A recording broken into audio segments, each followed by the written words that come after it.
living far away from home in the diaspora comes with a lot of baggage. You feel homesick and nostalgia and so on and so forth.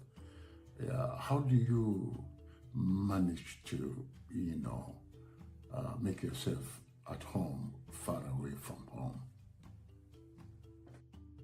I love that.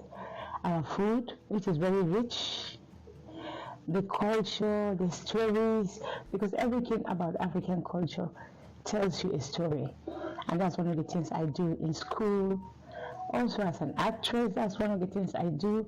I use the story.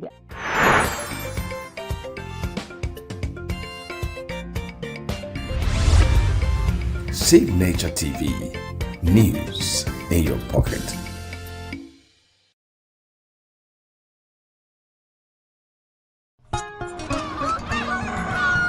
New every morning on Signature TV, we open the day for you with needed energy, information, and required vibes to shape your day. From sizzling snippets of stories in various areas of life to intriguing conversations with net worth guests. When you have people who have no track record becoming your leaders, you have a problem.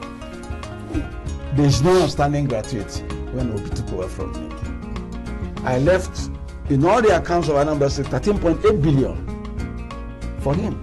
Your day cannot be complete without Signature Morning on weekdays and Signature New Day on weekends. There is no better way to start your day except Signature Morning and Signature New Day every day on Signature TV.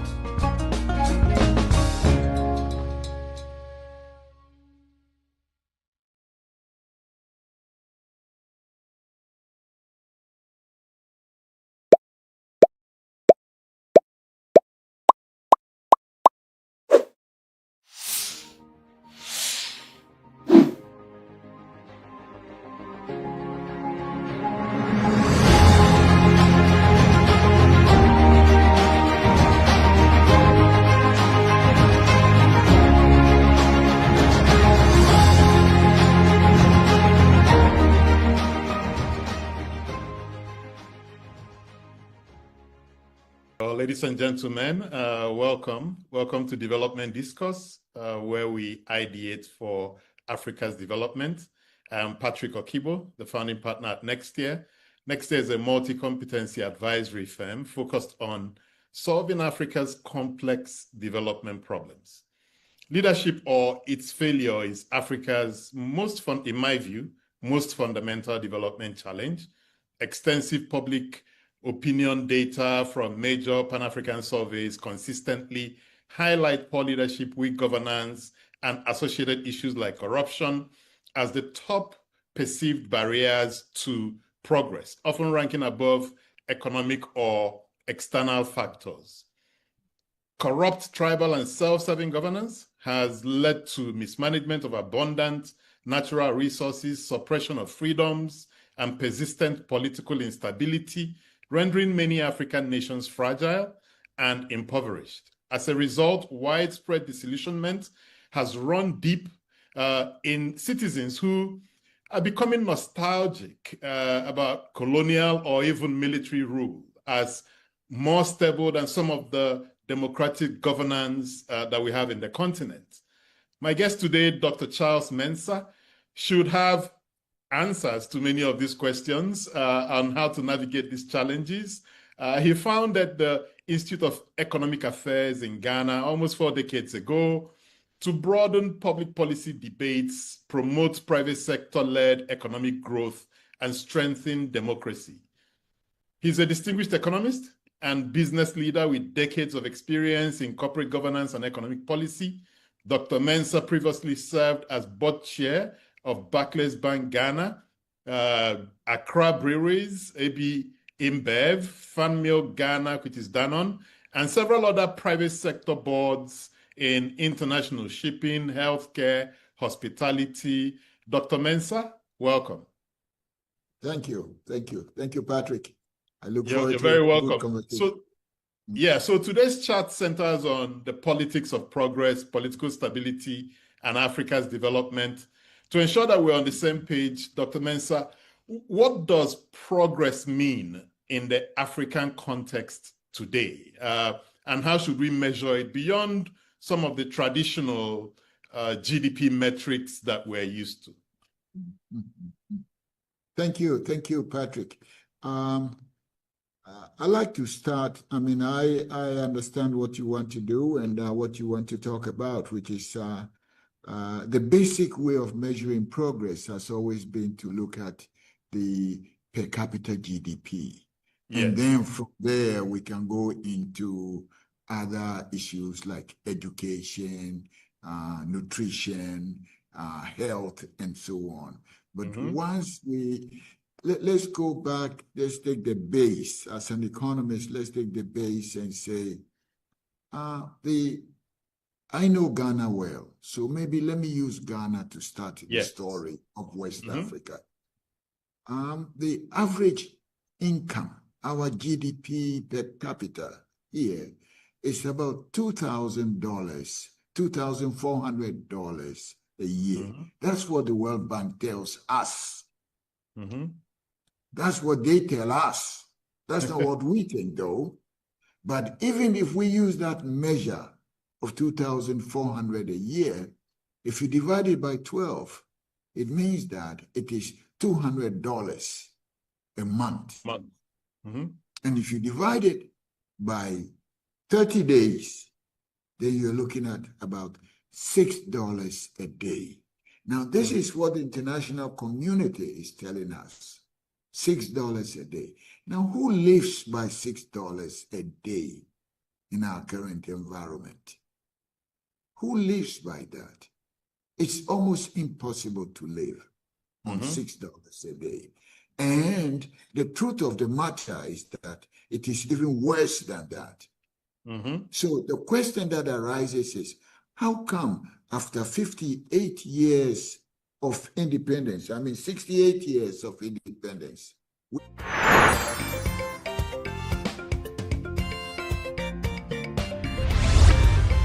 Signature TV, news in your pocket.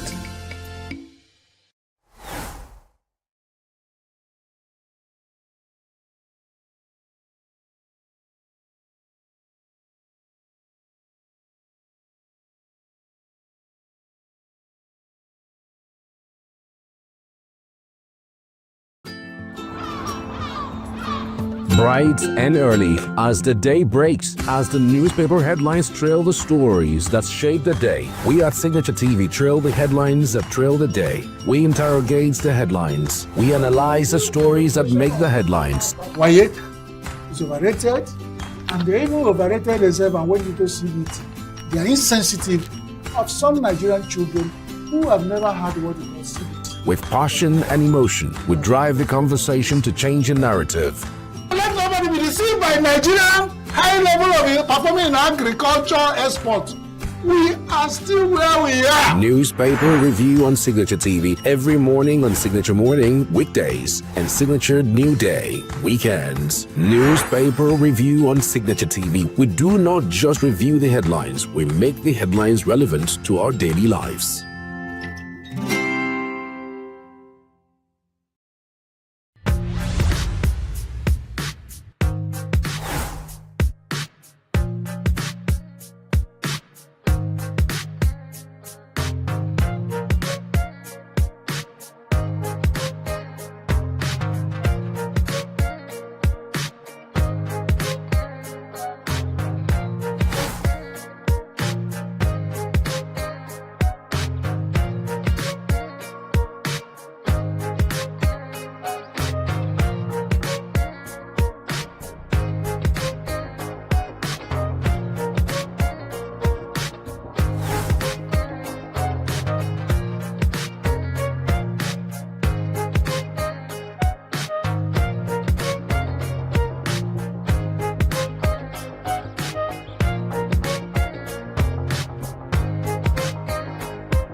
Signature TV, news in your pocket.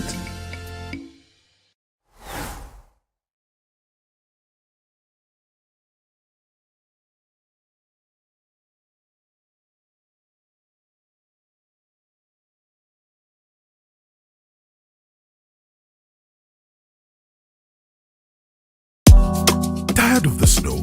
Tired of the bad TV signals? Nigeria has gone digital. Introducing Free TV, the national platform for every Nigerian.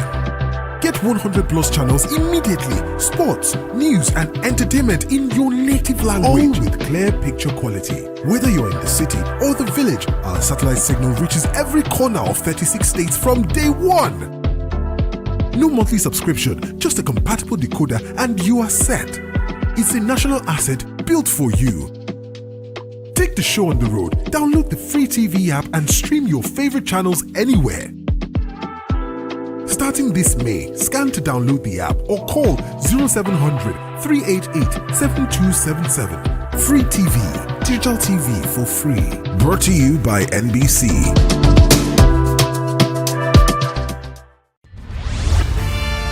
We are local.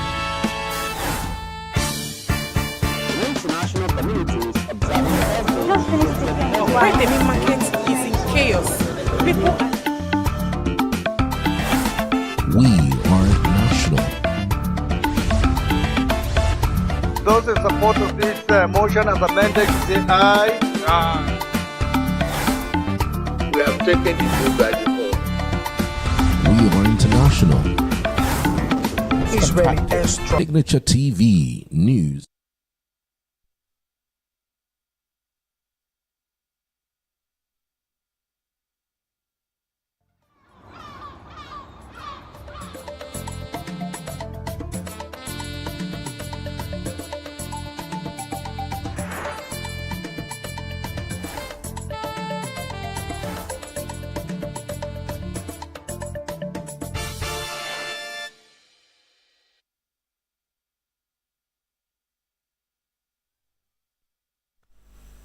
What a beautiful day to be alive and enjoy the bliss that comes with it. Good morning and welcome to Signature Morning on Signature Television. My name is Christopher Lele and this is the 21st day in the month of July. The month is really running fast. When did we get into July? And now we're looking at let's say 9 days or 10 days to go. That's really cool if you ask me. Of course, I've got with us in the studio, I'm not going to say the oracle. Now, this is Chris Maduka, okay? But your name is an oracle now. So if I call you the oracle without adding Chris Maduka, I'm good to go. So don't come for me.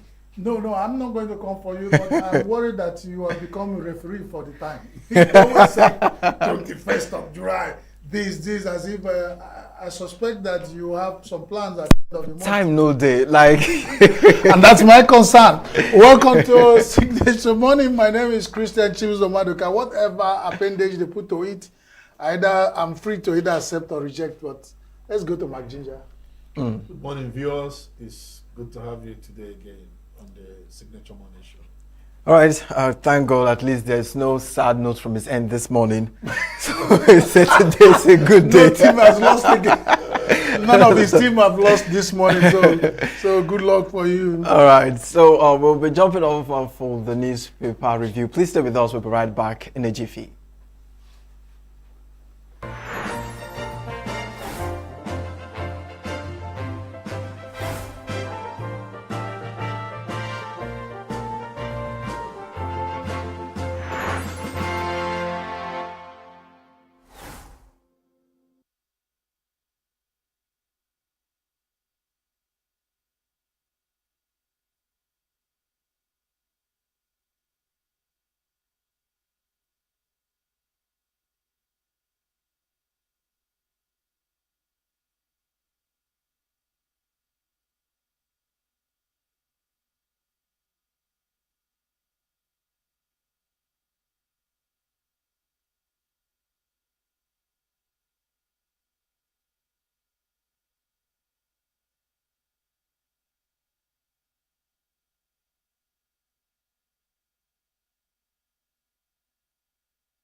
Welcome back to the Signature Show this morning.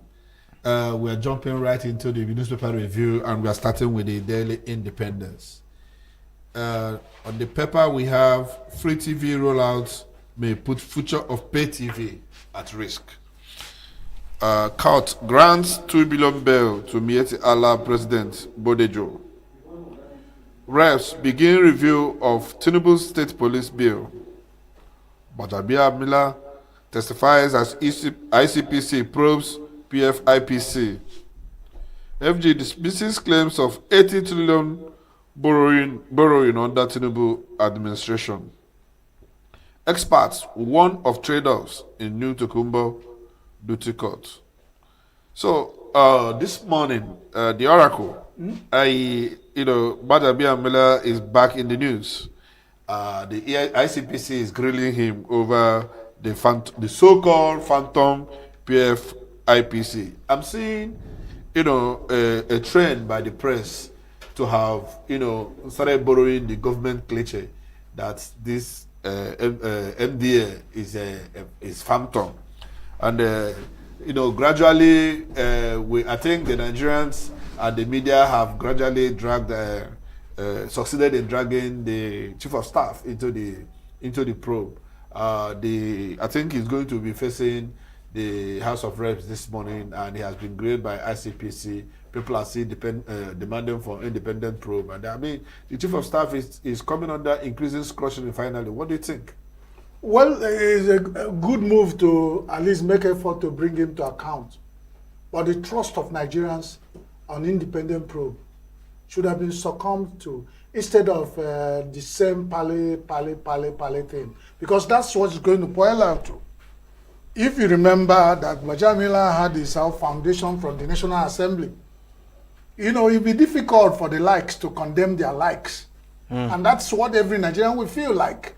If that independent thing, even if whatever they want to do with it is given to Nigerians, it will mean that this government listens to the yearnings of the people.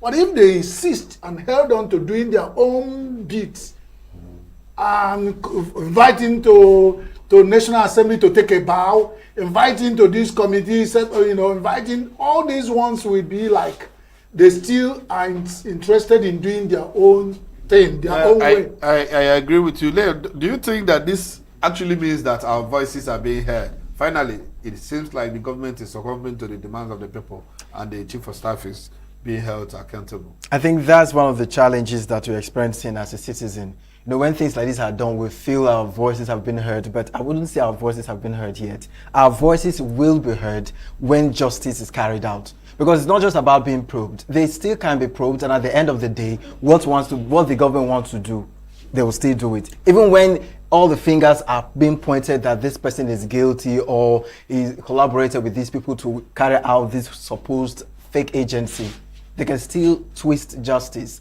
So when justice is served, that's when I can say Nigerians' voices have been heard. Chris, you're right. I mean, just to use an allusion, let's just use an example.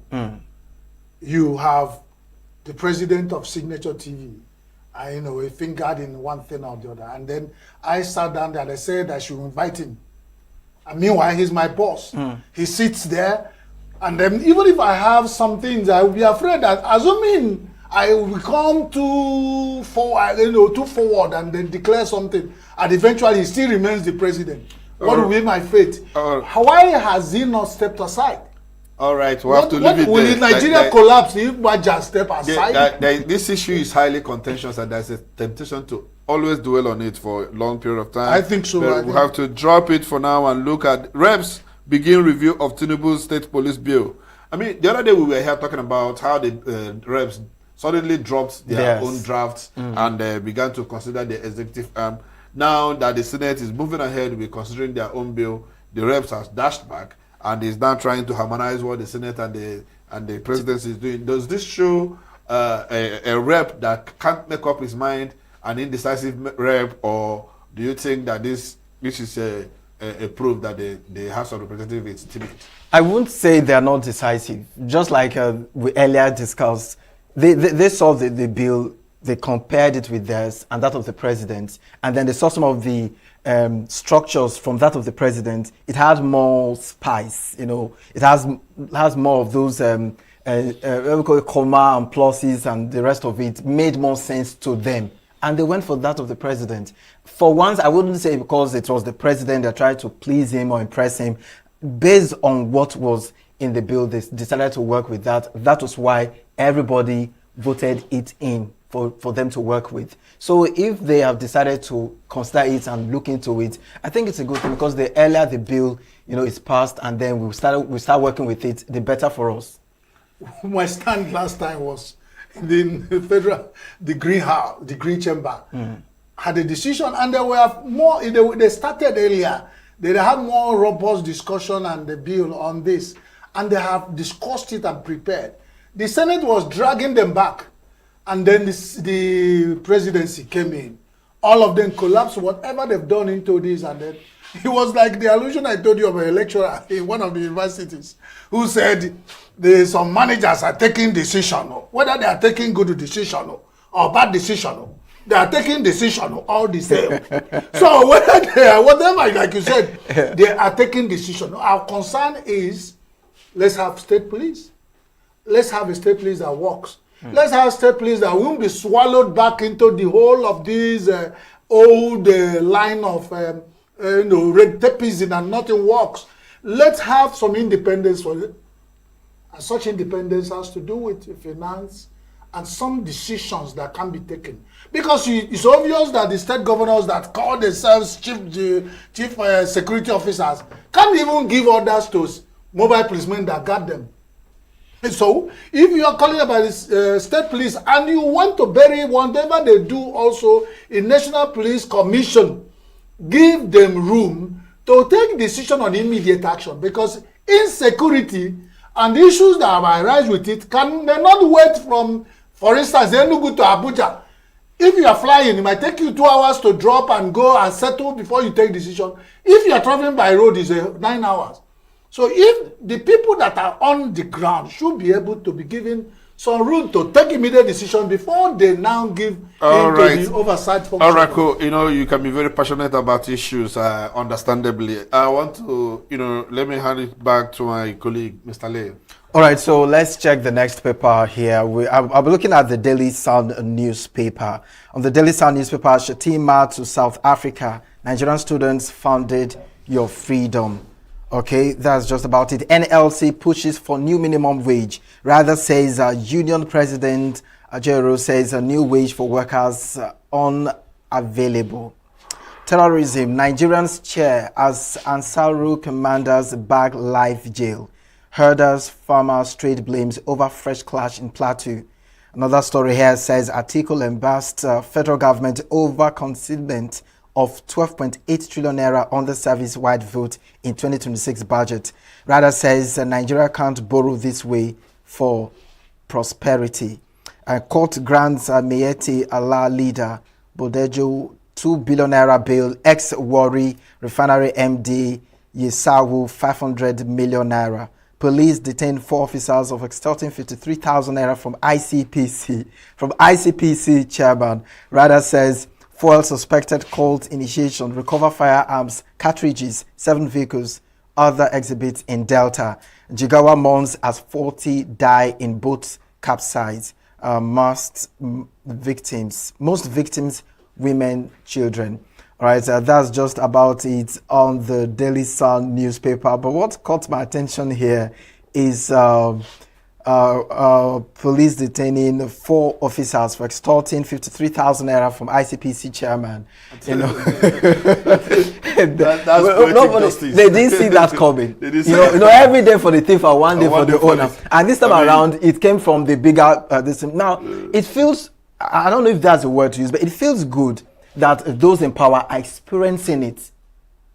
Now, imagine the undocumented harassment that people have been experiencing from these people. Of course, I give all my comments and applause to the police, the security personnel. They've been doing a great job. But, there's always a black sheep in the family. And at this point, these has happened to someone in power. The black sheep should not outnumber the family. Indeed, it shouldn't. It shouldn't. Well, there's this saying I know, former governor of Anambra State said, "Ana alolo, ana alolo," but let Olu not carry out. But that's a way of celebrating.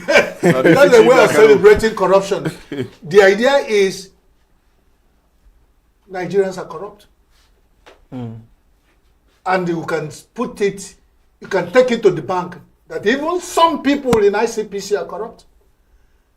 You know, let's apply Jesus' law here. If you have been in ICPC and you have not taken bribe, come out. Be the first. Be the first to recommend what will happen to the police officers who took bribe.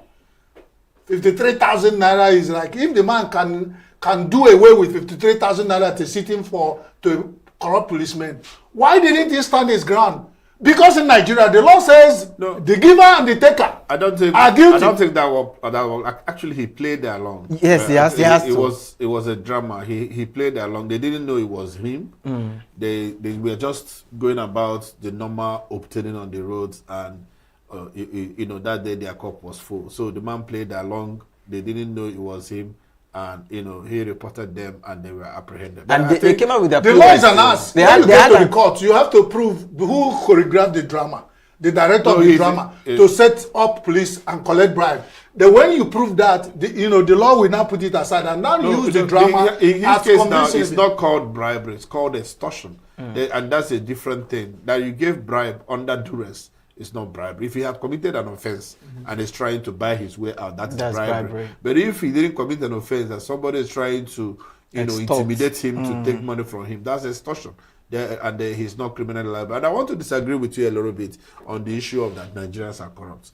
I mean, human being, there is no society that you don't find people who want to cut corners. The problem here is weak institutions. It's about punitive measures, enforcement of laws. In any society that I know, I mean, we're not running a theocracy. We are running a democracy. And this is about governance failure. If the police has been enhanced to do their work, the ICPC enhanced to do their work, if there are proper checks and balances, then there won't be corruption. The problem we have in Nigeria is that people will get away with most corrupt acts. You can see the recent trend on social media where they show, clips of, petty thieves being humiliated. When you steal a goat, they tie a goat on your back and ask you to dance. When you steal pepper, they give you pepper to eat. When you steal fowl, they ask you to kiss the fowl and dance. Just humiliating the petty thieves. And, I looked at it with, mixed feeling, and I was rather heartbroken. And Nigerians are quick, to carry out, jungle justice on petty thieves. But we are also quick to applaud the main thieves that have kept all of us impoverished. It's an irony, and it's a sad one in the country. So I don't like dramatizing the bribery, our extortion. We are now baptizing it and trying to justify. You came on a point, and if you are sure you didn't commit any offense, why do you play along and play drama to catch some people? Now, there's something I'm saying. There have been people who were killed. I mean, when the police is on uniform, it represents authority. And the police we have here is an oppressive police that we inherited from the colonial masters. In fact, by law, someone with bigger authority can actually intimidate you. For instance, in the office, your boss giving you instruction that is outside the beats of your duty. It's in most cases, you could oblige him, even though grudgingly, because he has the upper hand influence on your life. So we're going to make you the legal luminary for the ICPC to defend them in court. What I'm saying, if petty thieves steal fowl, they catch them and put fowl on their neck to dance. And quite recently, the government has convinced a lot of big men in Nigeria, they recover jewelry, they recover properties up to 54 exotic properties. Why are they not hanging those things on their neck to dance with the public? And some of them are still in government with stolen properties. These people know, but they say who we talk. Even when we have serious issues, people still sit down there. They can't even give way for probe. But this is it now in Nigeria, where you have two laws. Now, my father said there are times people will live as a way of translating the proverbial, the legendary Bible thing. If you leave what Nwokeke is doing, you are talking about what Nwoka for doing. Where two of them are in the same platform, do we have two laws in Nigeria? Bribery is bribery. Extortion is extortion. Whoever gets involved, get punished. Let us not. We sit down here, it's not promoting anything. This our argument is to make sure that the government sees the need to probe anybody and punish anybody found guilty of any offense, so that others will begin to. You say it's democracy. Once you leave room for the big people to now amass wealth and defend it, then the small person that's the one that's heartbroken of a young Nigerian who was so hungry. He stole bread and found himself in almost 12 years imprisonment because he was forgotten there, waiting trial, and nobody, even the family, buried him alive. They never know he was in prison. These things happen. But the big men, we move around, they move for party, good morning America, good night Nigeria. And that's what they celebrate them everywhere. They get to the church, people stand up, they get to the mosque, everybody run around, they are doing salaka. There's corruption in Nigeria. You can't stop me from saying it. Now, you what to do is to put the uncorrupt Nigerians aside. Let's see what is left. Because when the big goat is eating the fodder, the small ones are watching. Okay. That's it. All right, so let's check the next paper. The next paper we're talking about here is Punchy Punch. In the Punchy Punch, how CBN opened domiciliary account for Phantom Agency. I beg not to use the word phantom, but we'll get to that. We'll get to that. And that's that punch you have again. Life sentence for Ansaru commander linked to your abduction. Inflation above 30% in 19 states. FCT despite national easing of the inflation.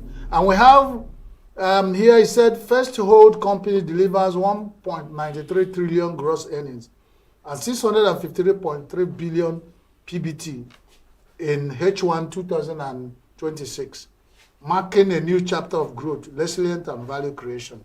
And that said, Obi signed the one-term presidency accord with Kwakwanso. 143 firms battle for 50 oil blocks today.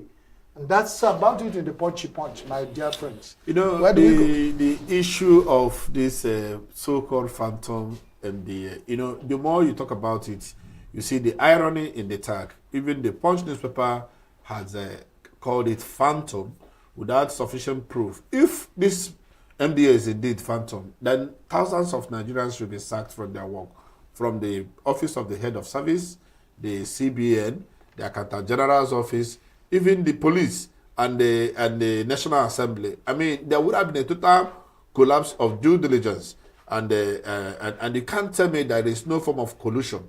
In fact, the more we talk about this matter, the more I am compelled, the less I'm compelled to use the word phantom for this MDA. The CBN is the highest, is the apex bank in Nigeria, and there is responsible for ensuring sanity in our banking industry. You cannot tell me that the CBN woke up for some reason, we're able to open official account for this agency that everybody is now calling phantom. So to me, this is one of the biggest cover-ups in the history of governance in Nigeria. I don't think it's much more on CBN, because why I'm coming in this way is because if as an institution, a financial firm, somebody or an organization or whatever it is wants to open an account, from us, give us the requirements. We need this, we need that. You need this, you need that for this account to be opened for you. As long as you could provide them. You don't do the due diligence. Yes. What you're saying is that the three of us... Chris is missing the point. Chris, you're missing the point. What he's saying is talking about the highest banking, the zenith, the apogee, the thought of the possibility. The thought CBN of the possibility. in Nigeria, opening account not for Chris Lere, opening account for a presidential agency. So let's get it right. That's what I'm saying. Now the process, when they open the process of opening account for a presidential agency in Nigeria, for CBN to get involved, you will see the process. The scrutiny. Yes. So due diligence. That's why I'm laughing at the people using, I can never use the word. In fact, whenever I use it, sanction me.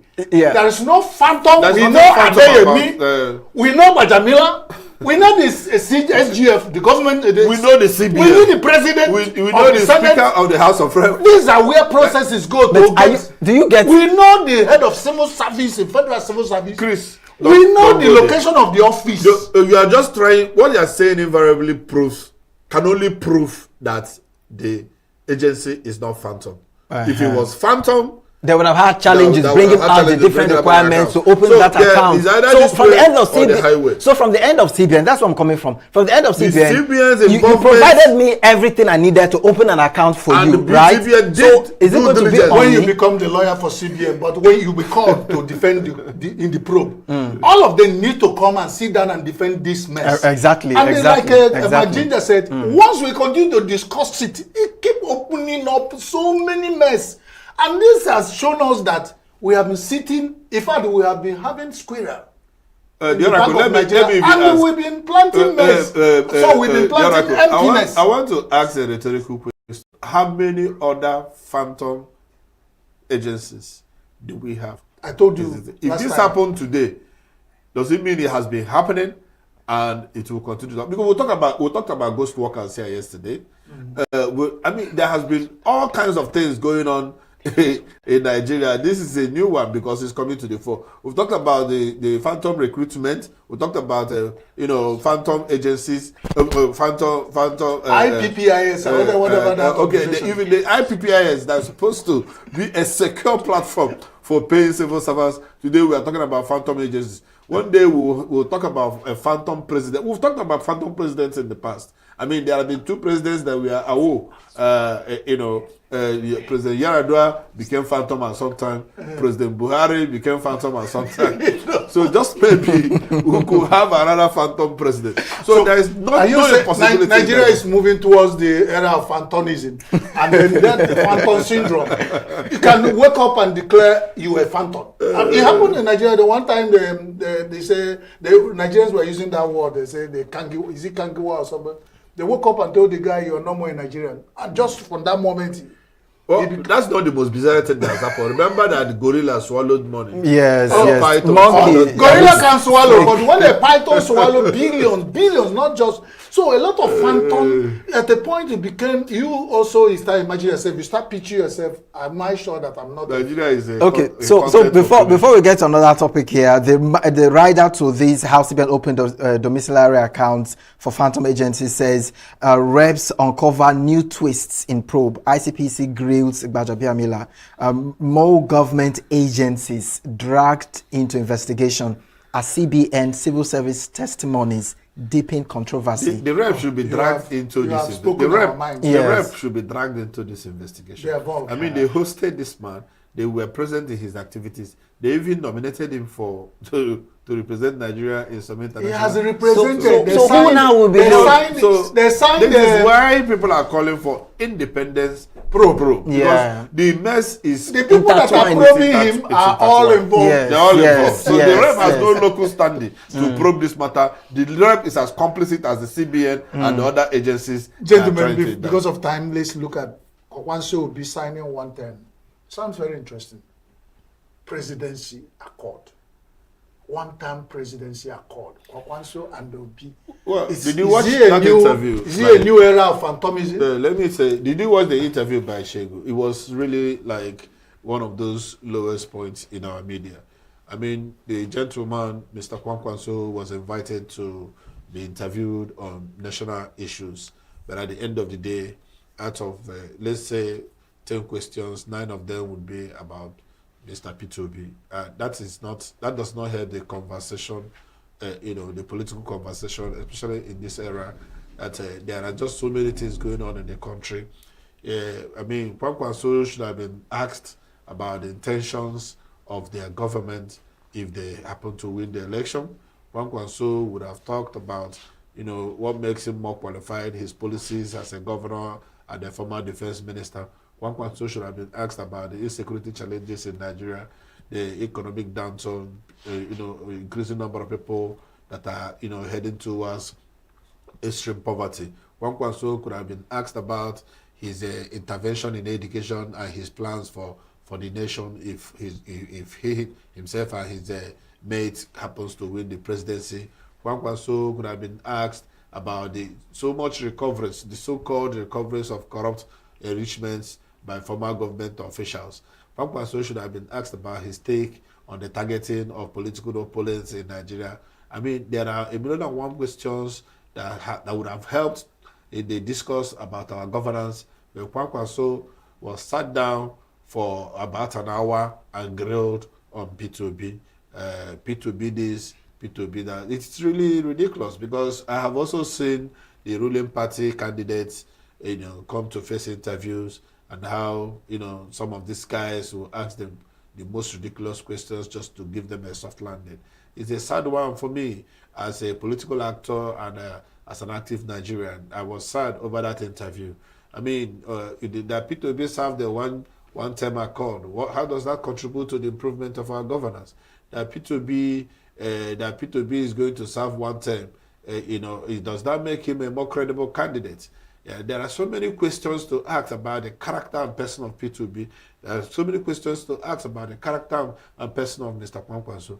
But yet again, Shegu chose to toe the line of ignominy. When you say we are in the same constituency, somebody, when we are graduating from school, our senior said, let my mistake sound as an inspiration.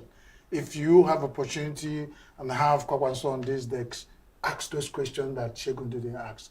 Let's go to one thing that we have found as a usual thing happening in Nigeria. This P2B of a man seems to have become an enigma. He confuses politicians. The point that, I was quarreling here, that even the people working for this government, whenever you have opportunity of talking to them, they won't tell you what their government is doing. They will invite you P2B for a fight. They say, bring P2B, I will beat him, I will do this. As if I get confused. Instead of telling you what they are doing with the government, they will be P2B this, P2B that. So that P2Bism has entered the mouth of people who don't have anything to say. Unfortunately, the man, he was being interviewed, had a good market to sell in P2B. So probably he didn't think about using that time he has to sell other goods. He is selling a brand that has even confused your positions. So let's talk about it. My concern is why being, pushed to the angle of accepting one tenure, one-time presidency. All the time that the one-time presidency was being pushed from Goodluck Jonathan for six years so that you go around the 6 region of Nigeria, they killed it because it was favorable to them. Now that P2B and his group want to prove a point, they are signing it as a document, binding. Just 1 second there. See, I do not think there is anything wrong with that. To start with, you're not in P2B's shoes. I mean, this is not a matter to be emotional about. Nigeria, there is rotation between the north and south in the presidency. And Mr. Tinubu is from south and Mr. P2B is from south. This goes to show that this man has principle. I mean, he actually has a strong will, a strong principle, and that he's not desperate to govern the country. He has said it repeatedly, that he's not desperate to be the president of Nigeria, but he's desperate to see Nigeria work. And he has said that he can contribute his quota meaningfully within 4 years. That the most important thing facing us is strengthening institutions. So that a man decided, he could have, whether there is a pact or not, he could have said that he would do one tenure. The only other president in Africa who has undertaken this direction is Mr. Nelson Mandela. We cannot start criticizing a man for not opting to be a seat-tight political leader. Mr. P2B trusts his ability, and that's why he's saying that 4 years is a lot of time for anybody to make impact. And if the only thing he achieves in 4 years is to strengthen the institution, it will be easier for the people coming after him to do the job. Well, it's okay. When we talk about P2B, we can't stop and then let him go for one tenor. But then before I go, let me add that appendage that Nigerians tell themselves lies. When it comes to politics, it's not and south. But when it comes to sharing, we share to 6 regions. What is wrong with 6 regions of Nigeria, bringing it? That's a topic for another day. That is it. All right, so we'll be jumping off for a short break. We have something coming up shortly. It's going to be, of course, a beautiful conversation on the show this morning. Please stay with us as we'll be right back.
Every second, every minute, every day, news is breaking, events occur, and there are new developments. At Signature TV, we follow these stories objectively, bringing all sides without bias, explaining the complex issues, breaking down the numbers, and investigating the issues behind the news.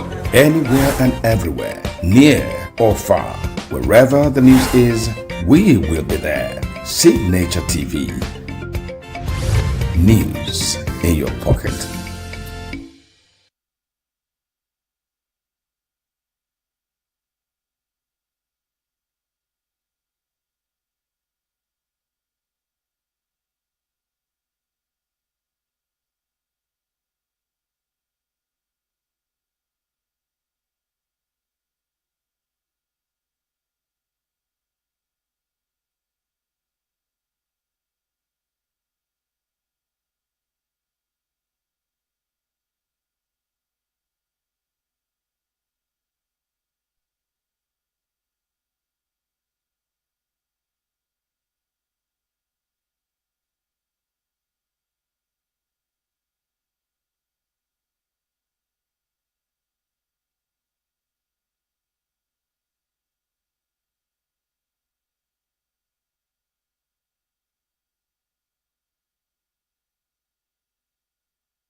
TV. News in your pocket.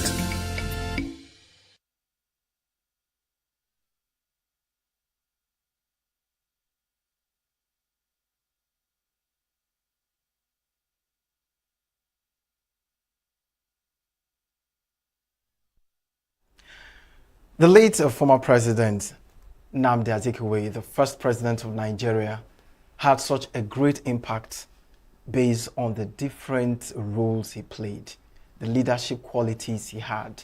And Nigerians seem to have moved on after years of hard labor. Signature Television had the privilege to have an exclusive interview with the wife, Professor Uche Azikiwe. She helped us to understand some of the challenges she's facing trying to digitize the legacy of the husband, Azikiwe.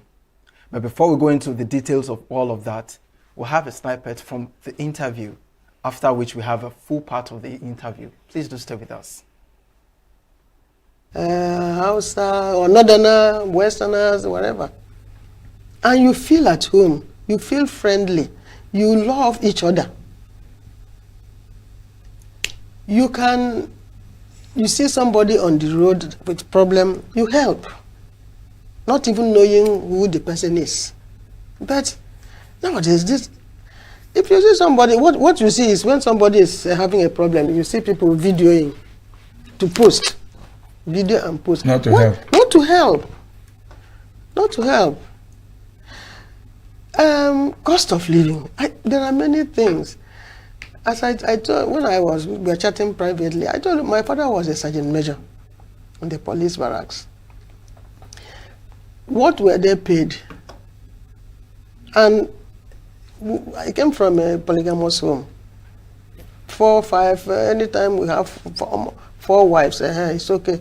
At times 4 is within, and then 2 or many out.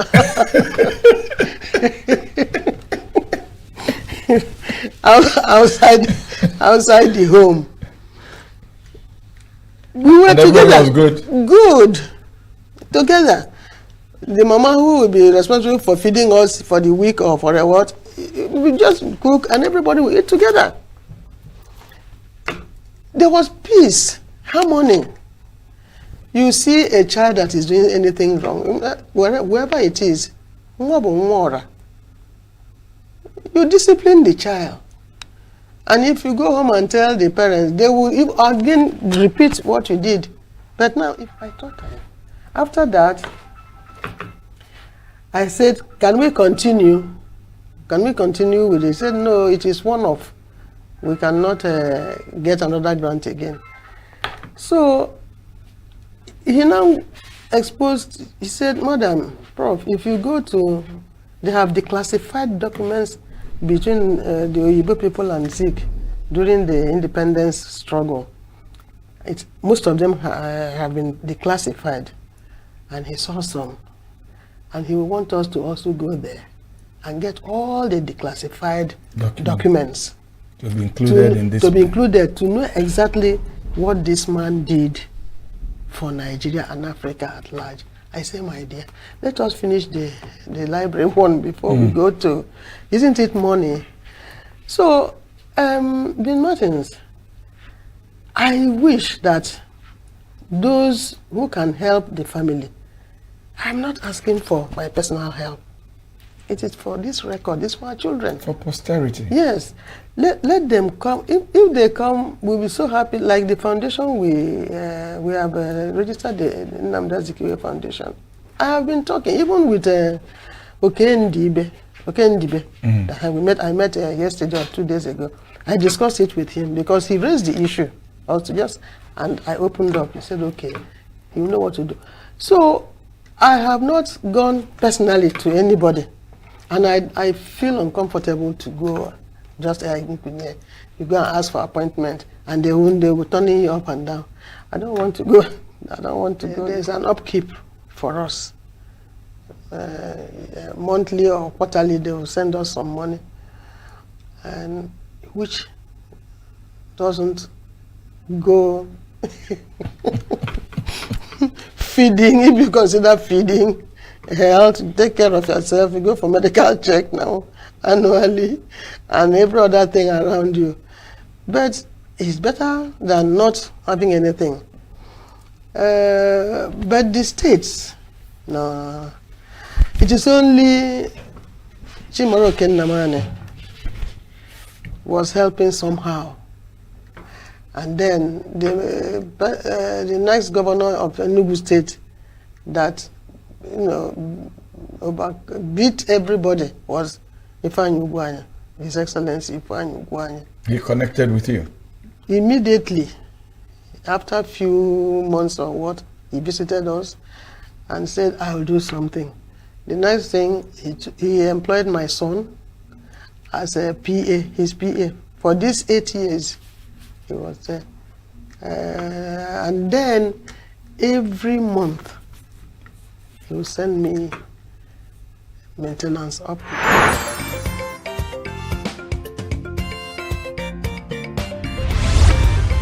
Signature TV, news in your pocket.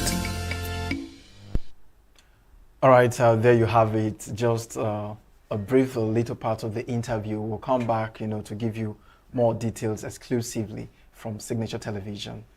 All right, we'll go straight to what we've been discussing before we jump off for that very break. We still have the newspaper to look into.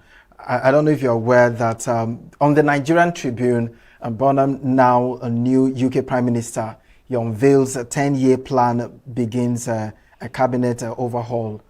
Many fear dead as boat capsizes in Jigawa, and Tinubu rejigs federal board agencies, appoint Fayose RAA chairman.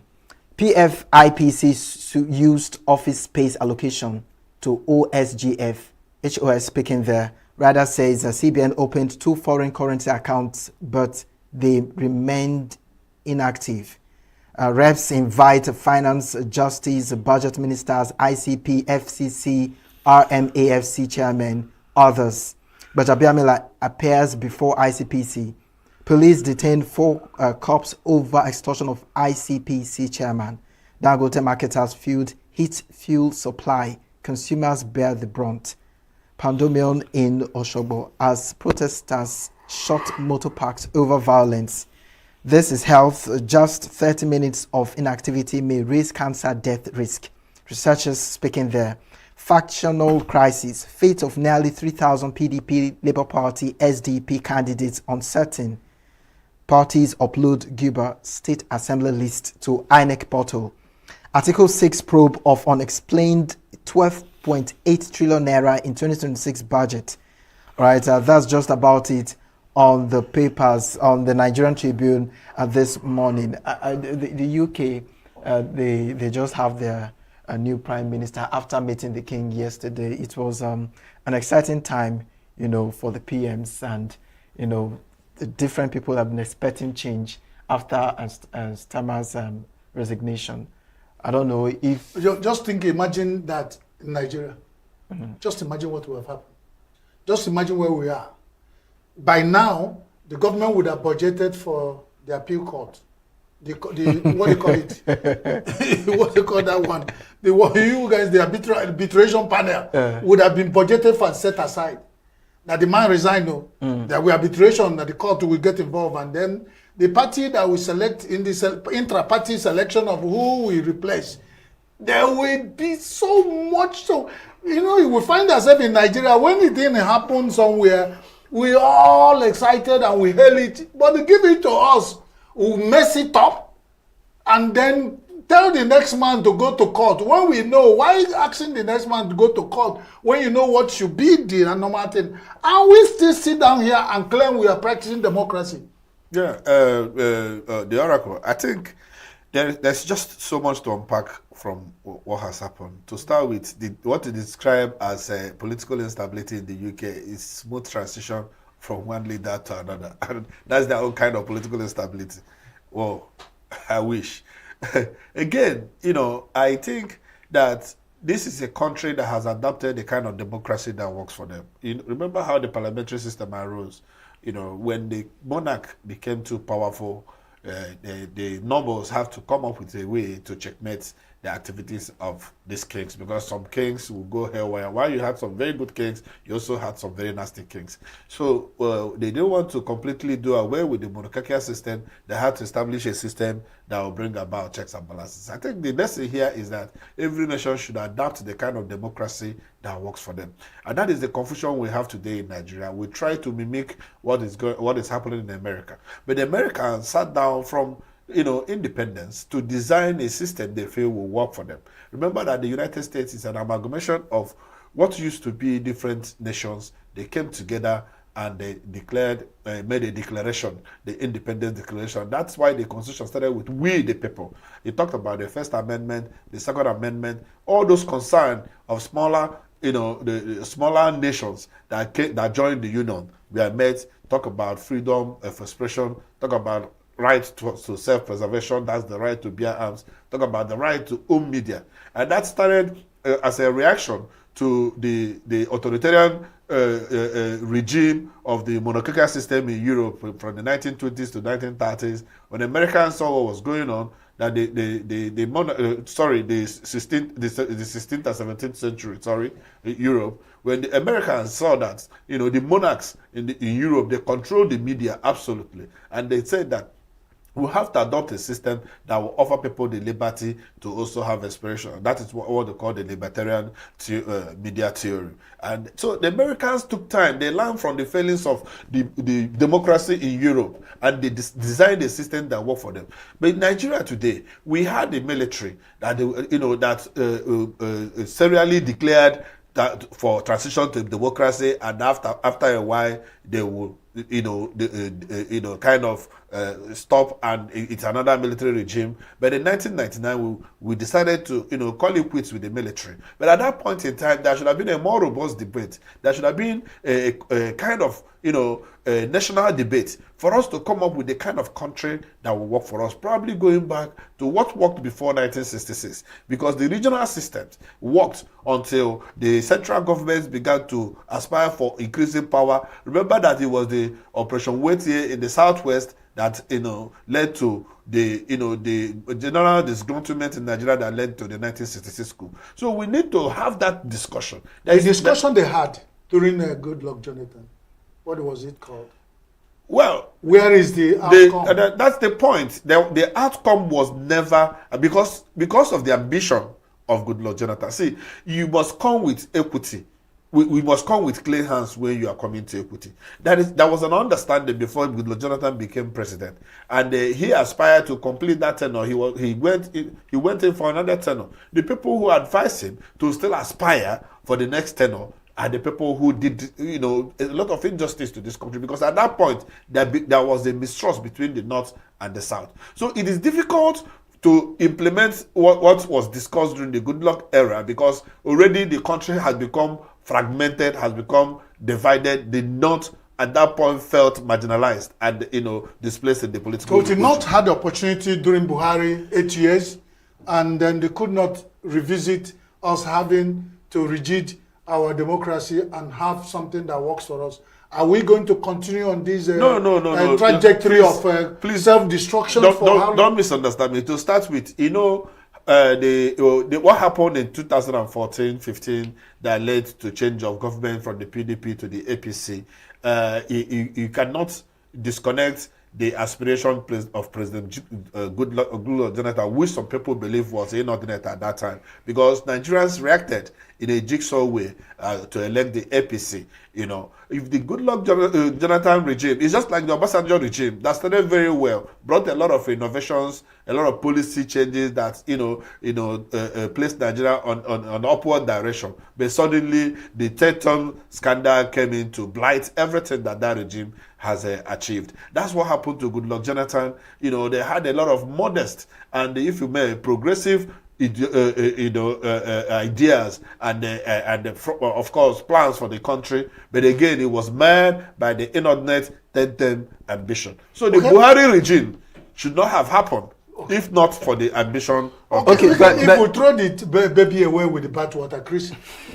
You and Proverbs, sir. No, but we have talked about Nigeria up to now have one reason why our democracy is not working. Good luck. I'm interested in this UK stuff, the leadership change. Now because the governing Labour Party changed its internal leader midterm. Now, Bonham assumed the role of Prime Minister without requiring a national election, like general election, because the scheduled election is for 2029. That is a UK general election remains scheduled for 2029. Now, my major concern is, the strong constitution they have, and then the strong political will. Nobody has to riot. Nobody has to, just like you earlier mentioned. Can Nigeria look at some of the takeaways from this? And if you heard me earlier on, I talked about countries adapting the system of democracy that work for them. For instance, when the Western countries went into the Middle East and destabilized them, they had a system that was working for them. You may call it totalitarianism, you may call it dictatorship, but it worked for them. Syria was stable, Libya was stable, Iraq was stable, Iran was stable, but America and the Western allies just wanted to export their kind of democracy. They wanted to interpret their kind of democracy. I'll use an example for yourself. We went for a mission in Sierra Leone, and on our arrival, we were driving through some place near the capital city, and I was in a bus with some Nigerians. A Nigerian lady saw a group of Sierra Leoneans bathing in a spring water. Both the men and the female, they were all naked, taking a bath. The lady with us from Port Harcourt, she was so alarmed. She jumped down from the car, rushed and covered the women. Do you want to be, sexually assaulted? When she came back and said, you are the one that has a problem. To these people, it is normal. Nobody is assaulting anybody. It is culturally admissible for them. The point I'm trying to make is that you cannot project your own ideals onto other people. Now, talking about the UK and the change in government, the system dictates that when there is an overhaul in the leadership of a political party that is ruling, then the leader becomes the prime minister. That's simply what happened. And that's how the constitution Thank you, Ginger, for gingering. I'm sure, like Debo said, and that's it. Whenever you get into a good discussion from a ginger, it will ginger up. And I think this is where we call it quits on this segment of the show this morning. And we are promised, we're bringing you a more robust discussion with the wife of the first president of Federal Republic of Nigeria, in the person, that legendary Nnamdi Azikiwe. His wife is still here with us, and we talked to Signature TV, and they touched on a lot of issues you love to hear. So stay tuned with the program. Don't go away. My colleagues are still here. Chris? All right, we go straight to this conversation that happened yesterday. It was exclusive. It was robust. But before we go into that conversation, let's remind Nigerians Nnamdi Benjamin Azikiwe, GCFRPC, born on 16 November 1904 and passed on 11 May 1996. commonly referred to as Zik of Africa, was a Nigerian politician, statesman, and revolutionary leader who served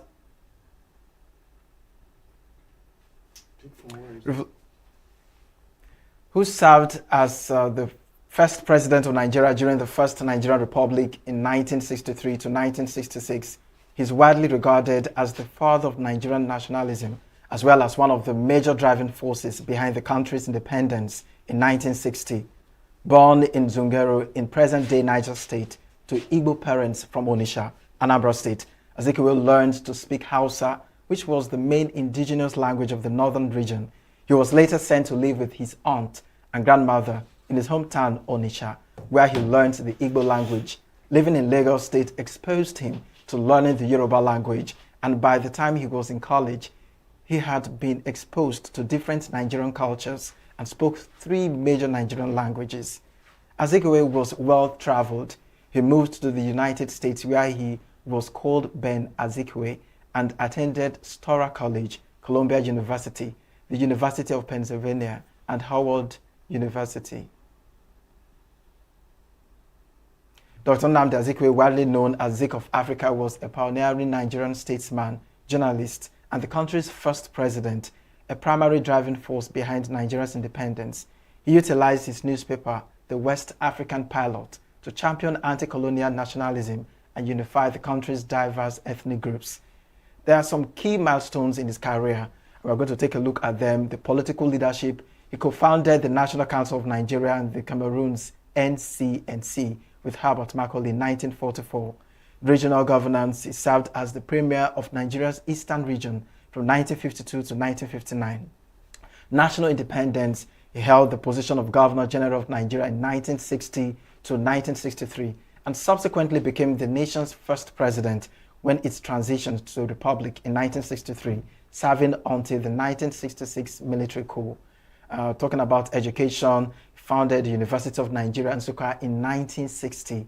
Azikiwe retired from active politics in 1986 and passed away on May 11, 1996 in ENUGU. All right, those are... Yeah, Professor Uche Azikiwe, who is going to be, was our guest yesterday, was going to feature in the next, we're going to bring her in now, is a professor of education and emeritus professor of University of Nigeria, Nsukka, and the wife, the most important, the wife of Nnamdi Azikiwe. So any moment from now, we're going to bring in Professor Uche Azikiwe to talk to us. Don't go away. Your pocket.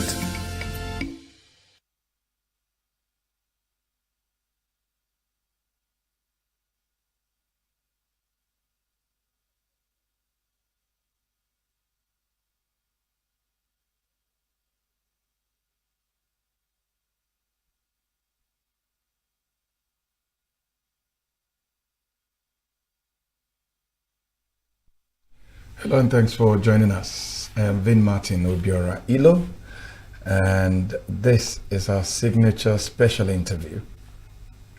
Today we have someone I'm sure you'd like to listen to, someone who is like an icon in our country, the wife of our first president, President Nnamdi Azikiwe. Professor Uche Azikiwe, Dame, MFR, who is Emeritus Professor at the University of Nigeria, Nsukka, and is also a Professor of Education. She's also the founder of the Widows Lifeline, an NGO she has nurtured for years, and she now spends a lot of time managing. My pleasure to welcome Professor Uche Azikiwe to our studio. Thank you very much. I think it's 10 years ago we spoke. More than that. And I'm glad to have you again today. Thank you for having me here. You know, I least expected here. Oh, really? Yes, I didn't know it's like this. You know, you came to the house to interview me. Yes, many years ago. Many years ago. I didn't know you've had your own studio. Yeah. Elaborate one. Thank you. You know, when I spoke to you about more than 10 years ago, you were still active in education and academic. Researching supervising and every other thing in the campus. But that is not the focus of my retirement. My retirement, I think I'm focusing on my NGO, Widows Lifeline, and then how to digitize the documents of Nnamdi Azikiwe that are all rotting.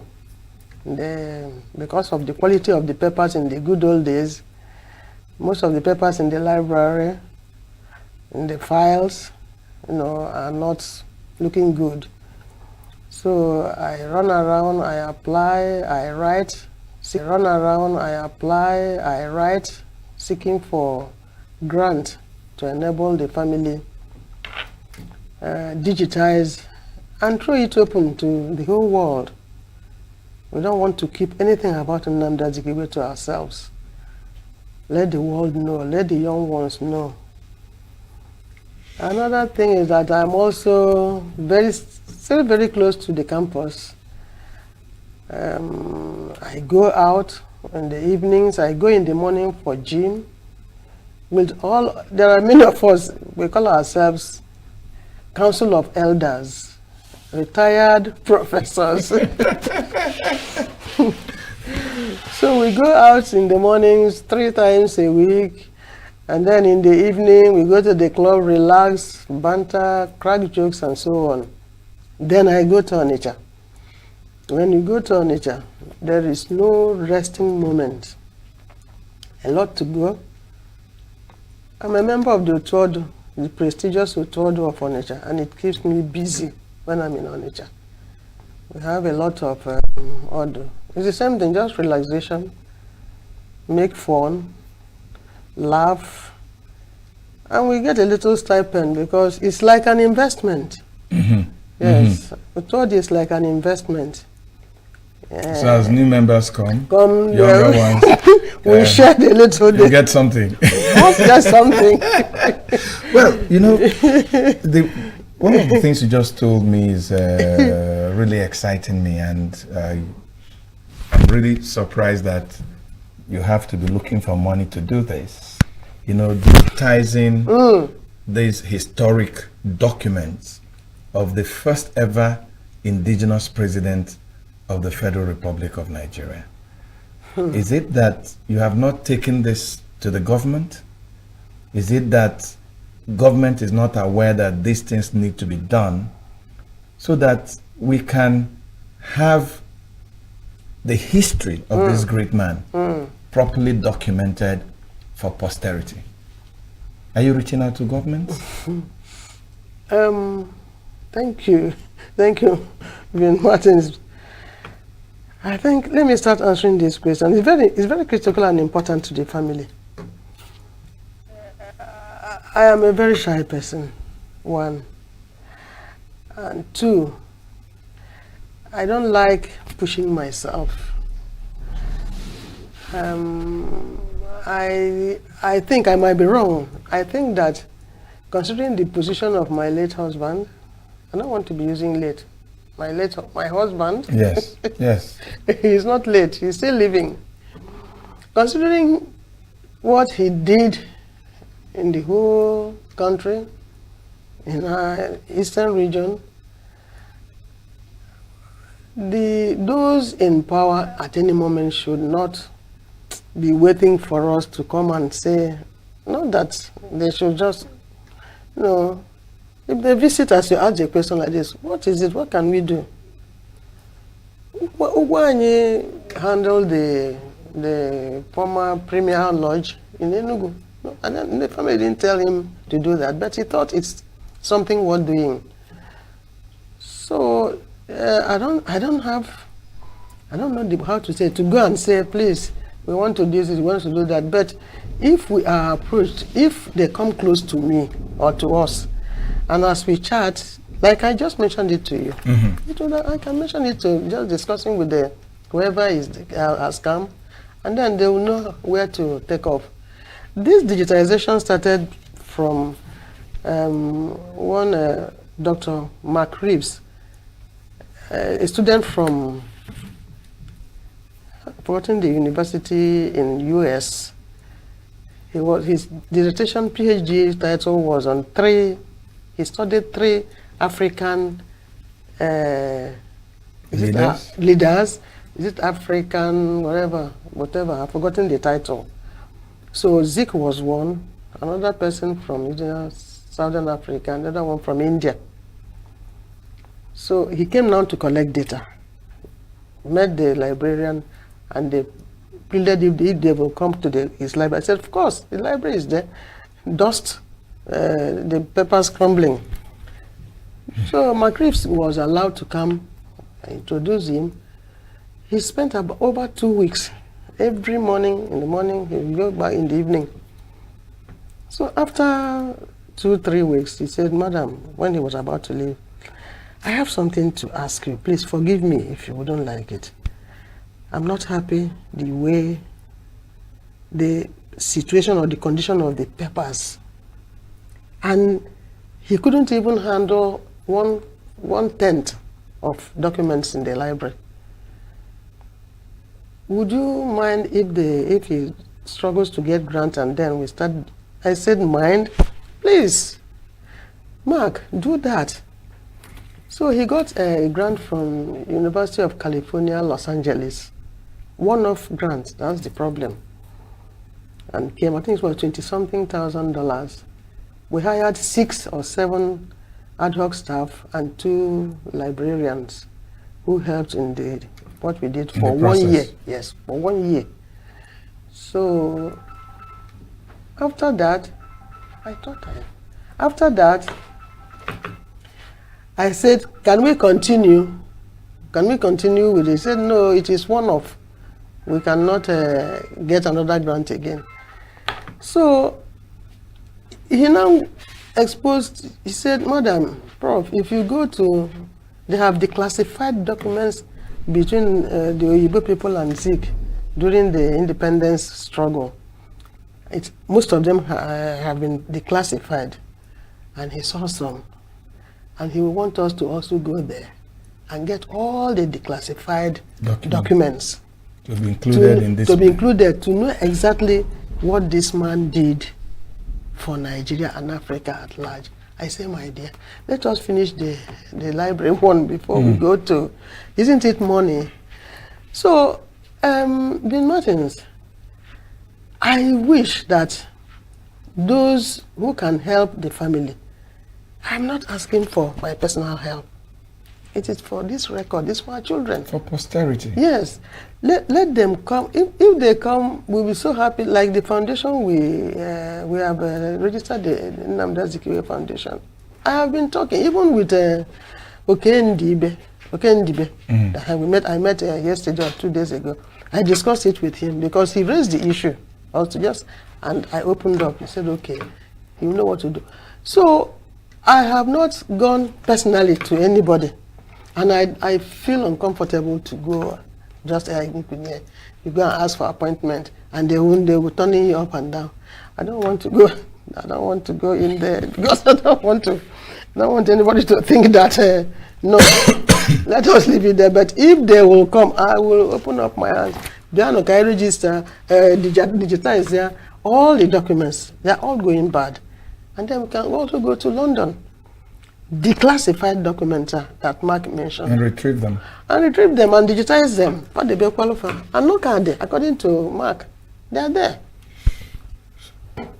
You know, I was specific when I said if you had spoken to any of our governments, starting with the Southeast governors,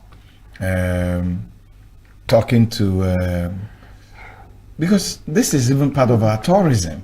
Because when people come, they will want to see what happened. When academics come, they will want to see the records. Students will go there. And there's so much to do. There's so much to do.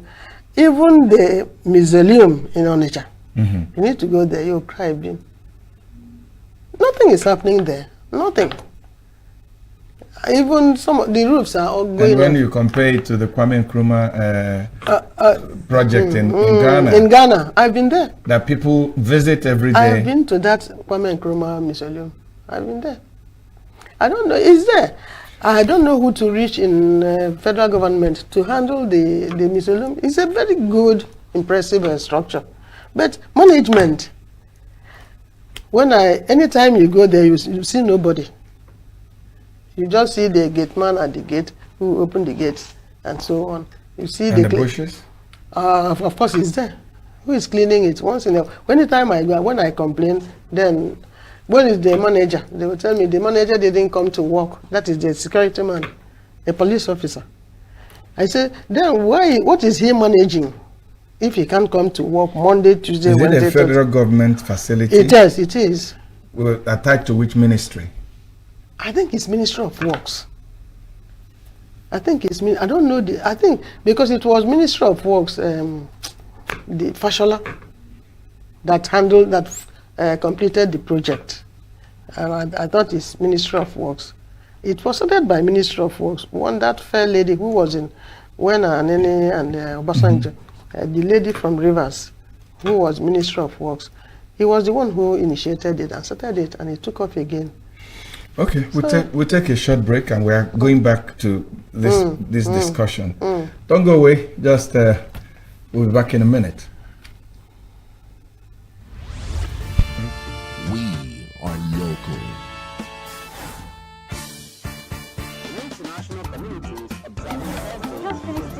Right, the main market is in chaos. People. We are national. Those in support of this motion as amended, say aye. Aye. We have taken the vote by default. We are international. Israeli airstrikes. Donald Trump left us the worst unemployment.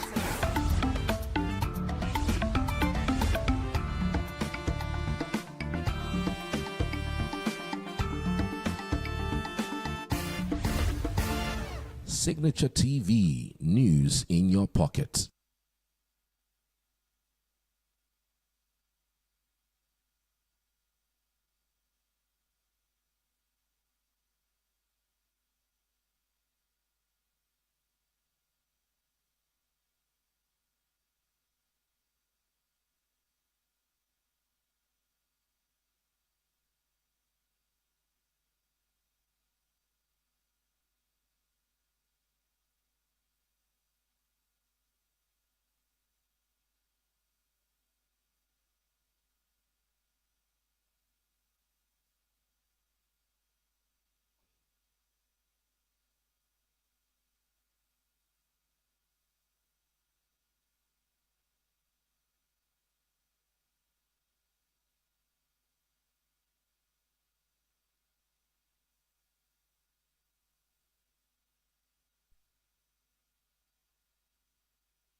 If you're just joining us, you're watching our signature special interview, and our guest today, very distinguished guest today, is Professor Uche Azikiwe, MFR, Emeritus Professor of the University of Nigeria, Nsukka, and the wife of our very first president, President Nnamdi Azikiwe, who was also our first Governor General.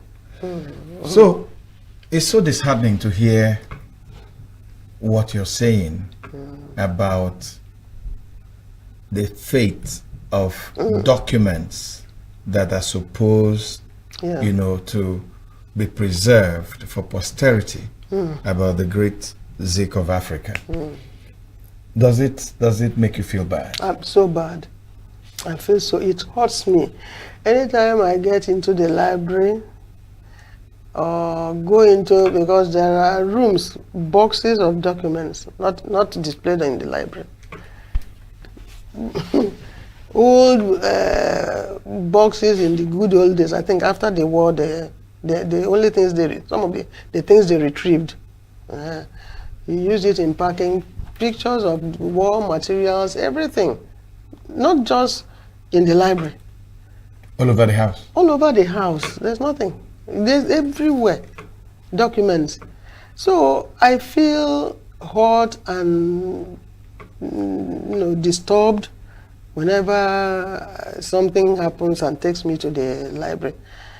So when Mark came, I was so happy. We thank God. And Mark has not been able to get another grant.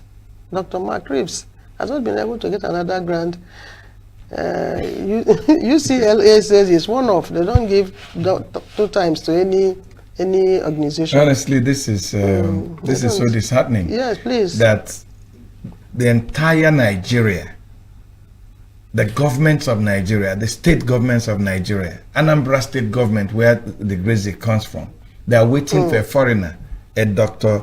Mark Reeves, to go look for grant to document the history of the Gracie. This is really disheartening. Very disheartening. And you're coming back. Mark will be coming back in August, because I've been pressurizing him. You know, I pity the poor young man. I'm telling you. He said, "Okay, I'll come. Let us sit down again and know what to do." Mark will be coming in August this year, maybe in 2. So we'd like to talk with him when he's here. Yes. And see what he has done. Yes, I would like you people to meet him. And you know, now that you're talking about this, how has governments in the country, how have they related with you as a former, as a wife of a former president? Let me start with the federal government. The federal government is doing something. We're all wives of former deceased former heads of state. There's an upkeep for us. Monthly or quarterly, they will send us some money, and which doesn't go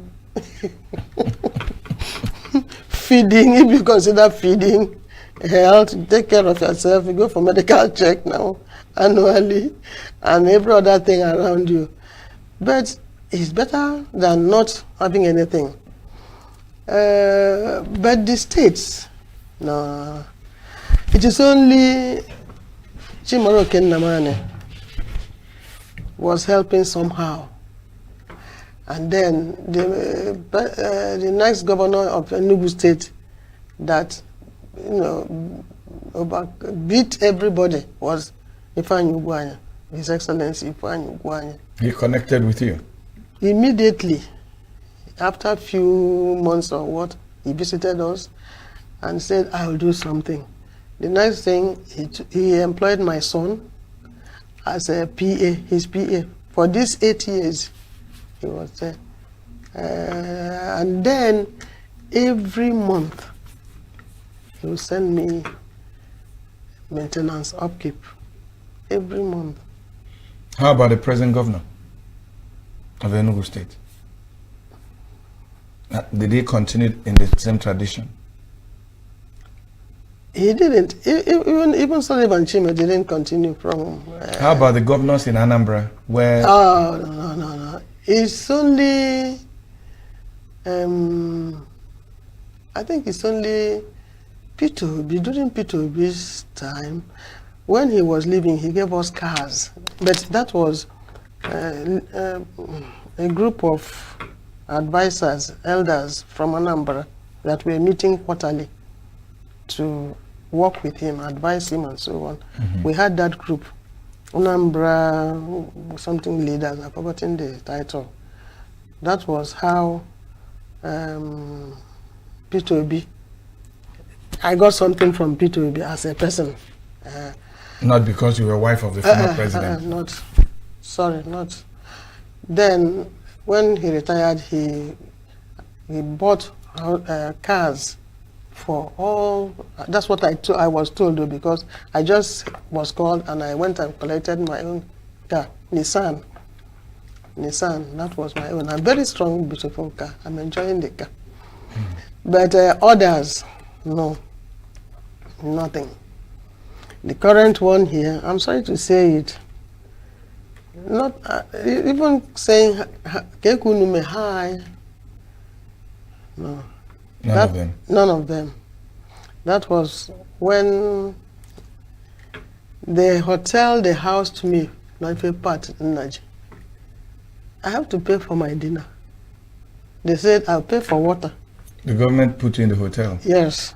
But you had to pay for your food? Yes. And then water. Including water? Including anything that you take. It's just accommodation that they paid for. It's unbelievable. I'm telling you. So, and I don't want to say it aloud to people. I don't want it to look as if I'm begging. I'm not begging. I'm very comfortable. I made my own money as a professor and other things that I'm doing. Another investment, yes. But we're talking about the office. Okay, I mean, it's not about you. Okay. It's about what you represent. That's yeah. I think it's what you represent. It's not because these things are not supposed to be done because somebody is hungry. Okay. But they are supposed to be done because they are supposed to be done. Okay. That is because you understand that. You understand it that way. So when you look back, do you think that Nigeria has handled Zek's legacy, the way it should be handled? No. Let me say, Nigeria has tried, but Eastern region, or let's say Southeast, let's not add Eastern region because his home base. His home base. I will forward the video somebody sent to me that distinguished Senator Sheikh Husani, fearless Sheikh Husani, what he wrote and posted. That the whole country respects Zik, revere him, except Ndi Igbo. The Southeast. Southeast, upon the Southeast, Ndi Igbo. It is, I'll forward the video to you. That's an Hausa man. Sorry, Hausa Fulani. A Northerner. A Northerner, good. That's a Northerner. Yes. He said it recently, I think last week. That's when somebody forwarded it to me. And I said, my dear, na their business. Ndị Igbo si na onye kpọọ bịa mkpọkọrọ. But obia. Anyị maka eji ekpo ntụ. He has done his own, played his role, and the whole world knows what he did. But I want to say that we don't have respect for him. Yes. That's my own interpretation. Let's look at Nigeria. You were with Zik. You later part of his life. Yes, later part of his life. And in a previous interview you and I had, he told me about him sharing his thoughts about the future of Nigeria, his belief, his hopes in what Nigeria would become in future. Do you think that those hopes he shared with you, that in any way that Nigeria is living up to it? I don't think so. I don't think so because of the situation in the country now. I don't think Nigeria is, I don't think Nnamdi Azikiwe and his contemporaries, Awolowo, Sarana, that they will be happy wherever they are. They won't. The way things are going in Nigeria. Not just Zik. Because I was telling a friend of mine that if I die today, I'll be happy I enjoyed Nigeria. But I don't know if my grandchildren will enjoy the Nigeria we enjoyed in our younger days. Things are not the same in many ways. What was like that Nigeria like, the one you enjoyed? And what is it that is so different now? Okay. You will travel from, let me just start with insecurity, which is frightening everybody. You can travel from Afikpo, my hometown, to Lagos at night. And it will be 911, not buses. So how many if you have money for buses, then you are lucky then. You can, be friendly with anybody from any area in Nigeria, Yoruba, Hausa, or Northerner, Westerners, whatever. And you feel at home, you feel friendly, you love each other. You see somebody on the road with problem, you help, not even knowing who the person is. But nowadays, If you see somebody, what you see is when somebody is having a problem, you see people videoing to post. Video and post. Not to help. Not to help. Not to help. Cost of living. There are many things. As I told, when we were chatting privately, I told him my father was a sergeant major in the police barracks. What were they paid? And I came from a polygamous home. 4, 5, anytime we have 4 wives, it's okay. At times 4 is within, and then 2 or many out.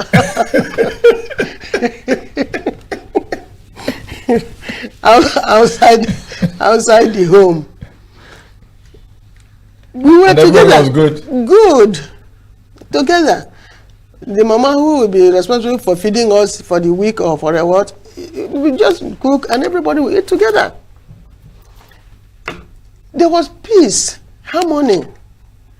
You see a child that is doing anything wrong, wherever it is, you discipline the child. And if you go home and tell the parents, they will again repeat what you did. But now, if you beat a child in the school, the parents will rush to the school and start harassing the teacher, harassing the school, whatever they call themselves now, those who have private schools, or even government schools. A lot of things have just gone, I just don't know. I am not happy. I'm not happy. Are you talking of going to school? I know we went to school I started with a plate. Or is it with chalk? Slate. Slate with chalk. You enjoyed your school. We played. You did everything. The teachers will discipline you. You will learn. But nowadays, I don't even know what is happening in our schools nowadays. Everybody is just... I read Anambra State governor. No convocation, no graduation. How can a primary school, crash, graduate with graduation gown, cap, and whatever? What is it for? Ripping the parents. It's not good. So a lot of things are happening which we didn't experience in my own time. And I'm saying it's not the same. Do you think it has to do with leadership or the followership? Leadership. It's when you have a good leader, then the followers will be good. Is it when you have a leader that the law says, as a Christian, thou shalt not steal, and you see your leader, you know your leader is stealing, then what do you expect me or those who want to steal to do? They will join the leader to steal. Thou shalt not kill. And then you see them killing because they want power. What do you expect all those who are bad to do? They will do the same thing to get whatever they want on their own, not being... Everybody is struggling to be in power. Just to do what? To go and grab. Nigeria has money. Just consider what was happening between East, West, and North during the time of our independence. Nothing. Everybody was struggling. Every zone or region was struggling to do what? To maintain peace and order, to have all the facilities, road, light, water, schools, hospitals for citizens. But now, nothing. You go to the hospital, you won't find it. Even they will give you prescription and say, go and buy from the pharmacy. In a maybe government hospital. No. You know, you said Zik, Ahmadu Bello, Awolowo, they will not be happy. No, they won't. I don't think. What's the difference between those leaders and the leaders we have today? They were selfless. It wasn't. They were there to serve the people. They were there to build the nation. They were there to sacrifice. I don't think there was this grab. Sorry, somebody, EFCCC, I said 54 properties One person. One person that worked just for how many years? For how many, and what was the salary? Allowances, whatever. If you add all of them for all these, the 8 years he was there, it wouldn't be enough for you to have all those things. Not just a bungalow, not bungalow, hotel, estate. Estate is not one house. Many houses in the estate, one person. How many did Zik live apart? Zik made his money, prepared himself. Whatever he builds, he will tell you, I will give you account of how the shishi for everything. From journalism, he made what he wanted to make then, built what he had, the university, the catering rest house, and the few houses. And he has no house. He had no house in London. He had nothing, no house in London, none in US. The few in Lagos is based on West African Pilot and all other newspapers he was running. He had up to 8 newspapers distributed all over the zones in Nigeria. I think about 8 of them, and so on. So, but when he was fully involved in politics, according to what I read and what he told me, he withdrew from all those businesses. What did he leave? Nothing. For how many years? And somebody who is there for just 8 years will have 54 properties. And not even a governor, not even a president. A minister. Even if a governor and a president, tragic. You cannot have such things. You cannot have, no matter what. That is the problem in Nigeria.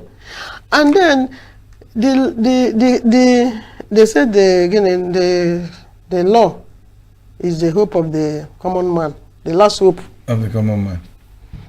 That from what I'm reading and what I'm seeing, you now go to court, you don't even know what the judges are going to, the final arbiter. No. They also compromised. Everybody from the beginning to the end compromised. That's my own. I don't know. Let me be proved wrong. They've been compromised. No, it's not fair on Nigerians.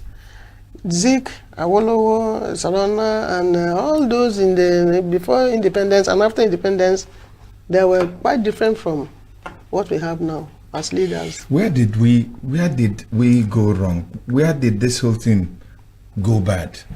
As Nigerians we say, where did it spoil?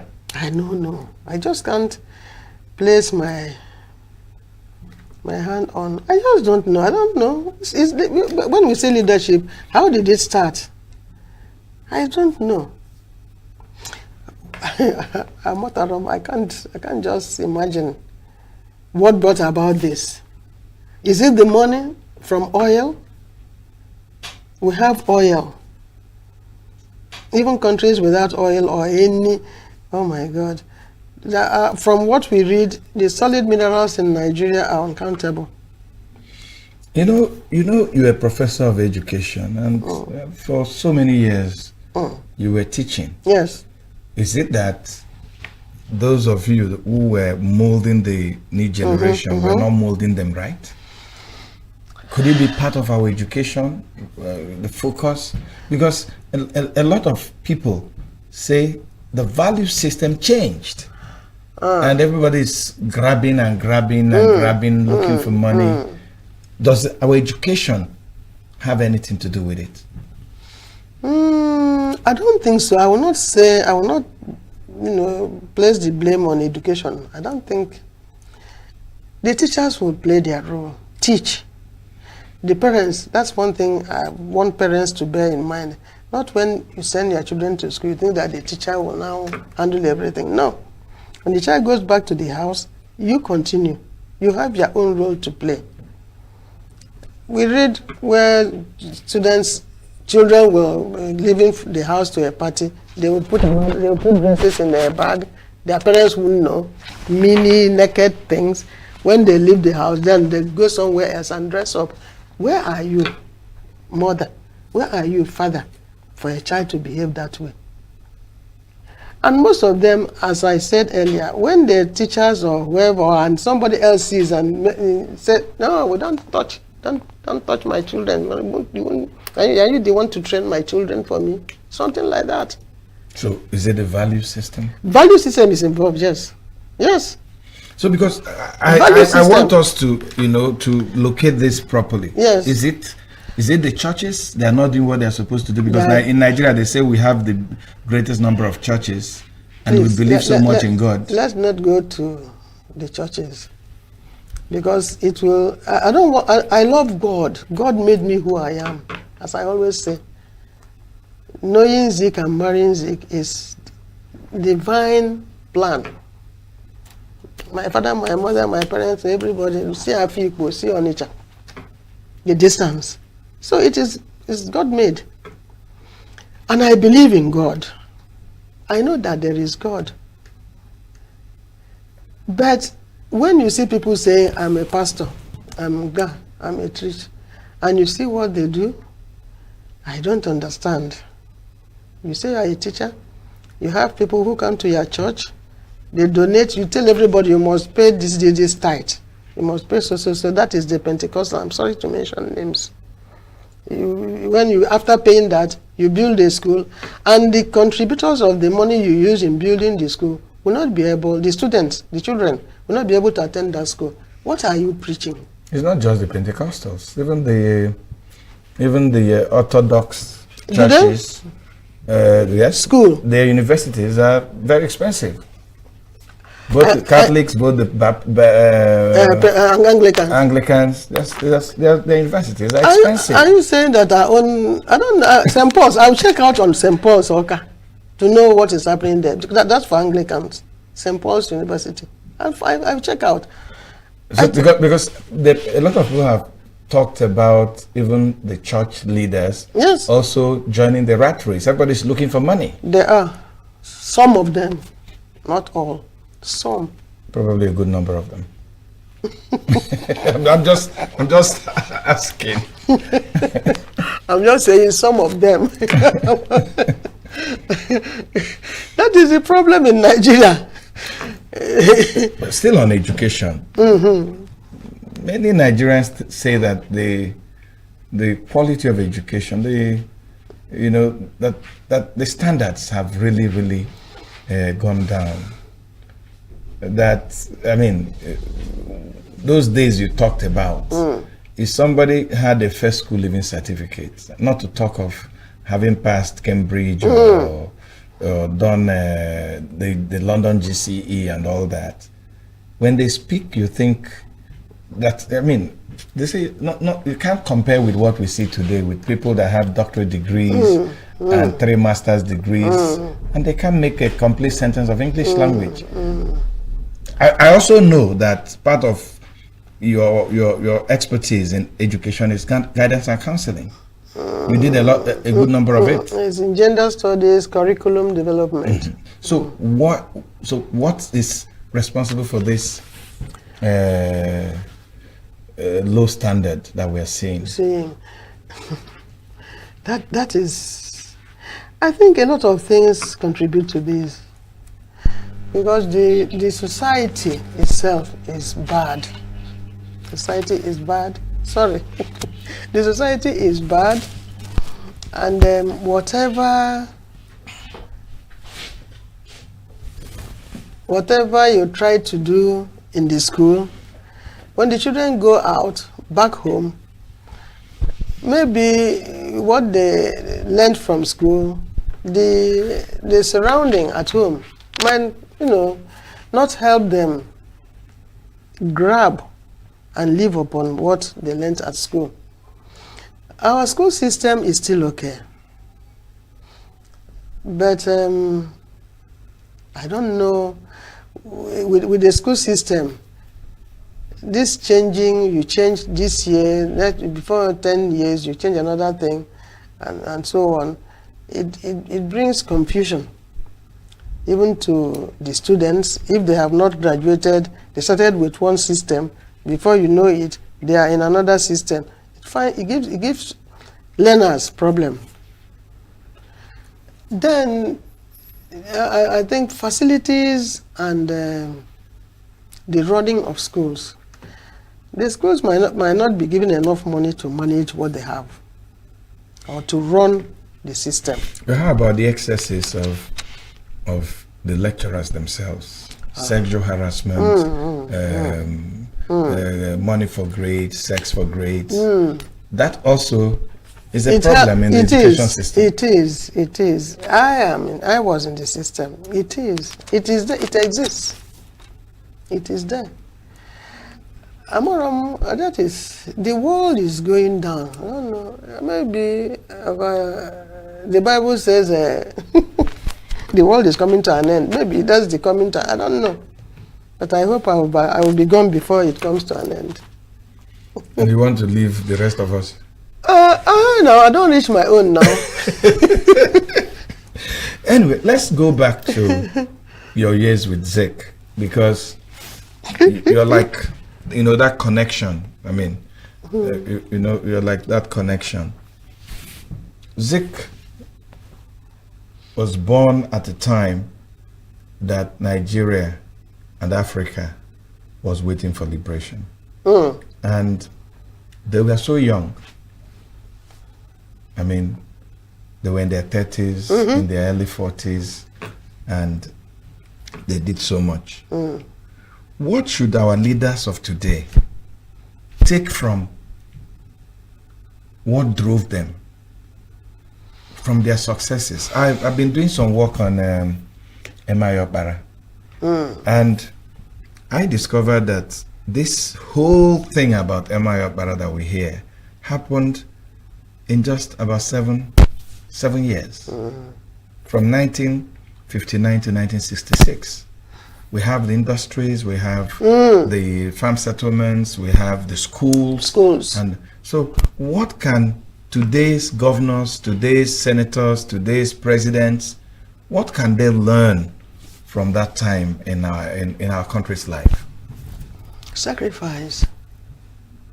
You are not in power to service your pocket, lift up your sons, your daughters, your family, place them wherever, and then claim that nobody else can come. When you leave, your son will replace you, or your daughter will replace you. I don't think Zik and his group ever helped members of their families to gain anything.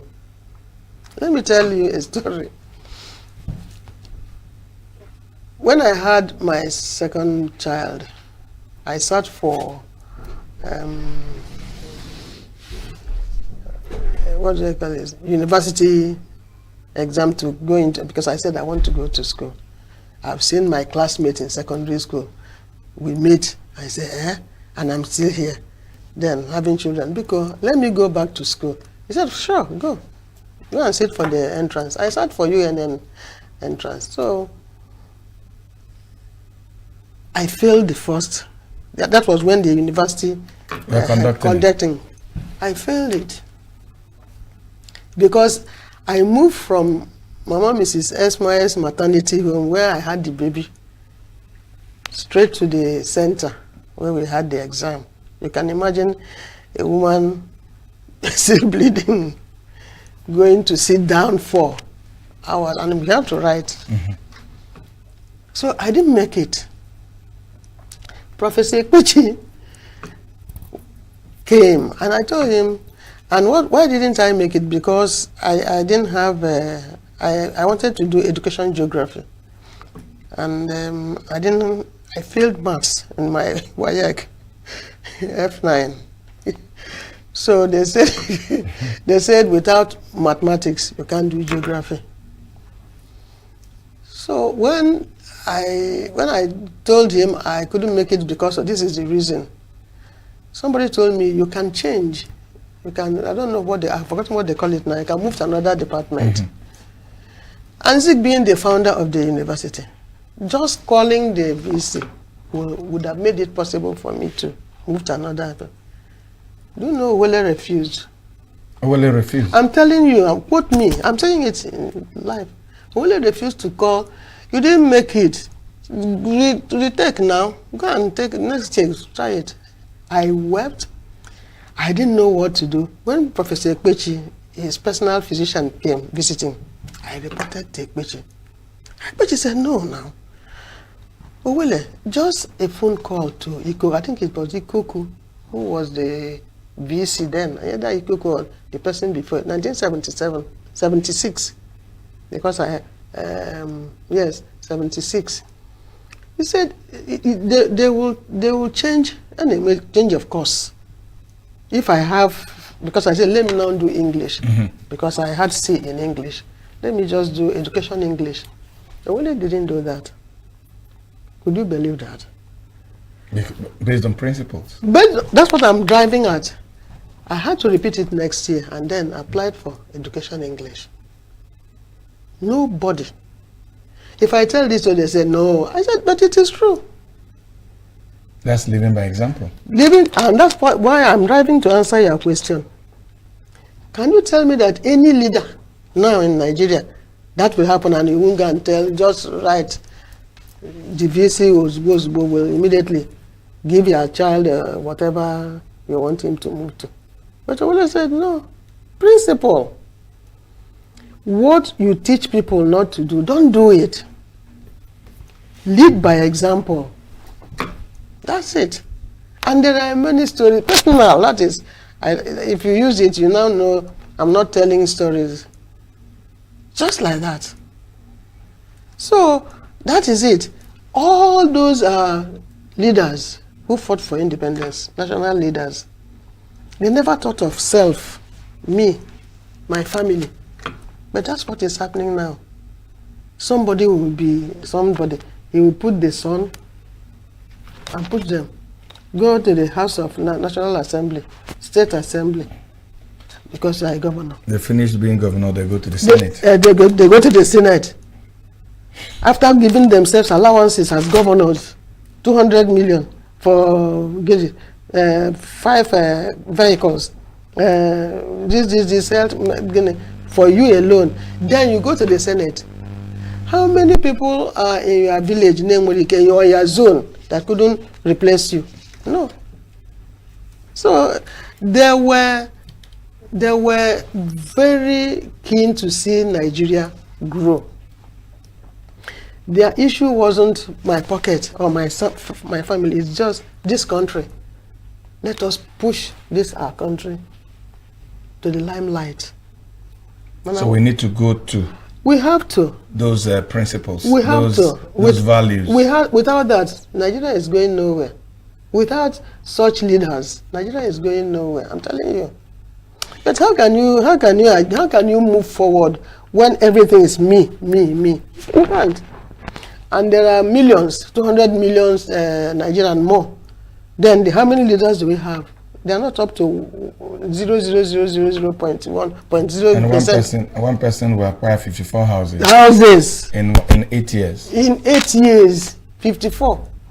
We don't know about money in the bank, cash, dollars and pounds and naira. We don't know about that too. We're just talking of properties. You know, when I look back to your story, I mean, young girl, you got married to Zeke. Old girl, 26 years. You got married to Zeke. You had everything, and 2 kids.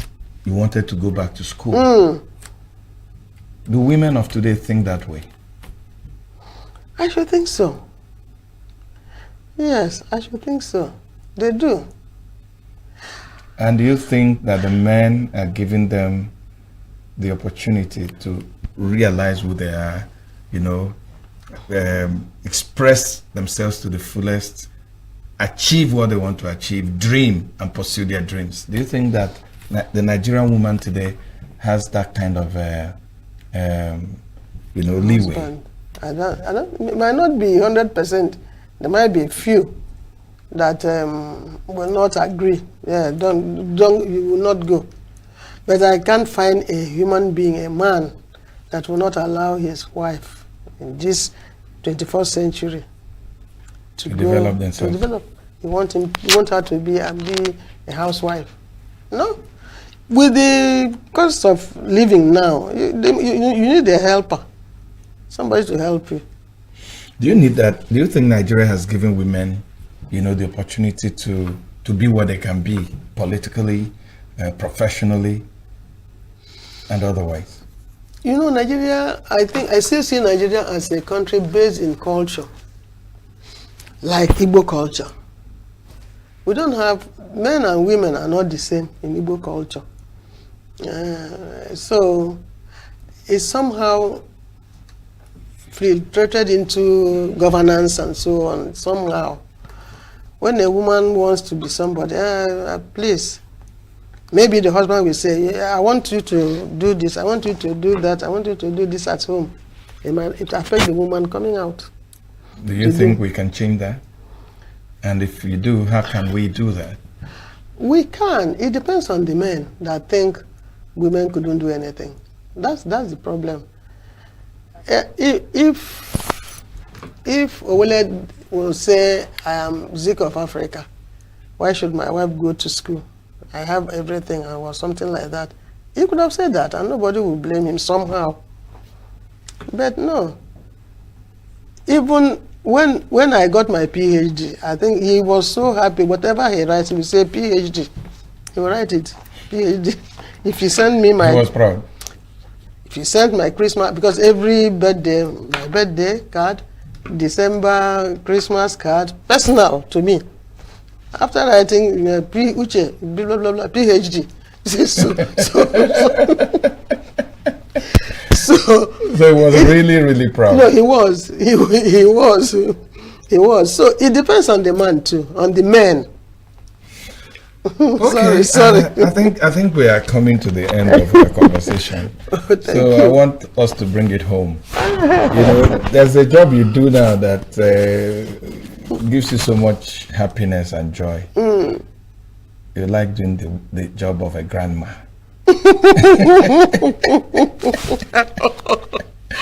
Well, you're a veteran now. You have about 10 grandchildren. God, thank you. You have about 10 grandchildren. Tell me about it. The first time it happened, how did you feel? As I said, in Igbo culture, you enjoy Omugo when it is your daughter. And since I don't have a daughter, I did enjoy the Omugo. You can usurp someone's position once in a while.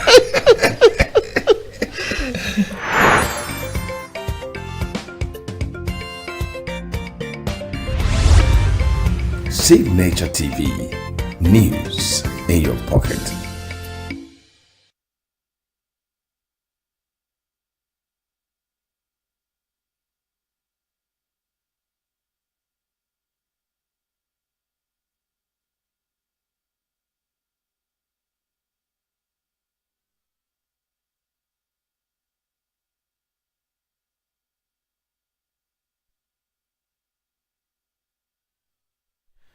All right, that was a beautiful session, with the wife of Nnamdi Azikiwe.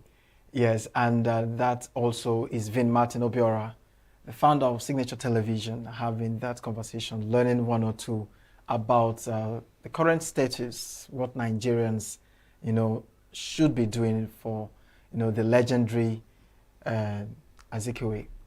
But then again, it is what it is.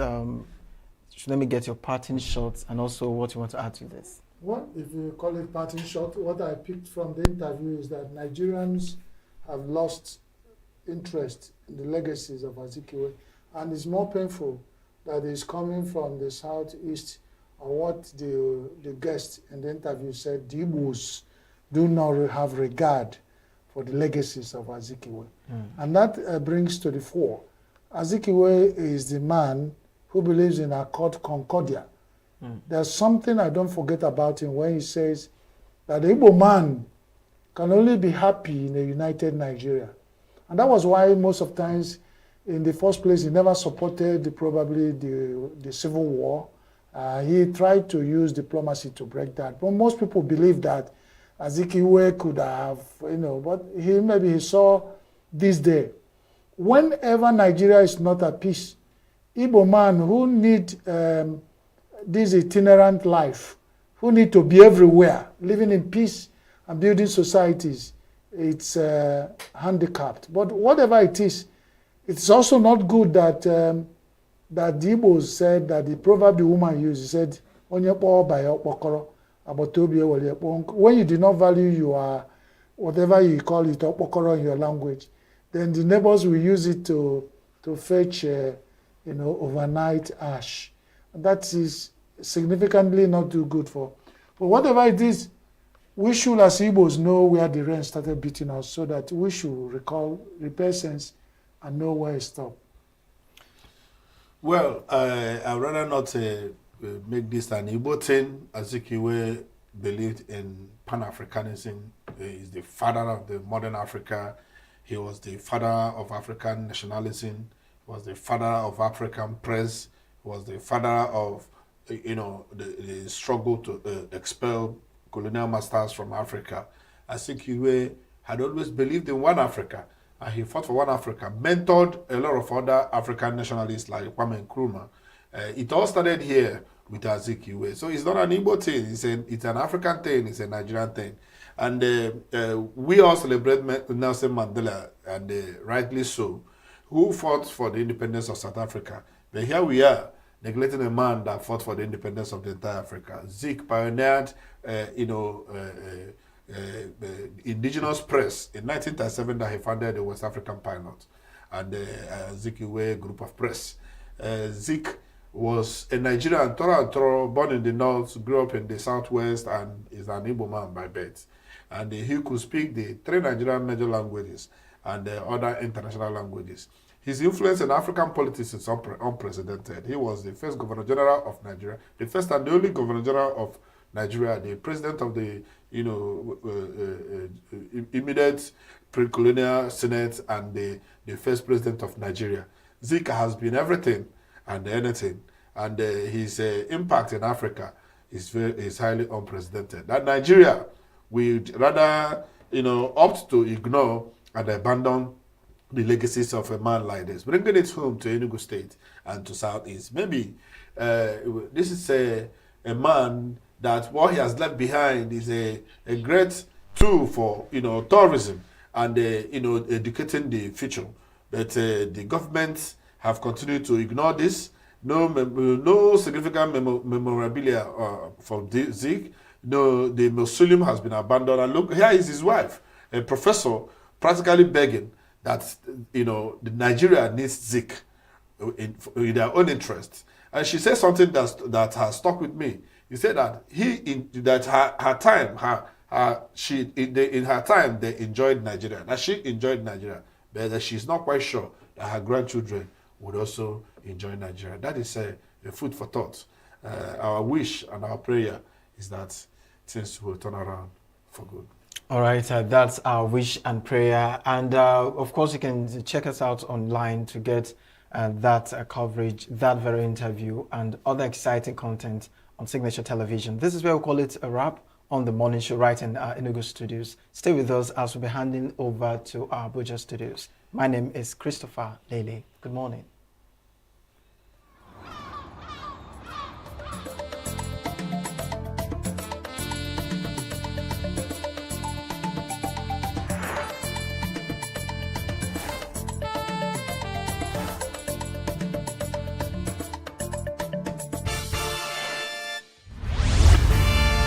We are local.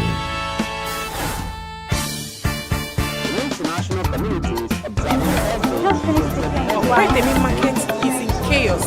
People We are national. Those in support of this motion as amended say aye. We have taken it through by default. We are international. Israeli airstrikes. Donald Trump left us the worst unemployment.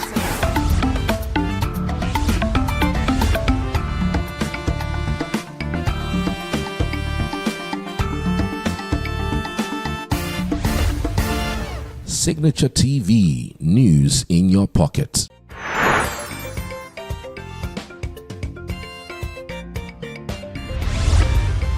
Signature TV, news in your pocket.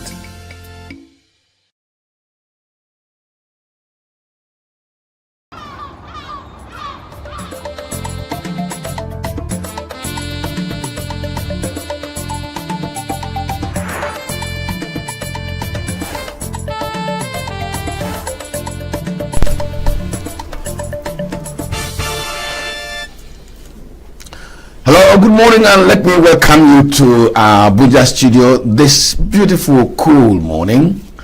My name is Mwabo Zenjoko, and this is a very special edition of the Signature Morning, and I'll tell you why. What I've done this morning is to assemble a college of lawyers to be able to address a fundamental legal issue that the Independent National Electoral Commission raised last week. Now, what did the INEC chairman say?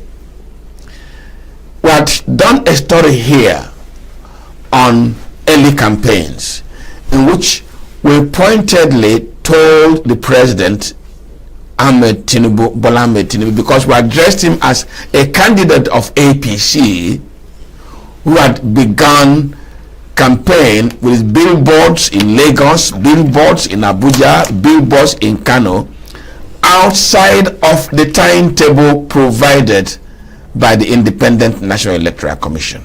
Now, we raised issues in that story. One, is there not a punishment for breaking this rule? What constitutes campaign? Must it be a radio, television, newspaper advertisement promoting a particular candidate? What is the difference between all those and the billboards? We showed you pictures of a convoy of buses clearly written Tinubu 2027. 7 of them rushing in the direction of Nasarawa State. Now we also showed you bus stops where it was written free bus Tinubu 2027.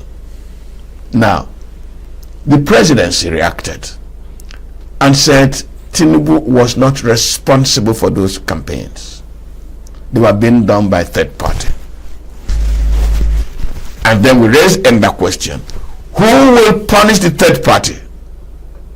Just last week, the Independent National Electoral Commission said they were appealing to the National Assembly to enact specific laws to punish those early campaigns. And so this morning, what I've done is to assemble a college of lawyers. I am not learned, so I'm going to be educated this morning to know whether INEC does not have enough powers already to address that challenge, or whether INEC is playing the ostrich. Now, to educate me this morning, I have from my right, I'm going to come from institutional basis. From my extreme right, I have Clement Chukwemeka. Each time Clement comes, I ask him whether the weather is not clement today. The weather is always clement. The weather is clement. And Clement is immediate past second vice chairman of the Nigerian Bar Association. Clement, you're welcome to the program. Pleasure having me. Immediate past second vice president of the Nigerian Bar Association. Now, on my right is Maxwell Opara, PhD, a lawyer, and an activist. Now, if you look at him this morning, he's not smiling at all. He says he's angry with everything about the legal profession, everything about the judiciary, everything about law and order. But please, we're discussing law and order. Maxwell, you're welcome to the program. It's my pleasure. I hope it will be a pleasure for us to take it easy. Yes. Thank you very much. And on my left is Adekunle Oladapo Otiteji, PhD. He is also a lawyer and a legal consultant. Dapo, you're welcome to the program. Thank you very much. It's always a pleasure having you here. Thank you very much. Gentlemen, let me also start from that institutional, because Chukwemeka, I'm insisting that you be speaking because the Nigerian Bar Association, with that past or present, must have a voice in this matter. Definitely. Now, the INEC chairman is asking for a new law to address infractions of its rules, beginning campaign earlier than it should. First, that beginning campaign earlier than it should, how do you describe it? Political rascality, absence of rule of law, or what? Well, I would say that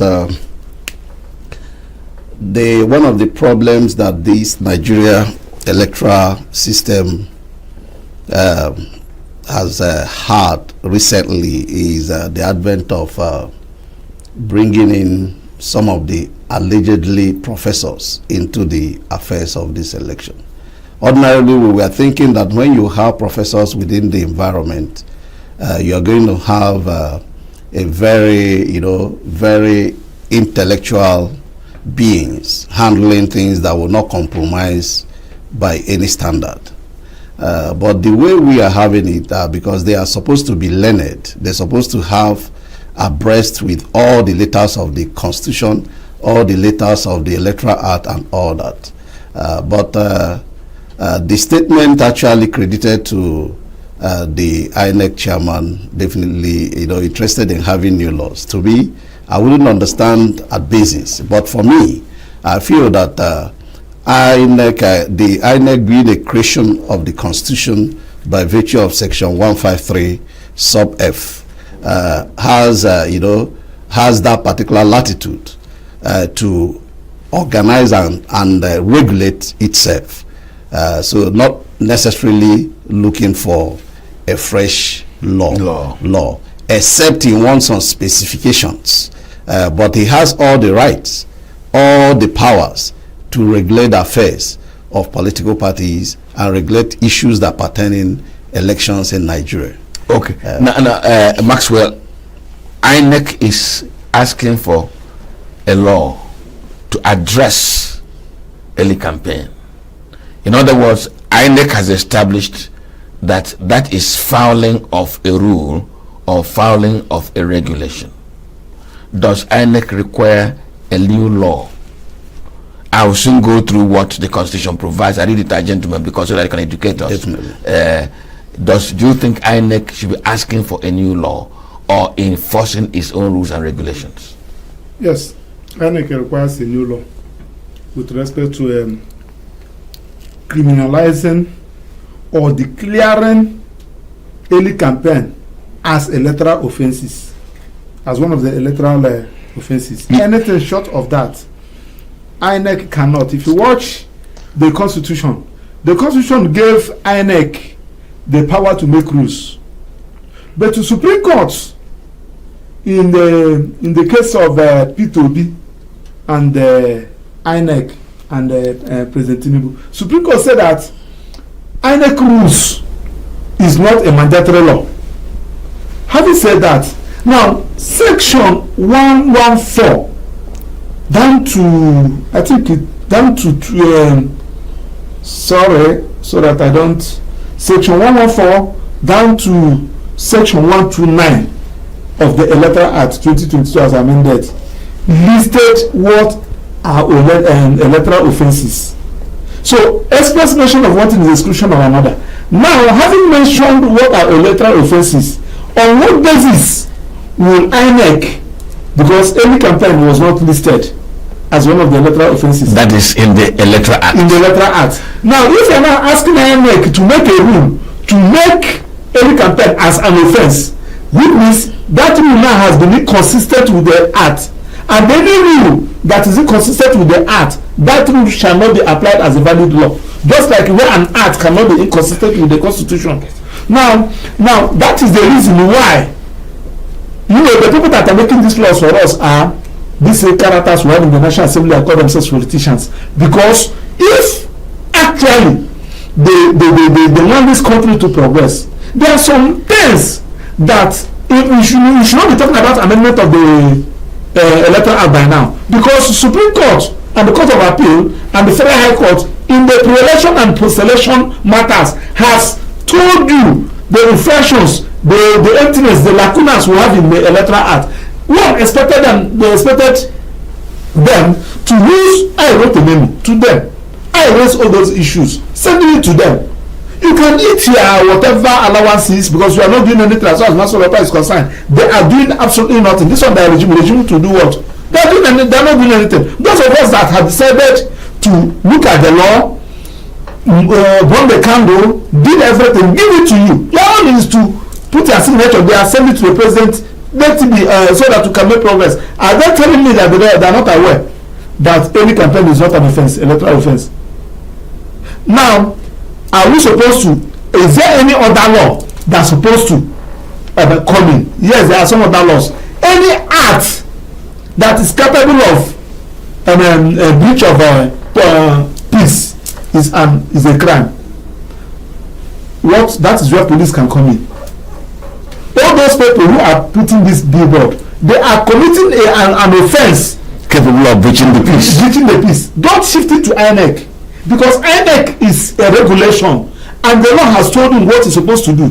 But under the Constitution, under the Police Act, under every other relevant laws, police have unlimited power to look at something, including your marriage. If you and your wife, you are fighting, nobody should tell police that is a matrimonial issue. No, police cannot fold their hands to allow one of you to kill yourself.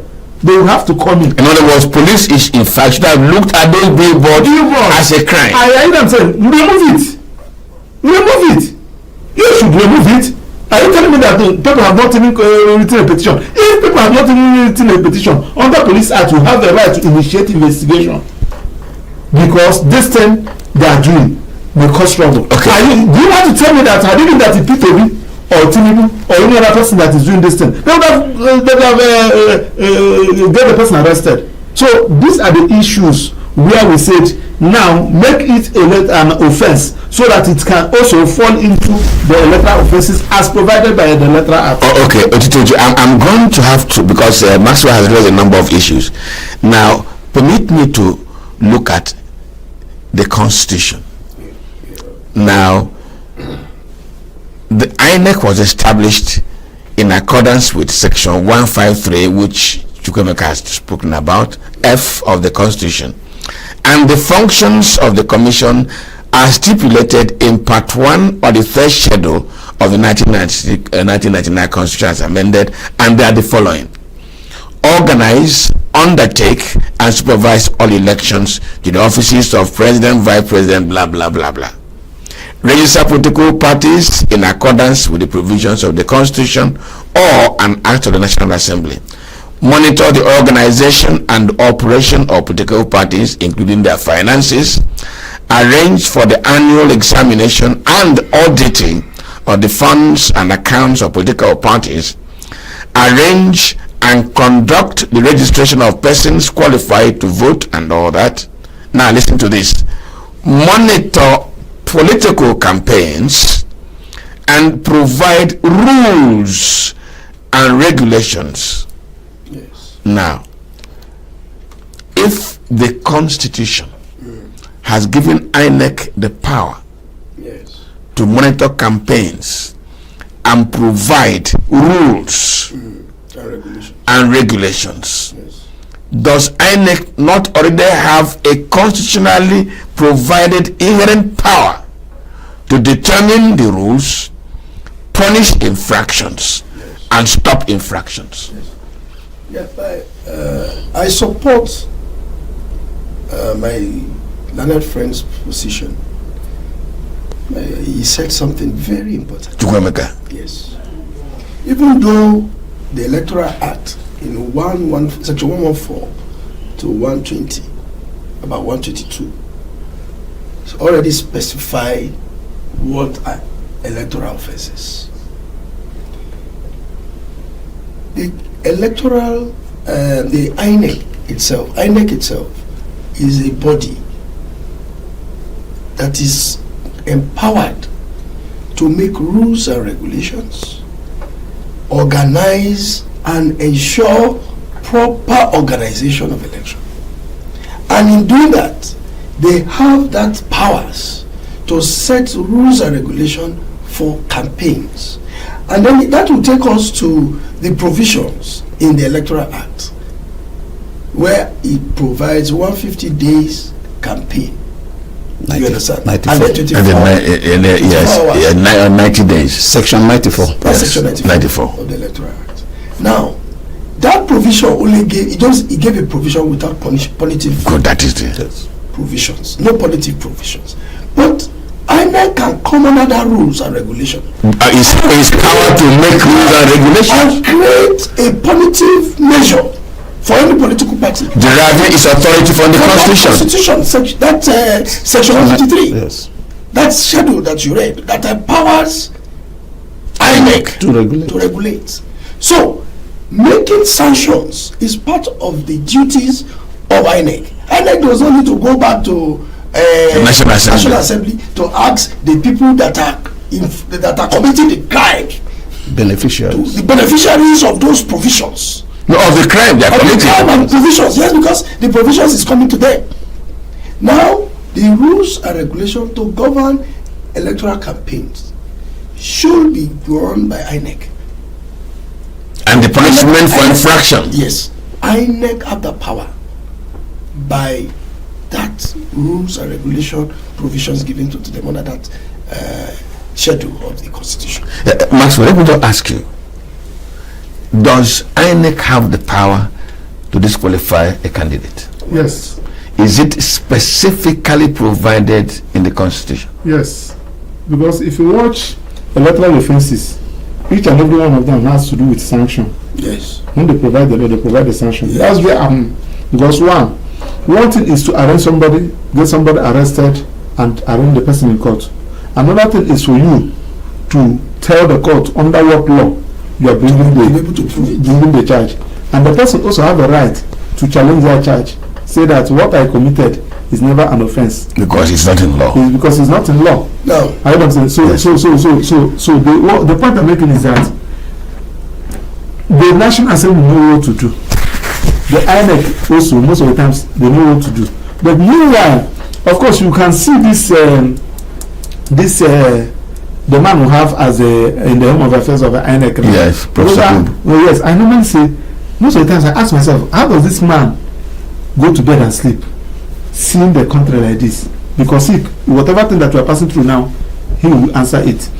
Now, if INEC did what they're supposed to do at the issue, allow the people that Nigeria elected to be there. All these people, these things we shouldn't have. Because one, I cannot even question any of them, most of them, because somebody elected them. And in fact, one governor told these cabinet members, listen, let me tell you, nobody should come here to tell me anything. You don't know how I managed to become the governor. And it is true. Nobody knows how he managed to become the governor. Because he was in his house, he said that you are the winner. From first to first. So, whichever that is the case, INEC should not be crying. That's why I don't have sympathy. But we are talking about the law. Because I have looked at the law. Thank you very much. What fall under, what will constitute electoral offense? Early campaign is not one of them. The Electoral Act condemn it. Condemnation of an act does not criminalize. It's just just like a Democrat said, is on a moral ground, and morality has no place in law. You know, Chukwumeka, I asked him a question whether INEC has the power to disqualify a candidate, and his answer has put me in a quandary, because he says yes, but it is specified as an offense under the law. There is no specific punishment provided for early campaign. However, the Constitution says you make rules, you make regulations. In matter of jurisprudence, how can't you extrapolate and say, since I have the powers to make rules and regulate, don't I also have the power, by that same power, to punish anybody who disobeys the rule? Thank you for that wonderful question. The most important thing we need to look at is INEC, by its name, independent, that independency is just by paper. You cannot see it inherent in them that they are independent.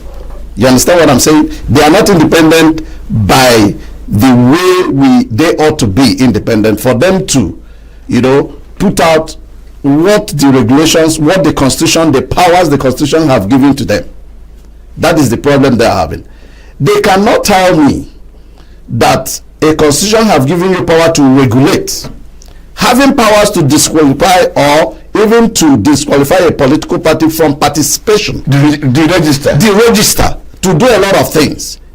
We shouldn't be looking at criminalizing. We are looking at, these are political party. You have all the whole right to say, you are not qualified to contest because you violated this and that and that by virtue of that section 95 of Electoral Act, which guarantees them that powers to regulate, to put up that regulation.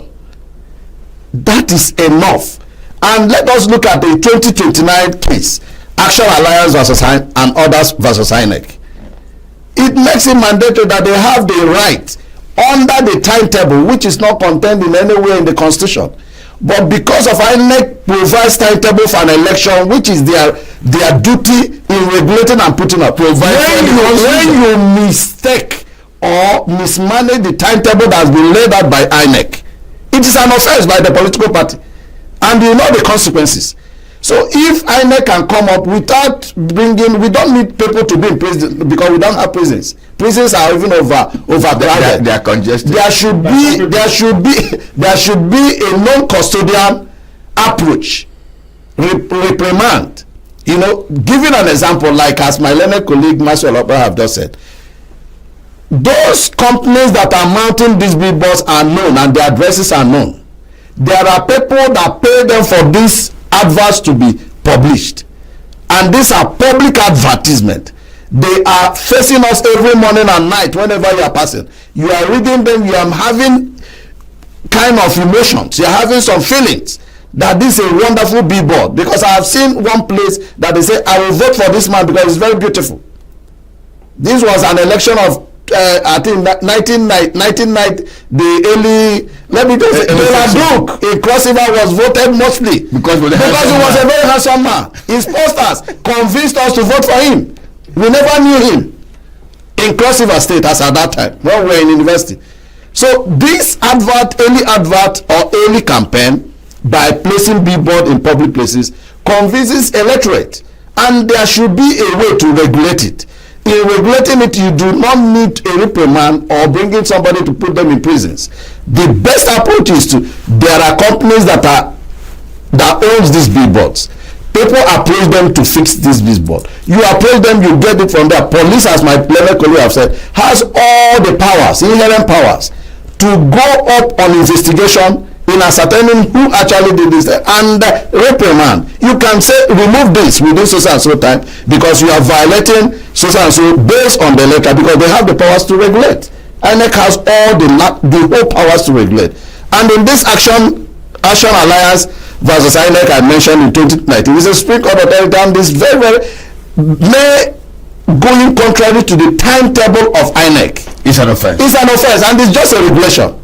So can't you indirectly or directly pronounce that going against any campaign which has already been used in the Electoral Act shall 150 days and 24 hours before the polling day?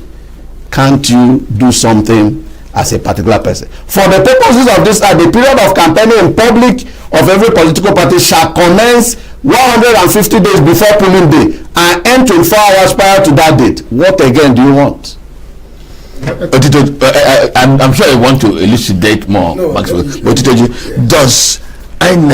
can't INEC test the legal waters? Yes, INEC has failed in their duties by even approaching the National Assembly. They are not independent. They have failed.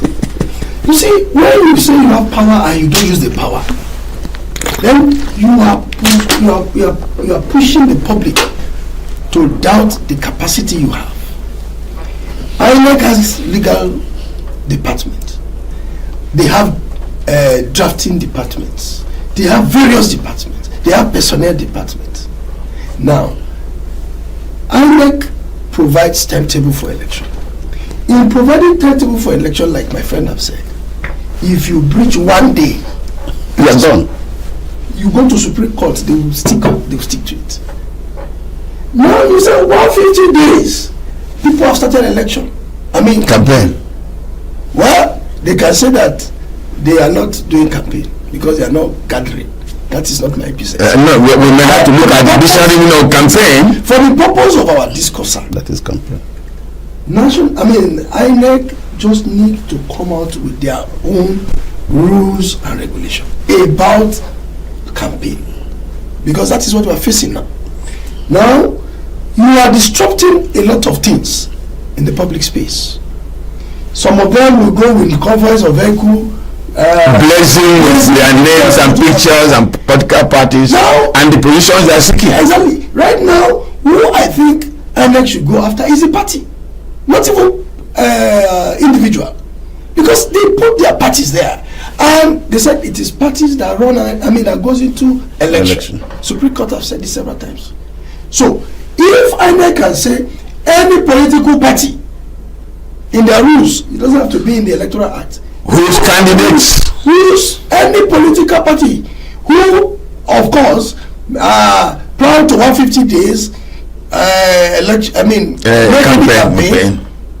will be disqualified from having to field candidate for that position around whatever, in that area or vicinity. If you have a billboard in Abuja and we see a picture of somebody coming out and using your PDP, whatever it is, don't question it, then it means that the political party has been found to have infringed that particular provision. Yes, Maxwell, I'm sure that we are listening to the submissions. Yes, we are talking about law, and I want us to see it from that angle. In the first instance, Clement talks about disqualification for going against electoral INEC rules. The Constitution and the INEC has provided the things that will make you to be disqualified from voting and be voted for. The Electoral Act and the Constitution has also provided who qualifies to run an election. The Constitution also made provision for what will render a particular vote invalid. In all these things, any campaign has no place in law. Rather, it has a place in morality. Now, do we have any ground upon which we can correct this? Yes. See what happened in Nasarawa State, where some youths woke up and set ablaze the billboard of President Tinubu. That is not last 2 weeks. Go to the north. I'm sure that they can only do it in Abuja. They can't do it in where people are aggrieved. In fact, the person who even mounting that distance will regret the day he was God created him. Now, the point we are making is that the law for INEC to criminalize, to punish any campaign, they need another law. Now, if somebody now said you are not going to run this election, you are hereby disqualified from running this election because you started early campaign. The party. Whether the party or the candidate, whichever one. I can say, because after that campaigning, nobody should tell me that they are not campaigning. I saw a very senior colleague I have respect for. He said that they are not. What do you mean they are not campaigning? They are campaigning. Fairness means consent.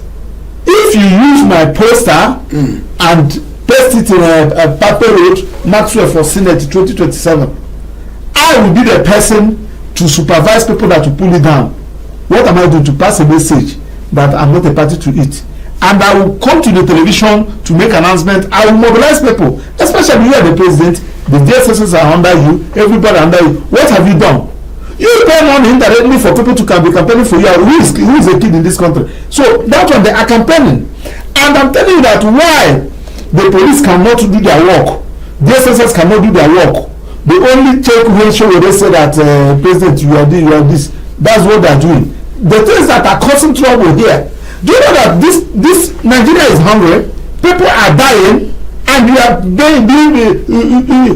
showing the process. People, they are killing people in hundreds every day, and you are putting billboards. That thing only is enough to cause a very big protest in this country. Have you been that Nigeria is not a banana republic? You can't do it. There are some things that you don't do outside. I know what I'm telling you. Excuse me, sir. No, let us go on the national. Excuse me. I agree. Nigeria is. Allow him, and I tell him that I have not eaten banana this morning. The point I'm making is that there are some things our politicians are doing and get away with it. I know what I'm saying. That ought not to be. Yes, because they believe that they can do it and nobody will protest. No protest in Nigeria again. You are saying that we are not no protest. Have you seen a country that there is no protest? We are protesting here. We are arguing issues. We are debating matters. We are not protesting here. How many persons get time to watch this thing? Protest means going to the street. I just came back from Vienna, Austria. Do you know why they are protesting? Do you know why they are protesting, sir? That the wife of one of the, is it as we normally call them, municipal district, one of the councillors. The wife bought another dog, and the dog, they know the cost implication of that dog. They said the man should resign. Yeah, there in Vienna last 2 weeks. I said, is that why these people are protesting? So over ownership of extra dog. Yes, that is extra cost. The other person in Germany went on vacation with the wife. They said that he must resign because the vacation they asked him to go is only him. How does he get the money that to carry the wife? So these are the items. Now somebody will be doing something here, just like yesterday, day before yesterday. Some persons sat down police with the police uniform, army uniform. They sat down with criminals negotiating. Criminals who are there with AK-47 negotiating in this country. That's another day. So because one, when we are saying this thing, most of the persons are listening, and I can't see red. I will call it black. I see black. I will be calling it white because you feel that when you say it will be sanctioned. No, we are not behaving well, and that's why you see somebody 2 years before the election. People are dying, the inflation is on a high rate, the doctors are on strike, and they are telling us to re-elect you again. Are you supposed to tell us to re-elect you again? Is not a work they are supposed to tell us. Okay, but we're talking about asking that for that re-election within the rules. Yes. That's the conversation. The early campaign, the INEC needs and that law. Yes, they should make it as electoral offense. Okay, but there's something that I'm coming to immediately. There's something that's come out from this conversation that once in this country, the Supreme Court had said the powers of INEC to create timetable is equivalent to a law. If you disobey it, you pay for it. Yes. That Supreme Court pronouncement is like a constitutional amendment. It can be cited. Judicial precedent. It's a judicial precedent. It's 2019. It's case law. 2019. Yes. And in 2023, what does the Supreme Court talk about INEC rules? Timetable. No. Timetable is very. See, with due respect. Yes, but I was coming to yes. By virtue of the pronouncement of Supreme Court on timetable, it has become our law, and that gives, in fact, the provisions of Electoral Act on issues of timetable is law. That thing is derived from rules. With due respect, it's derived from rules of INEC. Exactly. Then the Supreme Court, Supreme Court 2020, what did they say about the rules of INEC? No, they said that the rules of INEC is the rules of INEC and the law are two separate things. That's what they said. They distinguish the law and rules of INEC. But in any case, they said that the provisions of timetable is very sacrosanct. Made by the rules. Yes. Made by INEC. Because of they are seizing their powers under the rules. Yes. And what did the Supreme Court talk about the rules? You see, let me tell you, there are two things. The argument of the Supreme Court in that Peter Obi's case is different from timetable. The real arguments are different. The argument of timetable. When you are supposed to do primaries, when your name is supposed to get to INEC, they are sacrosanct. And then that should include when campaigns should start. Now, the issue of rules of whether during the time of election, there's what's it called? Transmission of results. That That's a different thing. So Supreme Court had dealt with that in a different manner. But in issues of timetable, they have taken it as law. And in any case, every political party in Nigeria today believe clearly that if you don't meet the timetable of INEC, they are out. That's all. That's all. Now, in creating sanctions for people who go against that provision of the section, saying what it is INEC that have to sit down and bring out that rules and regulation. That's all. And once they bring out the rules and regulation, it becomes a law. And if you want to challenge it, the court is there, and go and challenge it, and let us see what the court will say. Because they are independent, and they have to make provisions to make regulations of election. Actually, to come in, one of the cardinal responsibilities that we have been talking about for INEC is purely becoming an independent commission.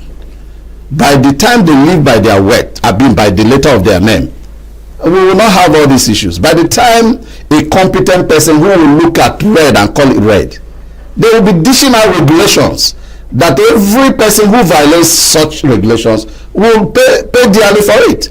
Let's take for example, there is nowhere constitutionally where if you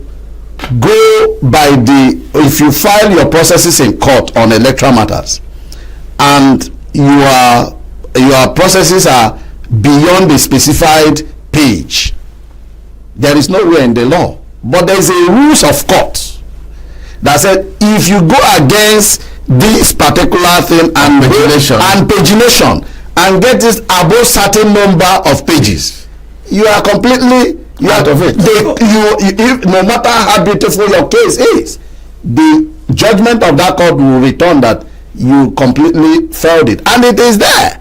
So the rules are sometimes the INEC, for God's sake, Constitution have given them power for regulation. Exactly. The provision of Section 94, Section 95 of the Electoral Act 2022 have given them absolute powers again. It is only because on that man whom this particular power has been. How do you now come up and deliver on this particular mandate? These are very, very simple. Yes. Okay, yes. This is what we call delegated legislation.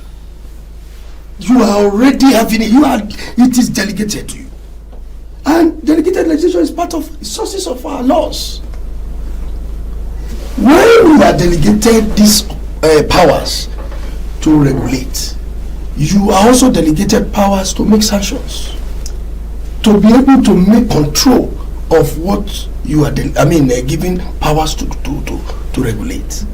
And now, as a delegated institution whose powers are to control election, regulate election, we believe that they should have their rules outside clearly stating when and when to start election, and whoever goes against this time, the sanctions for it.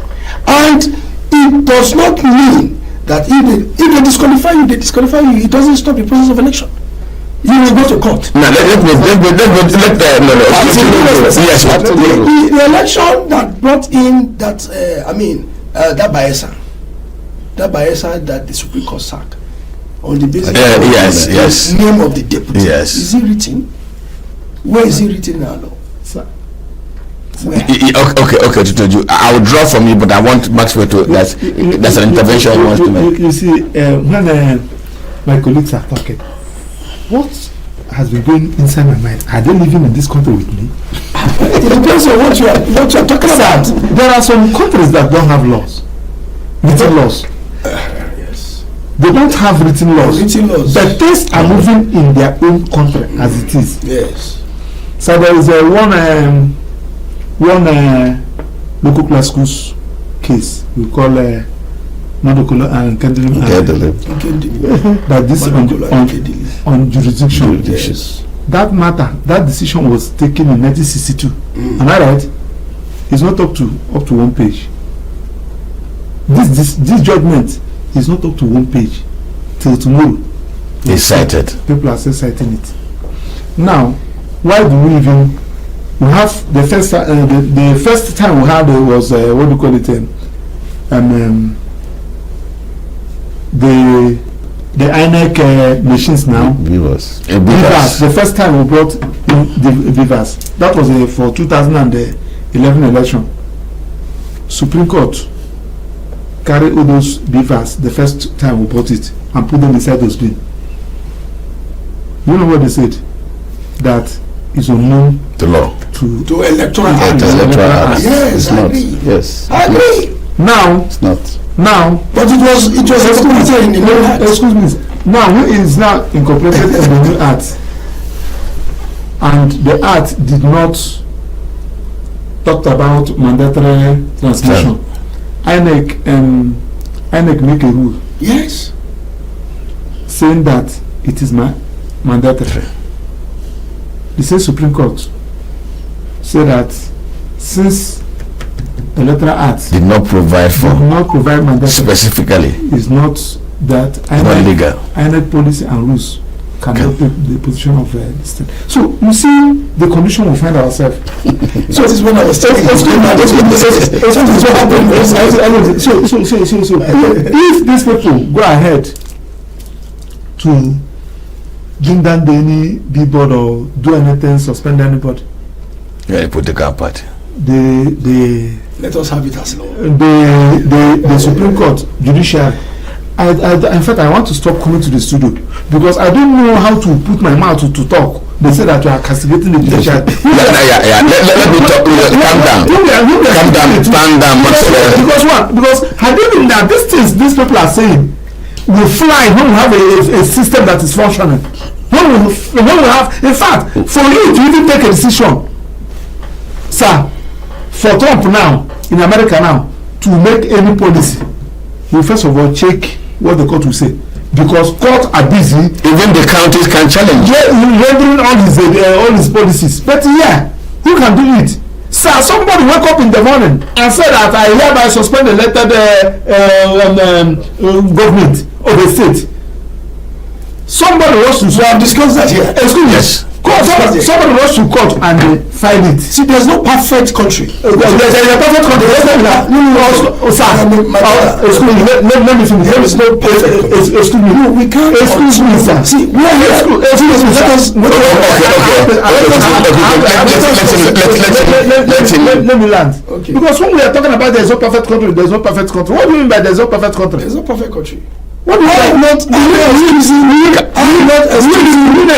need a perfect life? With due respect, I'm not accusing a better life. I'm not excusing some illegality that you are not. I'm not excusing. You are not. You are making it. No, I'm giving instances. Excuse me. Okay, gentlemen, calm down. And gentlemen, these are two highly knowledgeable gentlemen. Otitoji PhD, Marshall Awara PhD. Let's go ahead. I'm the only PhD. No. The point we are making is that what we are talking about is, my father used to tell me that they put evening mass because morning mass is not complete. Are you know what I'm saying? And if this snake head bite you, if you see this head, you should be running. So since I've been called to buy, I have not done anything. I need to pay litigation. I know what I'm talking about. Because if we have a functional, remember that we said when the executive misbehave, you rush to judiciary. When the parliament misbehave, you rush to judiciary. When the judiciary misbehave, where do you run to? That is the essence of this discussion. This shouldn't have been a discussion. Because when you watch the position of the judiciary and know what you're going to get, you won't even think about. In fact, when somebody say you are going to contest 2027, say I beg, please.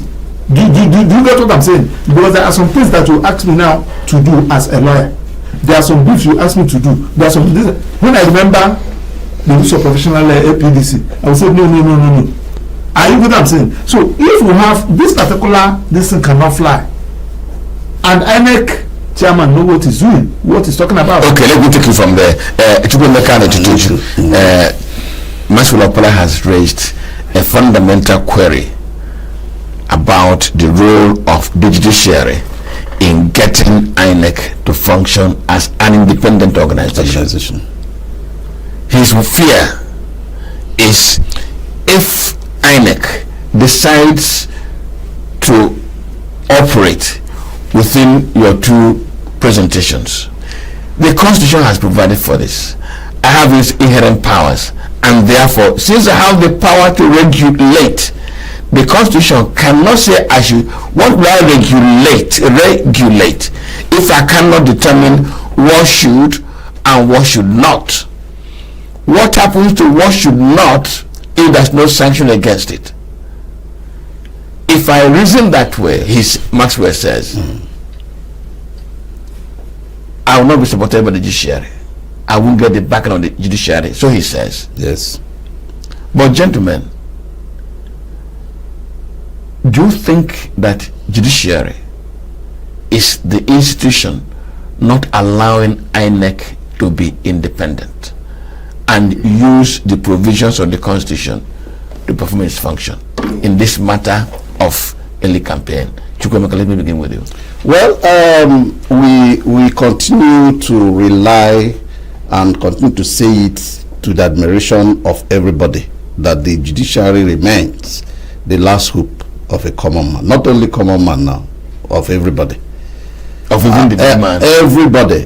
For the fact that some decisions may not really go by the way some people really did it. Just Nigeria is a growing concern. Definitely there will be a time that things will definitely be perfect. And there is no, as my learned colleague have just said, there is no pure perfect country. But I think the judiciary revolving. There are a lot of things going on. There are a lot of things. This your line of argument is still a destination to be arrived. Definitely, there is the head. If you look at the kind of sanctions that are going on, trying to recalibrate, trying to sanction within their system, and getting the best. Those who fortify their ages and all that have been shown the way out of judiciary. So I really commend the leadership, which is the head of the judiciary. I feel that the judiciary, definitely we are getting to that point where they will look at the interpretation of regulation and give it the proper meaning. Okay, Oditoju, yes, sir. How do you feel? Do you think that the judiciary is the challenge now into allowing INEC to grow into independent, using its powers as provided for in the Constitution without being hamstrung by the absence of specific punishments prescribed? Are we going to provide punishment for everything, really? No, judiciary has never been a problem of INEC. Judiciary have always been interpreting laws the way they perceive it to be. Well, like I said, there are some conflicting decisions, but in having conflicting decisions in election matters does not nullify judiciary as being going against. Mistakes happen. Yes. They are infallible. They are not infallible. Judiciary today has saved this country from serious calamities. Now, is it judiciary that declares state of emergency in Port Harcourt? Is it judiciary? If you don't go to the court, will judiciary have benefit of deciding it? You see, there are so many things that we have today that we have been limited by so many reasons. There are some interpretations that have up to today. Do you know now the River State imbroglio? We have no judicial statement because politicians could not together withdraw cases. They will say it's political settlement. So, will you blame judiciary for that? If you say you want to withdraw your suit, will they just say no and accept it? You withdraw your suit and go, and the man will strike it out. So you don't have benefit of interpretation, and tomorrow you cannot control to strike out. So will you not say because of that judiciary have problem? So most of these things are still political actors born back to our politicians. Our judiciary is also a reflection of our society because it is the people in the society that becomes a judge.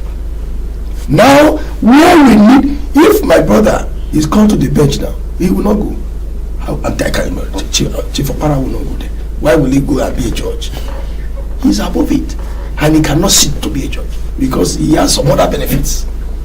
So let us credit some of our judges that are doing well.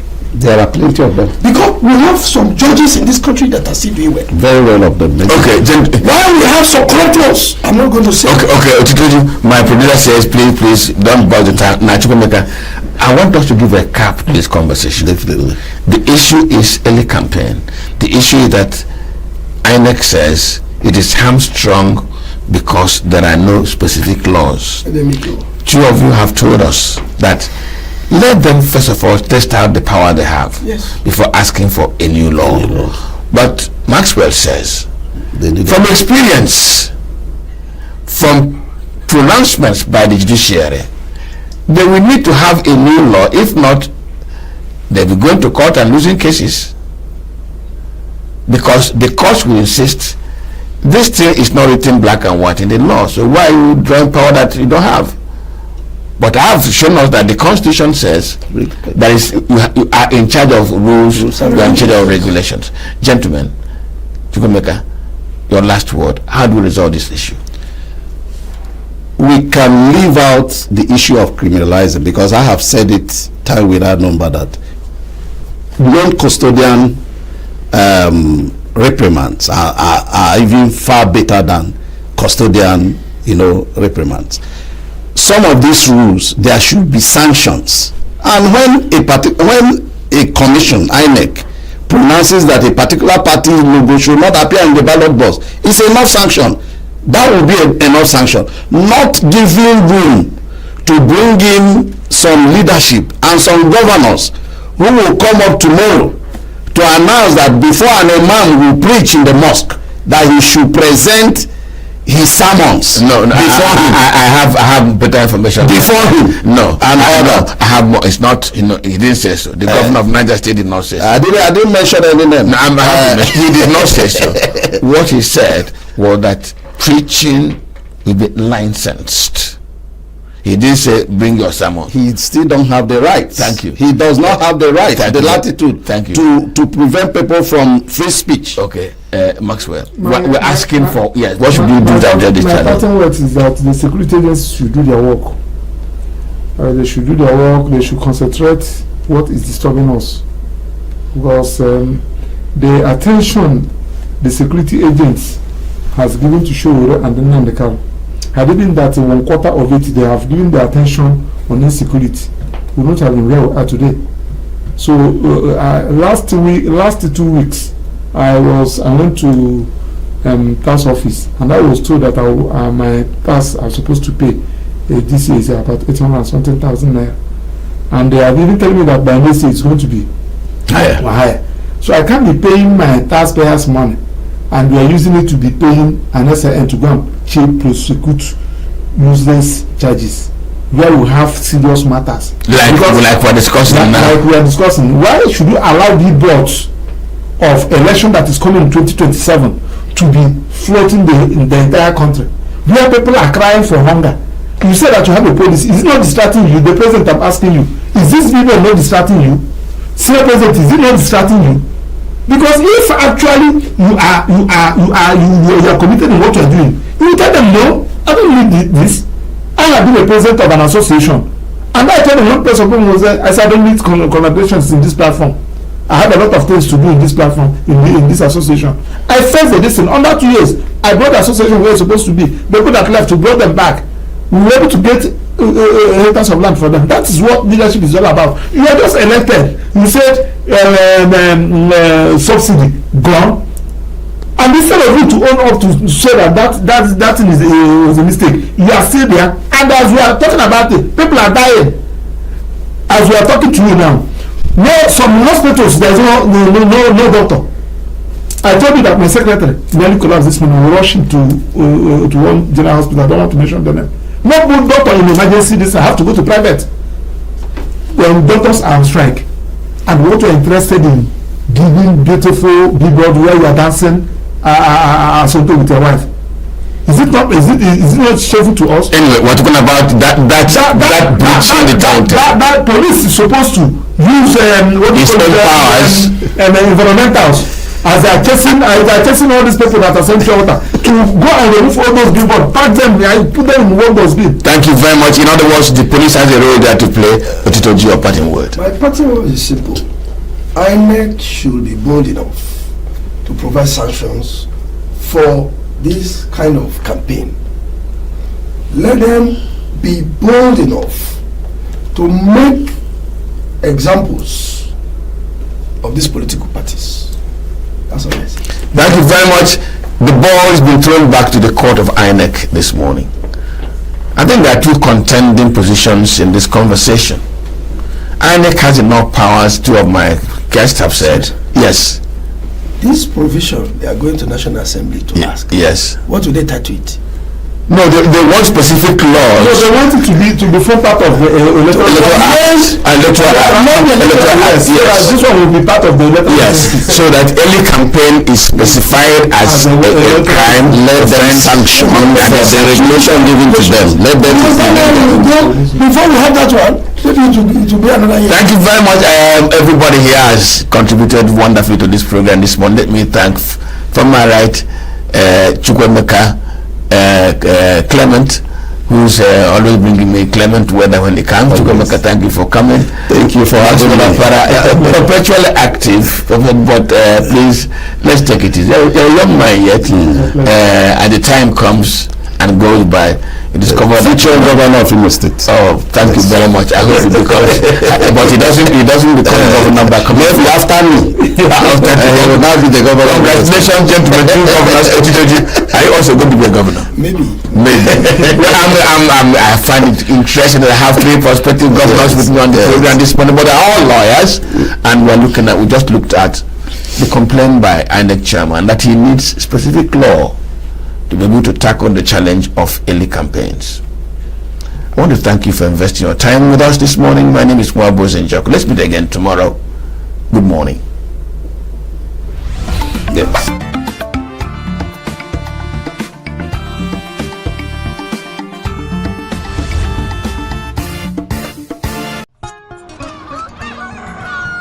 New every morning on Signature TV, we open the day for you with needed energy, information, and required vibes to shape your day. From sizzling snippets of stories in various areas of life to intriguing conversations with net worth guests. When you have people who have no track record becoming your leaders, you have a problem.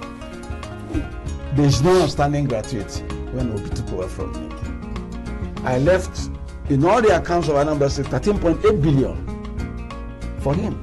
Your day cannot be complete without Signature Mornings on weekdays and Signature New Day on weekends. There is no better way to start your day except Signature Morning and Signature New Day every day on Signature TV.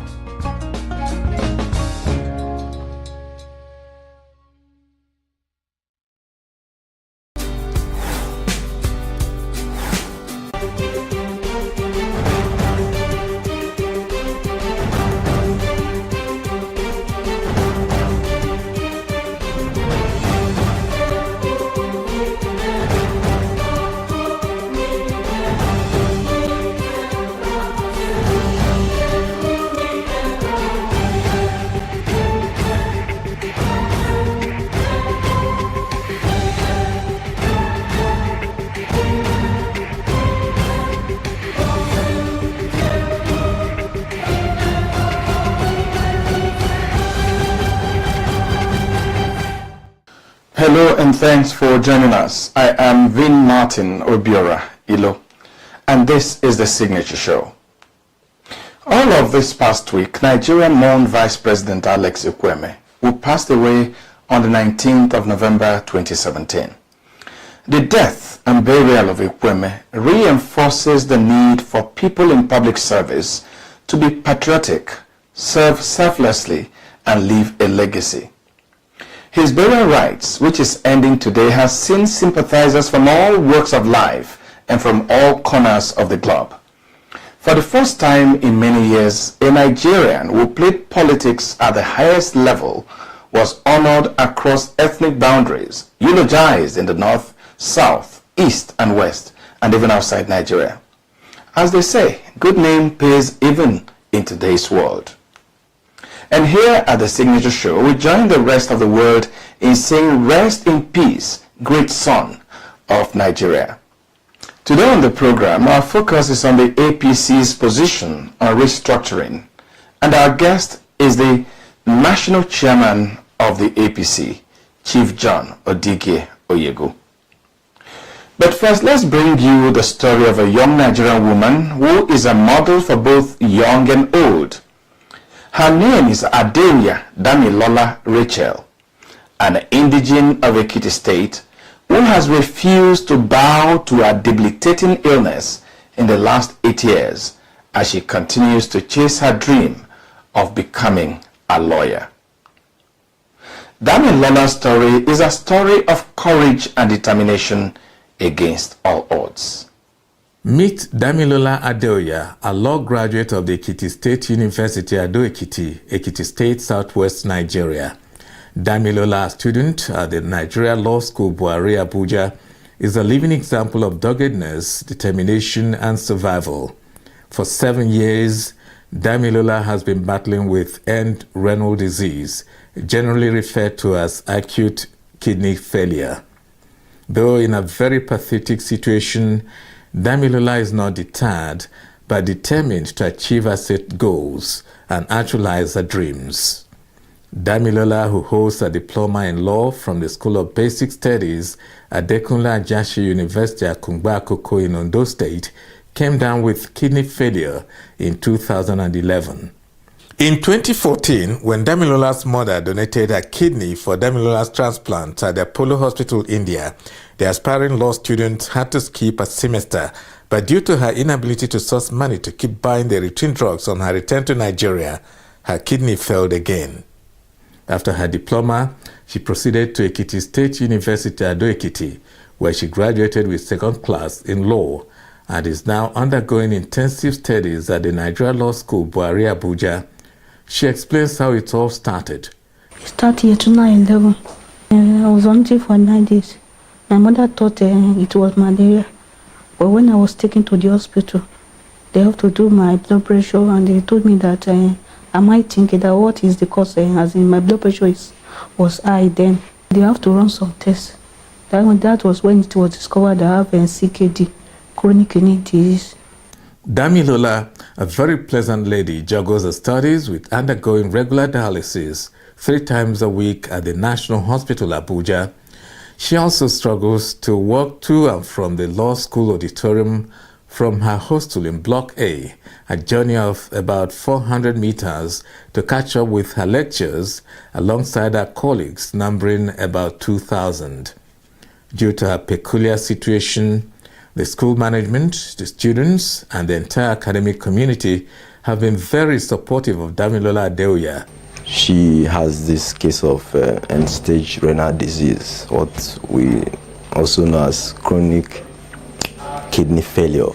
She has been undergoing dialysis even from Ekiti, and they had to refer them to the National Hospital where they continued this same dialysis because it's the main treatment to keep her going until she gets the definitive treatment, which is the kidney replacement, that's the kidney transplant.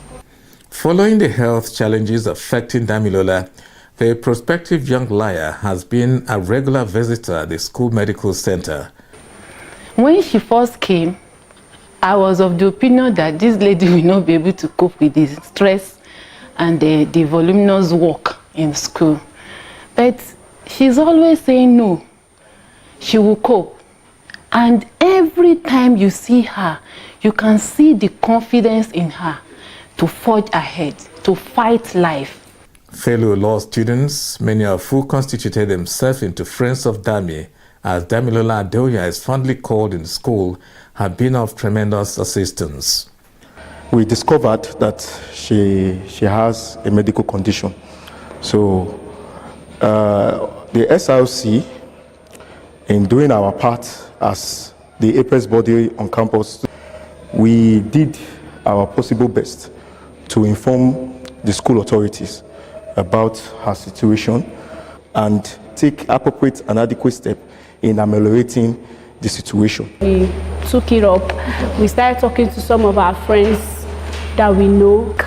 We were able to raise money for her to go for her dialysis 3 times last week, and today she will be going for her dialysis again. Now, Damilola undergoes dialysis at the National Hospital Abuja 3 times a week, 12 times in a month, and spends on the average over 300,000 naira every month on dialysis and medicaments.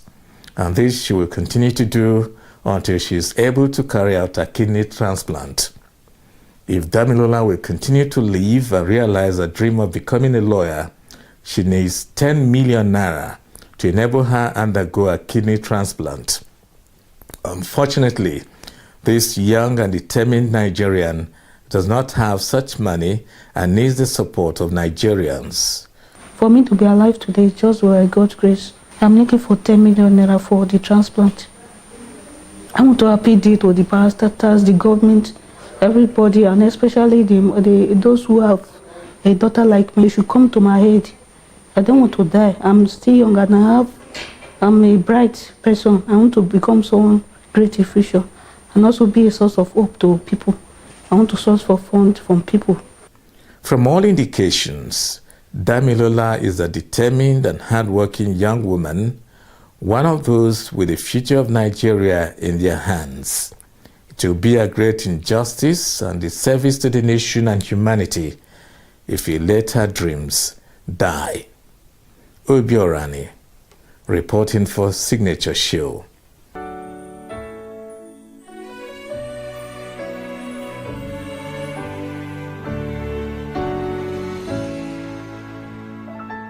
We dress in black and we say goodbye.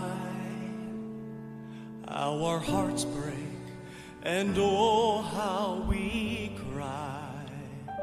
Yet though we grieve, we still have hope. 'Cause for all hearts of faith we trust and know there is a heaven after goodbye, a blessed reunion promised in time.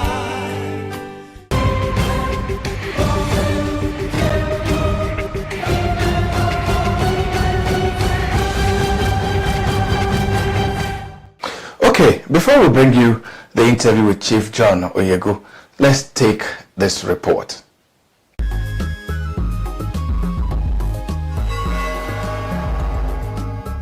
At last, the ruling All Progressives Congress APC government in Nigeria has shown its preparedness to listen to the yearnings and aspirations of Nigerians by producing a document towards restructuring the country. In the public presentation of its committee's report on true federalism in Abuja recently, the APC expressed its commitment to true federalism, describing it as the way out of Nigeria's current bastardized unitary federation. Speaking at the event, the national chairman of the party, Chief John Oyegu, said past conferences were flamboyant set pieces which ended in nothing, and that what the APC was bringing on board represented the true opinions of the critical mass of Nigerians. The APC Committee on True Federalism, led by the Governor of Kaduna State, Nasir El-Rufai, had presented its findings to the national chairman of the party about 2 weeks ago for his scrutiny. The committee, which was set up in August last year, made 13 recommendations, which included the creation of state police, control of the onshore resources by states, fiscal federalism, local governments, devolution of powers, independent candidacy, and measure of states. El-Rufai, who said the committee produced clear recommendations and draft bills that incorporated amendments to strengthen federalism, insisted that states should exercise consequential powers, assume more responsibilities, and control resources. But many dismissed the report and recommendations as a political ruse aimed at diverting attention of Nigerians from the myriad of challenges bedeviling the country, which APC may not have shown capacity to overcome. They believe that it is another deceit from the ruling All Progressive Congress APC intended to make the electorate vote for them in the 2019 elections. The APC and indeed President Muhammadu Buhari had vehemently opposed restructuring and true federalism upon assumption of office, despite the fact that it was among his promises during the campaigns in 2015. While the party's national chairman, John Oyegu, maintained that the APC recommendations will set the country on the path of correcting the misrepresented political structure, Nasir El-Rufai, who led the party's Committee on True Federalism, dismissed insinuations that his party is submitting to True Federalism for political gains in 2019. According to him, instead of rebuttals of the recommendations, there had been a lot of hysteria triggered by seeming disbelief that a party in power at the center is proposing true federalism. Already, some ethnic nationalities like the Niger Delta have made their stance known before next year's elections that they will only pay attention to political parties that are interested in restructuring as they seek for votes in 2019.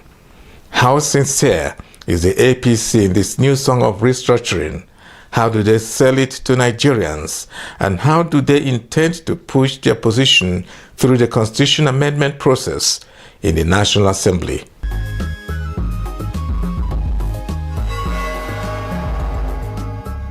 Thanks for joining us. With me is the National Chairman of APC, His Excellency John Oyegu. Mr. Chairman, you're welcome to our... Thank you. It's my pleasure, as usual.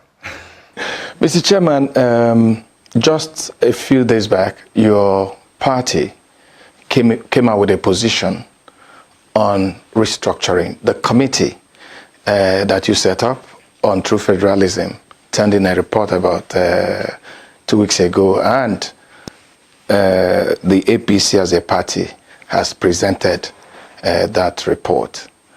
Tell me a little of what that report is saying. Well, I think it's necessary to do a little bit of the backdrop. The issue of restructuring, or what we call true federalism, has been in the public domain for quite a while. We've kicked it up, kicked it sideways, organized major confabs, spent billions of naira trying to get an answer by politicians who never intended to do anything much about it. At least the last attempt was in the last months of the Jonathan administration. Of course, all the opinion leaders who have threatened fire and brimstone if the country is not restructured were there.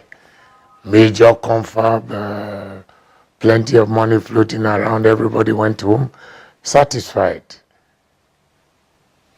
But nothing was done about the report. Last year, at the very early period of last year, this frenzy about restructuring was whipped up again. And anybody who wanted a piece of the action, who wanted to be mentioned in the papers, who wanted to be loved by the people, who wanted to be heralded by the social media, made the wilder your statement on restructuring, the better. The more you threatened the corporate existence of this nation without reconstruction, the better. So the frenzy almost got out of hand. Meanwhile, the Buhari administration was busy trying to solve major economic problems, was busy trying to restore the basis for future growth for this nation, tackling the power challenges, tackling the transportation and infrastructural challenges, tackling the food supply situation of our nation. So when it came, yes, admittedly, we were not ready for it. At that point, it wasn't our priority. At that point, the government was busier trying to stabilize the economy of this nation, trying to get the nation out of recession. But to douse the arguments, to let people know that it isn't that we are not concerned about restoring true federalism to our nation. I had to call this group of fantastic men and women together, 27 odd. We started with 10, but we found the need to further expand to take in the fair proportion of the women, also to make sure that the youths were effectively represented, and we gave them the go-ahead to honestly distill the wishes of the people of this nation. This true federalism was a cardinal part of the manifesto with which we campaigned for office. But telling the world that you will go back to true federalism and detailing what it truly means and what it entails in terms of devolution, in terms of resource control, in terms of who controls security and to what extent, is not something you just mouth. So we had to get this very, very crack team together to say, yes, we believe in true federalism, which other people call restructuring. Please go into we promised it to the Nigerian people. So we are not going to run away from it. We are not going to fight shy of it. Tell us in detail what it involves in terms of what needs to be done, in what areas, and who is responsible for carrying out whatever actions are needed to be carried out to give effect to whatever recommendations the party finally approves and the government also is willing to handle. And so we have arrived, fortunately, at this point with a report that has astonished even those who were the most strident apostles of restructure or else. You know, they always breathe fire and brimstone. The country will collapse. The country, our unity will be compromised and all of that. So today, we have presented to the Nigerian public what we think, our own distillation of what we believe in and what the Nigerian public truly wants. Okay, one of the high points of your speech at the presentation of that document was when you said that there's no question that where we are today is a bastardized federal structure, more or less a unitary system. What did you mean by that? Well, first, I apologize for the use of that word bastardized because a lot of social media particularly took it totally out of context and started applying it to all sorts of nepotism, ethnicity, and all that kind of thing. All I meant was that up till this point, because of the influence of the military had on Nigerian politics, we have been running a quasi-unitary system. I delete the word bastardized. And take it back. We've been running a quasi-unitary system. It was now time, something we believe in, to devolve power, to get power nearer to the people. That's one. Secondly, what good does it do? We are going to create 36 serious nodes of economic potential. So the federal government will not become the sole determinant of the pace at which the nation grows. The federal government will not become the sole determinant of employment possibilities in the nation. The federal government will not become the sole determinant, given the dispersed and the size of the country. In every village, in every hamlet, in every town, the economic prospects of those people. So the recommendation has been made in key areas that answers all the problems that to some extent have bedeviled our nation and the potentialities that we have in the key areas. Resource control. Recommendation, let each state be responsible, own, exploit, and do what they want with the resources, mineral resources within their terrain. That is what has been one of the... In fact, I told the committee never to use the word resource control because it is like a red flag. Yes. Once you say it, it is immediately misinterpreted in certain parts of the country. But okay, it was impossible to totally do without using those words. Devolution of powers was also addressed, and a list was given in the report of powers that needed to move from the exclusive list to the concurrent list. A delicate, untouchable, and still contentious area like security. State police was for the first time also broached in the report. Yes, the details still will have to be worked out, but first let us accept it as a policy that a state government that makes laws must also have the potentialities for having those laws enforced. And there are lots of other arguments for it. I don't want to go into all of that now. Okay. Okay.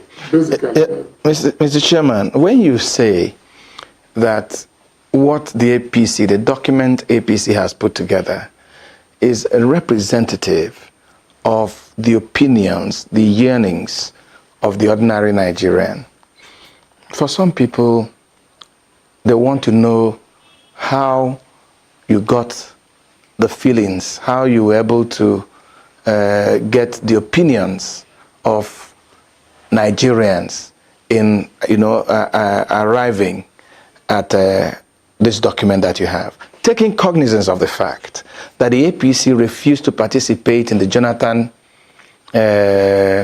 National Conference because the APC, as at that time, claimed that it was not representative enough. How representative is it was political.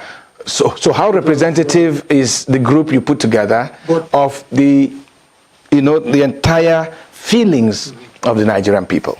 Two things happened. The attempts of reference of this committee required them to go back into the record of all confabs, constitutional conferences we've held. Did that include the Jonathan Confab? It included all. There was no, the thing is clear. And look at all the recommendations that were made.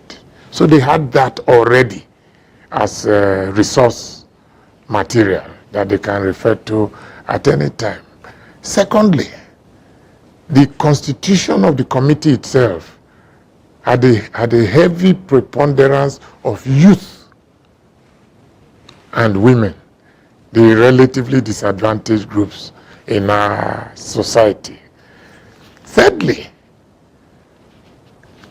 town hall meetings were held in 2 locations in every zone of this country. So it was like a mini confab. The issues were detailed out. What are your views? What are your responses to this? What exactly do you want? Like, do you want more states? And you'll be astonished as to how wise the public is, as distinct from when you get this elite together in Abuja or wherever, and everybody, it was a kind of bargaining conference. Everybody wants a state. So, okay, let's create some states here. You want a state, okay, in the spirit of compromise. You too, you have 2 states. The other, that is not a reasoned process. This time, the ordinary people had the opportunity to express their views. Do you want more states?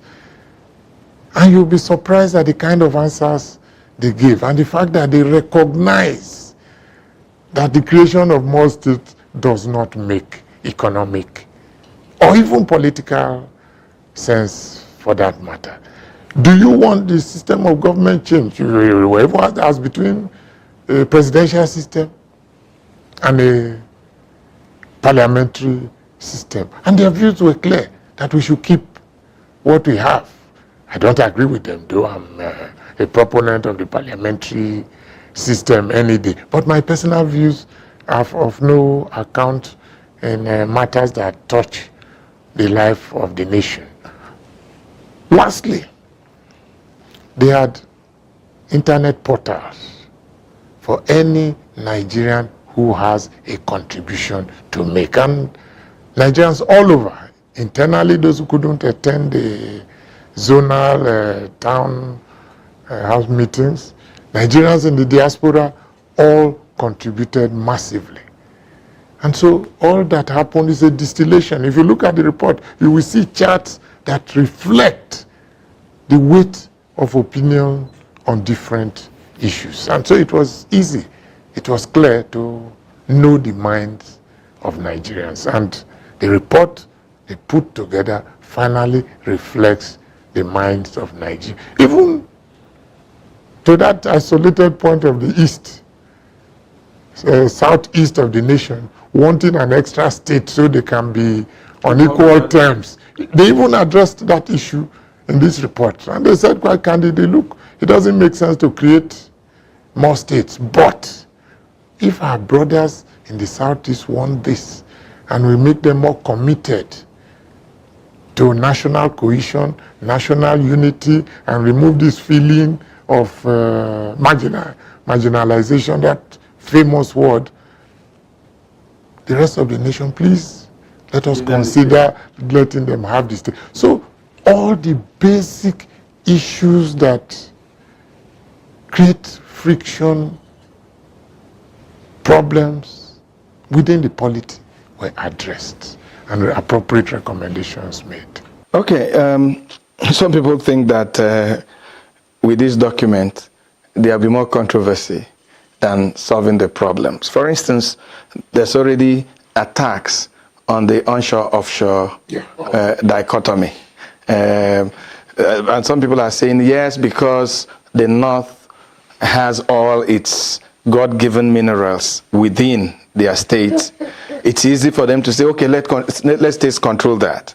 And then for states in the Niger Delta, for instance, who have most of their minerals offshore, they're saying that's the one you want the federal government to control. Are you not deepening, the divide in the offshore-onshore dichotomy? No, I don't think so at all. That is just one. When you also talk about reducing the number of states, bringing, collapsing some states, or something like that. Two different issues you are raising. Yes. Two totally poles apart. The issue of onshore, offshore. Okay. There's only one state that is majorly affected, and that is Akwa Ibom State. And quite frankly, I've heard their point. I see that they have an argument because the process of adjustment will be drastic. And this kind of thing is going to lead to interim arrangements. It's going to lead to a more detailed look at how their anguish can be accommodated. So it's not an open and short document. What is important, and that is what we want to emphasize, that for decades, in fact, throughout the life of this nation, we have not managed, except in the unique case of the Midwest, the civilian governments have never managed to make fundamental changes to the political structure of the country. Everything has always been by military fiat. We are not claiming that what we have done now solves on a permanent basis and eternally all the possible structural problems. Tomorrow is another day. Conditions tomorrow may call for a re-examination of things we consider today are settled. So I appeal to the people is also take this as a massive and fundamental beginning. Let us give it the bipartisan and cross-state, cross-ethnic group support that it requires, because it meets the fundamental structural discordance, structural imbalance that has afflicted this country. Let this be a foundation. If other issues arise later, we deal with them as they come. No, so how about the position of the report on states and the local government? Yeah, that was the second point you made about agglomerating states. Look, I even when I studied the report, I asked questions and quite sensible answers. No, we are not compelling any group of states to come together. It is even, since some states, because it was part of the, particularly if I remember right, the southwestern parts of the country. They were thinking, oh, maybe they will have the old Southwest back. There were views expressed in that regard. And if the Constitution has provisions saying you can create more states, why can't the same Constitution have provisions saying that if two states want to come together in wedlock, why not? So long as the constitutional provisions attendant to are also complied with. If two states decide to come together. So it's a harmless, voluntary. Not that compulsory. No. We're not going back to the past. And you also talked of the local government. The local governments, fine. That's we always hear is the bastion of development. That is the one that takes development to the people. I don't know what paper it is. Even if I remember, I think I remember, but it's not good mentioning the name on the air. That with a screaming headline, APC abolishes local government. No such thing. So what you cannot abolish local governments. What is the position of the APC? All we are saying is the culture of the man in Delta State, for example, culture of the man in Cross River State, culture of the man in Borno State, the Canaries, culture of the man in Sokoto State, Hausa Fulanis, not to talk of the Middle Belt, are different. Local government is supposed to serve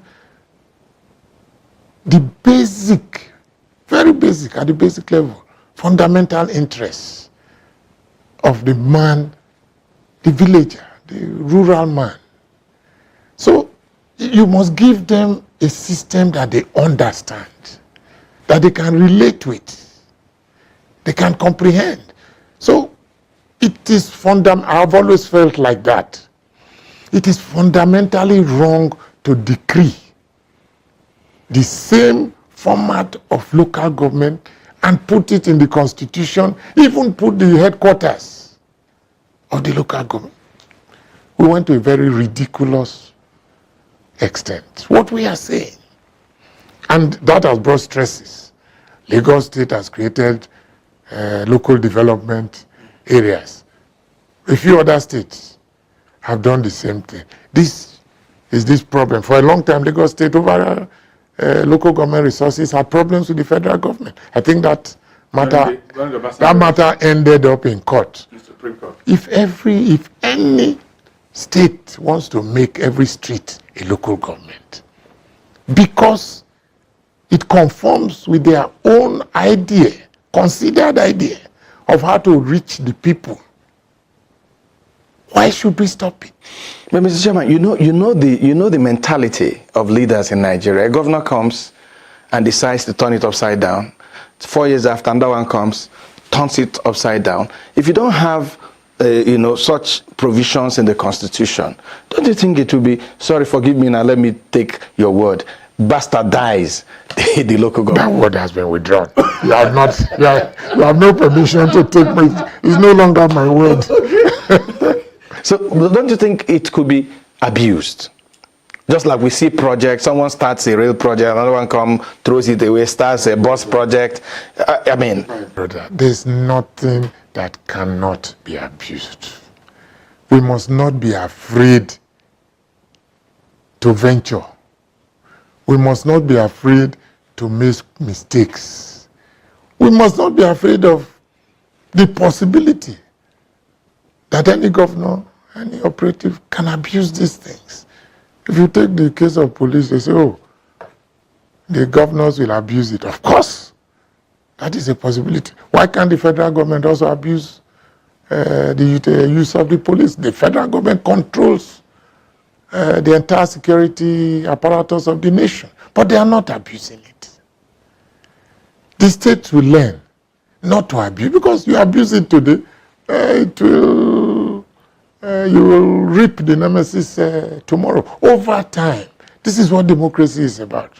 We must mature. So if a governor comes and says, oh, he wants a different kind of local government, he wants to create more local governments, so be it. Take today's chieftaincies. In a lot of areas, either new emirates are being created, old ones are being merged, some things like that, new chieftaincies, obas and all that are being created. It's a process that has to continue. In the process, mistakes are made. Even costly mistakes are made. And corrected. Costly lessons are learned. People now make corrections, and the system matures. We must not be afraid to venture. You don't venture, you don't make progress.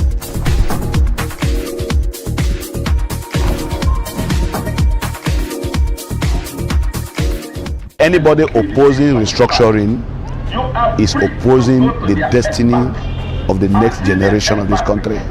So if they have come up now that they accepted the restructuring as a party, it's a welcome development. It's not all about 2019. It's just the country itself. We need to restructure the country. Because if you look at what is happening from the past till the present now, what we want is just for us to change our attitude and probably move on. Over time, we've also seen so many of them. They will tell us something at inception, and when it gets to the peak of time, we still see different things. So I really don't think, or I don't know how sincere any move for restructuring will be now. They are just looking for a way for people to still vote them back in 2019, so they can still go back to their former way of the ruling. Just to tell Nigerians what they want to hear, not what they plan to do. Because if they plan to do something, they would have started from where Jonathan stopped. If there's any need that there will be a peaceful election in 2019, it's better they do the restructuring. There's election on the door. That's why they want to use some ways to convince the youth. And this tenure now, this time around, it will be very hard for them to convince us, because we already see what they have done for us. When you look at the way they had been going up and down and front with their policies, they had not been able to stand at a point. They were only pressured into setting up that committee, which actually had nothing to submit.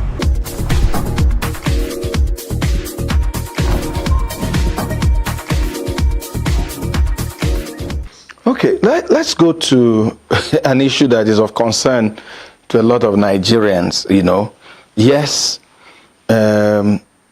APC has come out with this document, but I've heard on the streets, and even when we interviewed some Nigerians, they say that, look, don't take the APC serious. It's just because the elections are by the corner.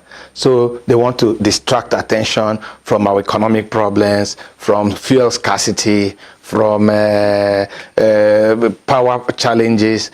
They're just looking for an excuse to hoodwink Nigerians. who else will know but you? What does Is this actually a ploy to take us for a ride? From the sequence of events I enumerated at the beginning, obviously not a ploy. Oh, clearly. In fact, it's sad that we were not proactive. We were responding. At the time I set up this committee to work on this issue, we were responding to the strident, truly strident cries in the economy. Where the Buhari administration is a listening administration. He was busy with economic problems, economic issues. But the people thought they wanted him to pay attention to restructuring. And what we did was just to respond to the agitations in the media. We are not gamblers. The APC is not a gambling party. We are serious about what we are doing.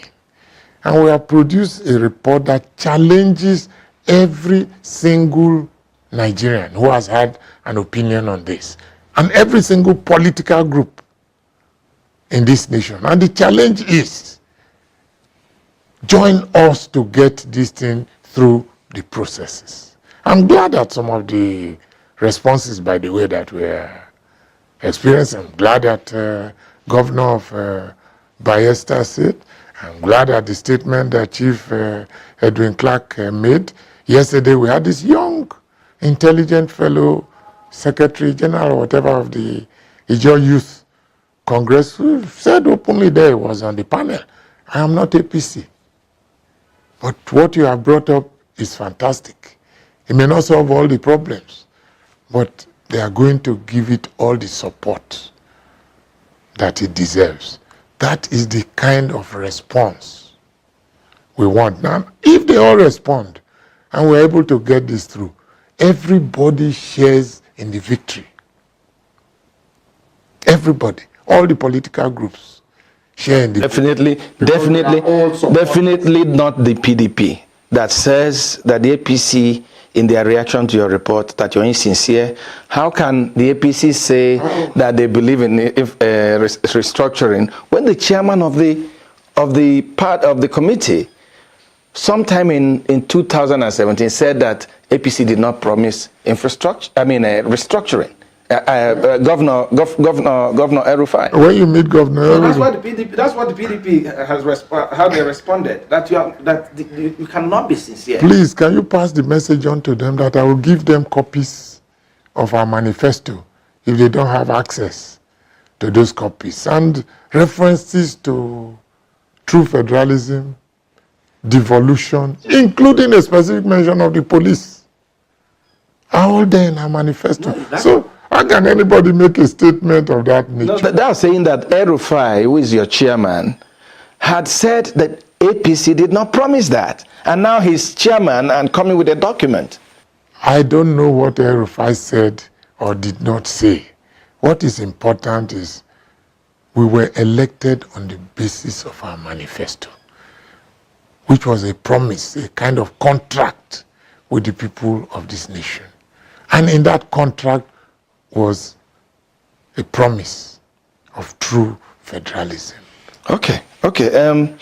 Let's go to another worry. How is the presidency going to buy into this wonderful step that the APC as a party has come out with? And let me ask further. Did your committee work with people in the presidency? Are they going to buy into this project of restructuring? The committee was set up to do, if you want to reduce it, basically two things. In the light of what we promised to the people, as of today, what do they want? You asked, and the report is what we are all talking about today. Two, will the president buy in? I'm asking a question. I will ask you back. What party does the president belong to? He's leader of the APC. So he's privy to this document? No, of course. Not just, Well, all I can tell you at this stage is that the document was presented to him before it was even presented formally to me. Okay. Because that's a reassuring information.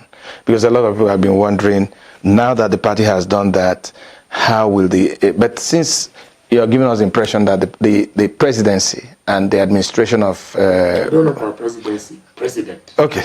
Okay. That the president is aware of the document. That's fine. So we go to the next one. You have majority in the lower house and the upper house, the Senate and the House of Representatives. How do you want to push this through? Because according to our constitution, the only organ that can actually give effect to this document is the National Assembly. How do you intend, to push this through? I mean, taking cognizance of, forgive me, that members of the APC are always, getting out of line. How are you going to manage your members in the National Assembly so that they can see this as their party document that needs to be pushed through the National Assembly? All that is work in progress. When we finish at these levels, when government itself has formally, Mr. President and his team, formally had a look and decided what to move forward, we will now deal with the issue of the National Assembly. I have no doubt that on a matter like this, the APC members of both chambers will stand as one man. Not only that, it is a challenge to every Nigerian in the assembly. It will be a challenge for them to stand up and be counted. It will be an opportunity for us to find out who has just been talking gaseously and vacuously about restructuring. Those who have been threatening that this country will collapse if you don't restructure. It will be an opportunity for every Nigerian to be counted. Are you serious or are you not? Do you love your nation or do you not? So I expect in the National Assembly something close, it cannot be unanimous, something close to unanimity across party lines. And I want to know, were they consulted in the preparation of this document? No. We had all interests represented. Members of the National Assembly served on this committee. Oh, that's another reassuring information. Okay, how are you going to, because for this to succeed, you need a buy-in of people beyond the APC, all Nigerians. Are we going to see some reaching out from the APC to other political parties for them to understand what this document is all about and probably latch onto it? As at this moment, we are putting up a list of all key opinion leaders, molders in the nation, including civil society groups. We are going to address all of them. We're going to give them copies of this document, and we are going to appeal for their support. So that is something that is in progress. We are going to also expect support from all the political parties. We are not going to make this, yes, it is an APC document, but it is something the entire nation had debated ad nauseum. It is something the vocal opinion leaders of this country have said is vital to the coherence of this nation, to the survival of this nation, to the welding together of this nation. So I don't expect, unless everybody has just been living in cloud nine and all they were doing was just to score political points, I don't expect major opposition to the document. Of course, like the one we discussed, Akwa Ibom. They have issues, serious issues, which have to be looked at and which have to be attended to. There may be also one or two groups, communities affected one way or the other, and all this will be looked into. But I expect that there will be a national sense of purpose and support for this document. Okay, Mr. Chairman, when you say that, look, this is not a fluke, this is not a ploy, that it's a sincere desire of the party to respond to the yearnings and aspirations of the people concerning restructuring, I want to ask, deep down, are you promising that this report will not be like other reports in Nigeria, other national conferences, national confabs, including the Jonathan confab, which gathered dust and nothing happened? Will the APC take this to a positive conclusion? Well, all I can say, if you want to give me a Bible to swear on, I probably will do that. But all I can say is we are serious. We want to move this thing forward. We want to get this issue of restructuring out of the kind of heat that threatens our national coherence. And so it is going to be pursued with all vigor. And I suspect, I'm not God, but I predict that before long we'll have made serious and considerable progress.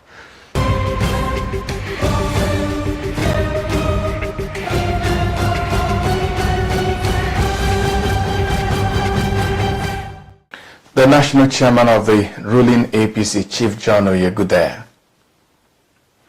And now let me share my thoughts with you. It is the Bible that says there is time for everything. A time to be born and a time to die. Dr. Alex Ekweme has come a full circle, and as good old Shakespeare said, life is a stage and Ekweme has played his part. And if what has been witnessed since his death is anything to go by, it means he played his part very well.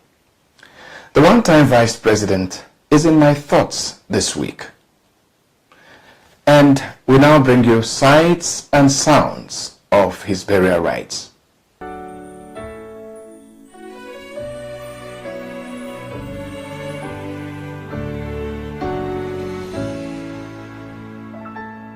dress in black and we say goodbye. Our hearts break and oh how we cry. Yet though we grieve, we still have hope. 'Cause for all hearts of faith we trust and know there is a heaven after goodbye, a blessed reunion promised in time. We will be with them far longer than we were without, no doubt. No more tears in our eyes.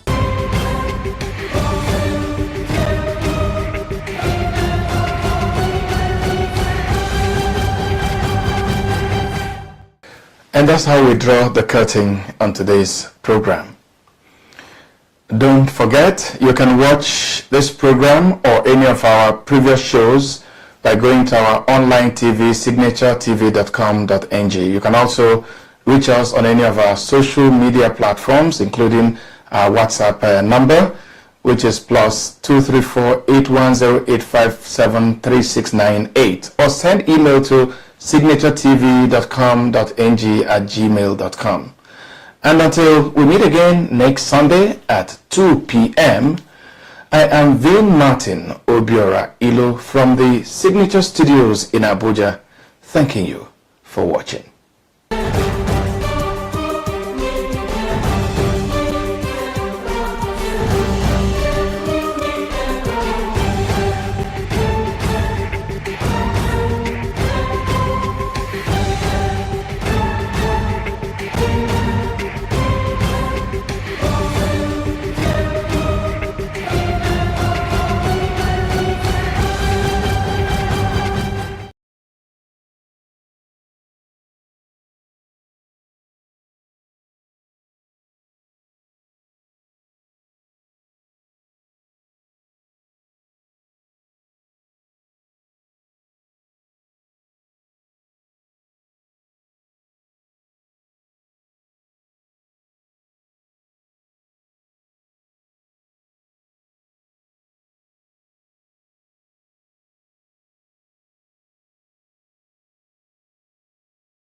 Welcome to Signature TV News. I am Christopher Lele. In the headlines, Widow falls poor efforts to immortalize Nigeria's first president.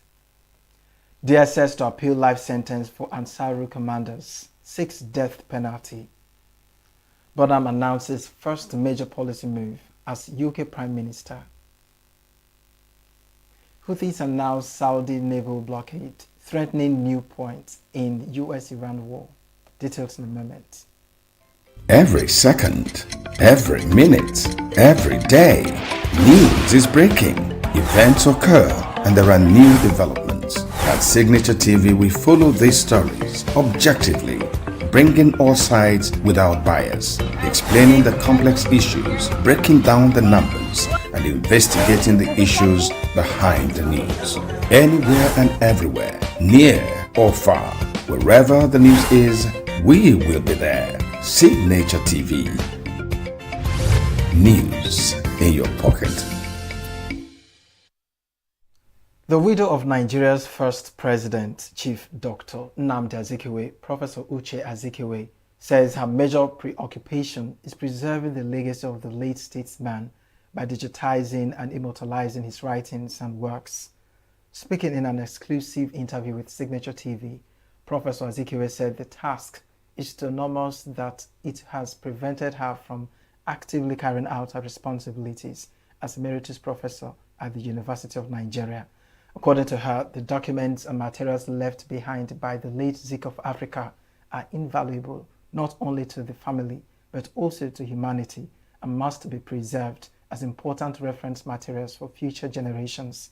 Professor Azikiwe expressed regret that neither the government or the southeast states nor the federal government has made the sufficient efforts to properly immortalize the late nationalist, despite his immense contributions to the Nigeria's independence and development.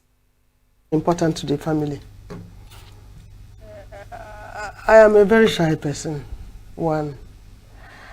And two, I don't like pushing myself.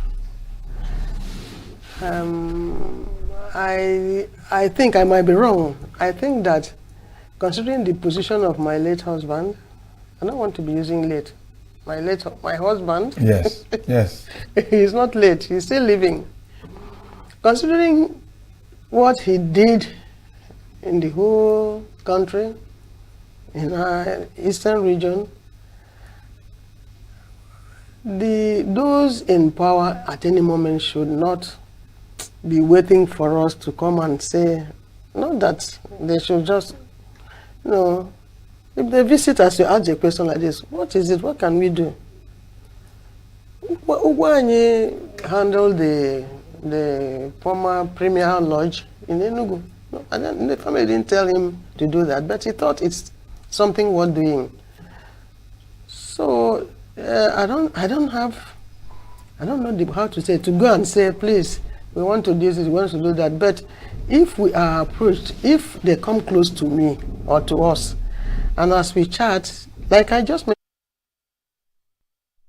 The emeritus professor also decried the neglect of the Zik Mausoleum, a federal government project located in Onitsha, describing the facility as poorly maintained and unkempt, while officials assigned to manage the center are rarely present.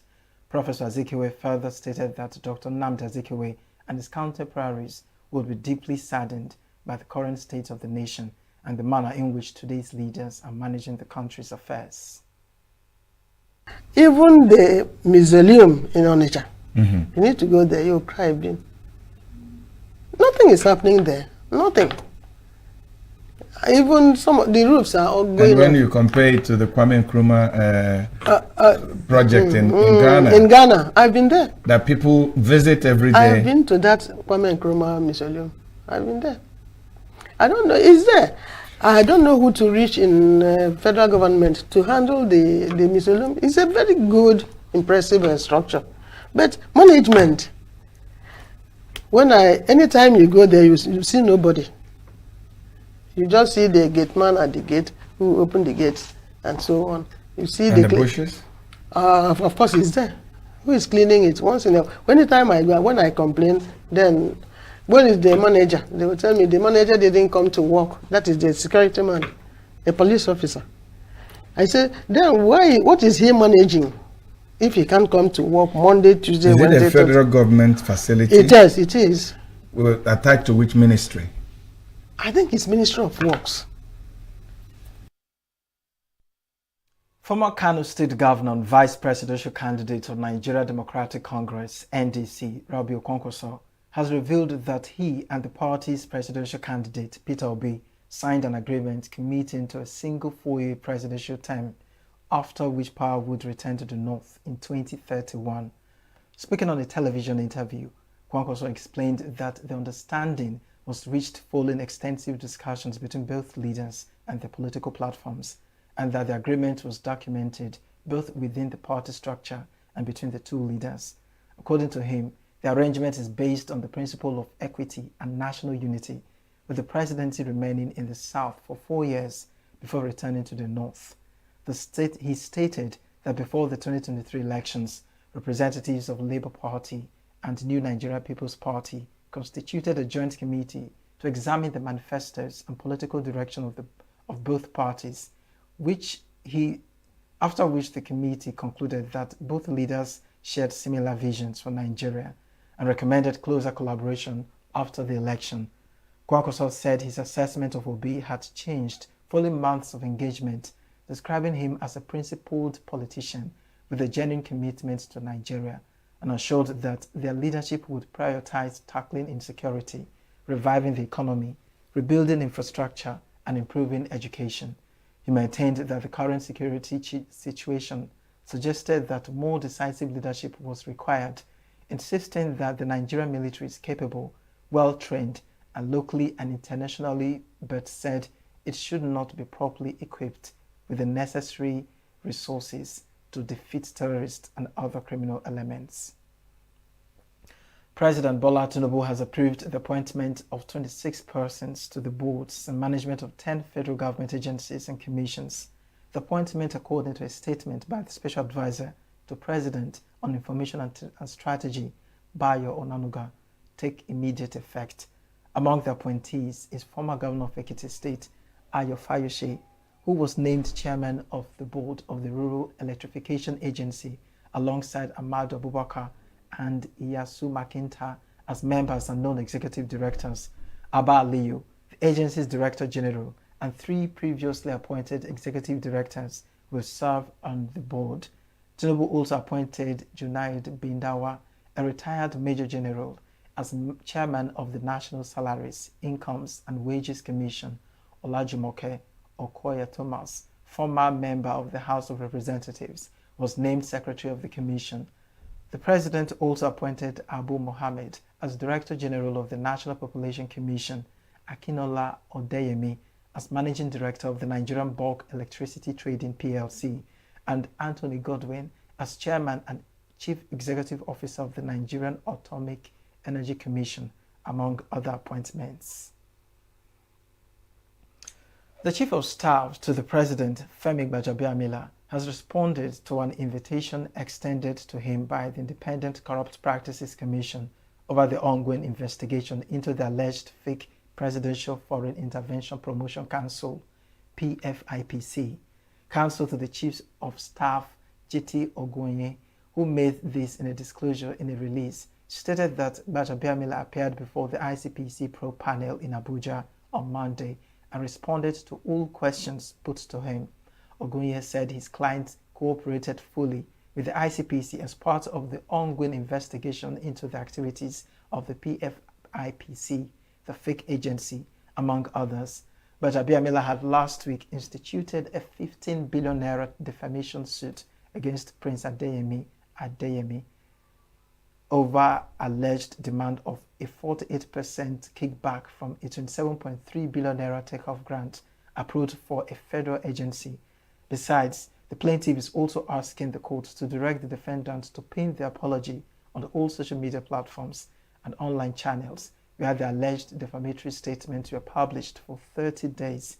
Also last week, Justice Mohammed Umar of the Federal High Court in Abuja ordered the arrest of the controversial Presidential Foreign Intervention Promotion Council Director General Adeneye Adeyemi.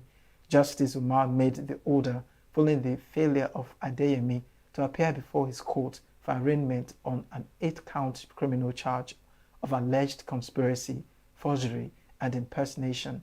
The federal government is seeking the trial of the defendant accused of running the non-existent PFIPC.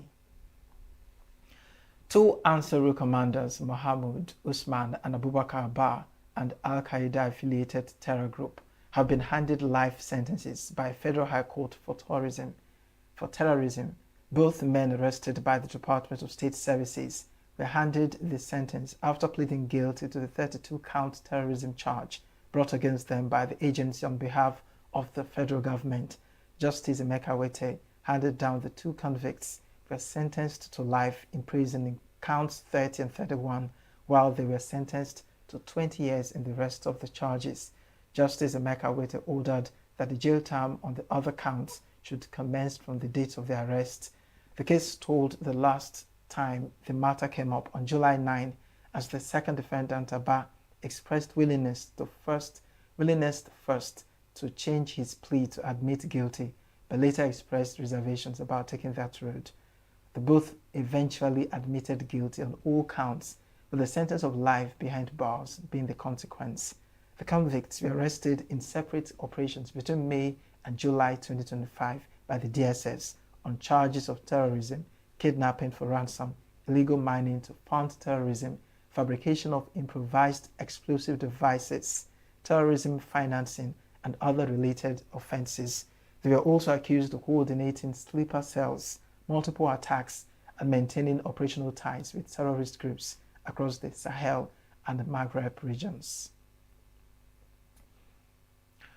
Meanwhile, the Department of State Services, DSS, says it will challenge the life sentences imposed on 2 senior commanders of the Ansaru terrorist group by a federal high court in Abuja. A senior DSS official, speaking after the judgment, said the agency considers the punishment inadequate given the gravity of the offenses According to the official, the two men had initially indicated they would plead guilty, but later changed their position around the period pupils and teachers were abducted in Orire local government area of Oyo State by suspected members of the same group. A senior DSS official, speaking after the judgment, said the agency considers the punishment inadequate given the gravity of the offences. According to the official, the two men had initially indicated they would plead guilty, but later changed their position around the period pupils and teachers were abducted in Orire local government area, Oyo State, by suspected members of the same group. The DSS officials said the defendants, who had earlier pleaded not guilty, later told the court they were undecided on the plea they intended to enter. He said that Justice Wete even had to hand them an ultimatum to make up their minds on or before Monday's sitting. The Federal Competition and Consumer Protection Commission, FCCPC, has resumed the implementation and enforcement of its digital, electronic, online and non-traditional consumer lending regulations 2025 after a Federal High Court in Lagos upheld the rules and lifted an interim order that had halted the enforcement. The Commission said in a statement that the decision followed the judgment delivered by Justice A.L. Alagoa in a suit filed by the Wireless Application Service Providers Association of Nigeria Limited. The Commission said the court ruled that regulations were made pursuant to its statutory and constitutional powers and were therefore within its legal authority, and also upheld the specific provisions challenged in the suit. The FCCPC said the judgment removes the legal obstacle that forced it to suspend implementation of the regulations in April 2026 after complying with the court's interim directive. The Commission's Director of Corporate Affairs, Odanje Ijago, said after the judgment that the Commission has always maintained that the rule of law is fundamental to effective regulation and good governance. He said the objective of the Commission has always been to ensure that innovation and financial inclusion flourish within a transparent, fair and accountable regulatory framework that requires confidence among consumers, investors and responsible operators alike. The grand finale of activities marking the 70th birthday of renowned engineer, entrepreneur and former Minister of Power, Professor Bartholomew Okechukwu Nnaji, has been held in ENUGU State. The celebration featured a Thanksgiving Mass and the inauguration of landmark community development projects and glowing tributes to a man widely acknowledged for his contributions to engineering, education, innovation, and Nigeria's power sector. Our correspondent, who was at the event, shares the reports. It was a day of gratitude, celebration, and reflection as family members, friends, associates, and dignitaries gathered to honor one of Nigeria's foremost engineers and industrialists, Professor Bartholomew Nnaji, on the occasion of his 70th birthday. The celebration commenced with a solemn Thanksgiving Mass at St. Mary's Catholic Church, Umuode, in Nkanu East local government area of Enugu State. The Eucharistic celebration was presided over by the Catholic Bishop of Enugu Diocese, Most Reverend Callistus Onaga, preaching the sermon at the service.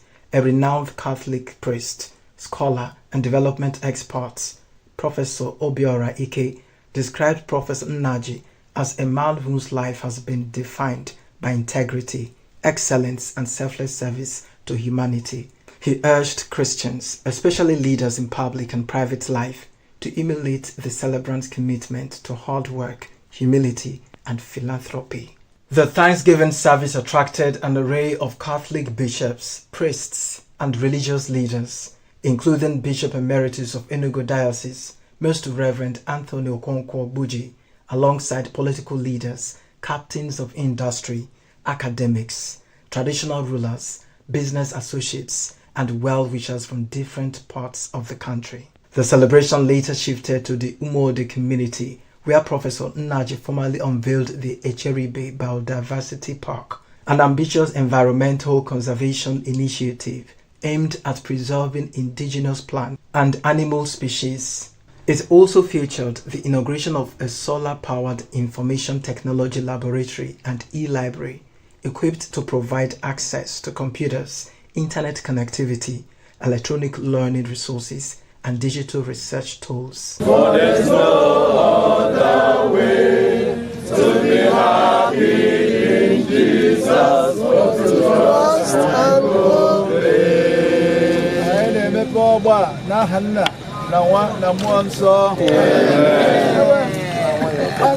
We declare this very solar-powered legacy project in the name of the Father, and of the Son, and of the Holy Spirit. Guests and dignitaries who spoke at the event described the projects as practical investment in human capital development and sustainable community growth. They do it. Humble that they came to be with us. It's just an incredible honor to have them come here. The whole purpose of that project is for the benefit of the masses. It's to enable industrialization. But people kept seeing it as, oh, why should he be the one to succeed when he is not government? Maybe he's looking for something. He's a problem solver. That's just his nature. He's touched a lot of lives through various initiatives, through the power sector, electrifying our world and giving them a new home. And for the Umodi community of Southeast, for Nigeria, for Africa, he has really given us a vision and also a legacy to uphold and carry on forward. Seeing a lot of his projects, the park that we just celebrated, the power plant, he's a kingmaker.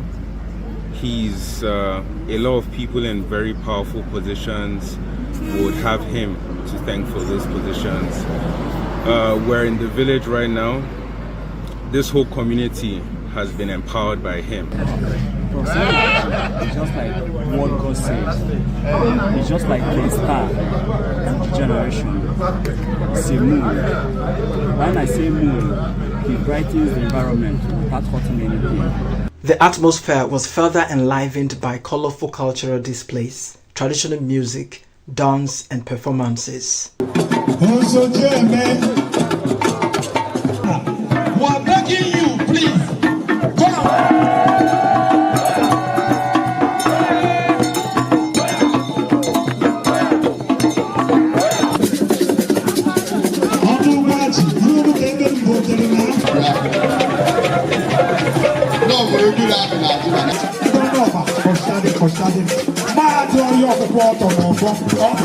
The event was indeed a celebration of a man whose life continues to shape lives, communities, and institutions across Nigeria. In Enugu, Christopher. 4 police officers have been detained by the Federal Capital Territory Police Command for allegedly extorting 53,000 naira from the chairman of the Independent Corrupt Practices and Other Related Offences Commission, Dr. Musa Aliyu, during an illegal stop and search operation in Abuja. The FCT Commissioner of Police, Ahmed Sanusi, disclosed this on Monday while briefing journalists in Abuja, describing the officers as thieves who had no business wearing the police uniform. According to him, the officers mounted an unauthorized checkpoint around the Benex area of Wuse after leaving their duty posts and extorted the ICPC chairman without knowing his identity. He said the ICPC boss was forced to withdraw 53,000 naira through a point of sale POS operator and even paid the transaction charges before the officers shared the money among themselves. The police commissioner said investigations revealed that the officers had abandoned their designated duty posts and formed a gang that mounted an illegal checkpoint to extort motorists. Ajao said the command declared the officers wanted before arresting the gang leader, whose confession led to the arrest of the other members of the syndicate. The commissioner reiterated that the Inspector General of Police had prohibited indiscriminate search of citizens' mobile phones by officers on patrol. He advised residents to refuse any unlawful demand by policemen to search the phones on the roadside and immediately report such incidents through the police emergency lines. He urged members of the public to promptly report cases of extortion and other misconduct by police personnel, assuring that offenders would be tracked down and sanctioned.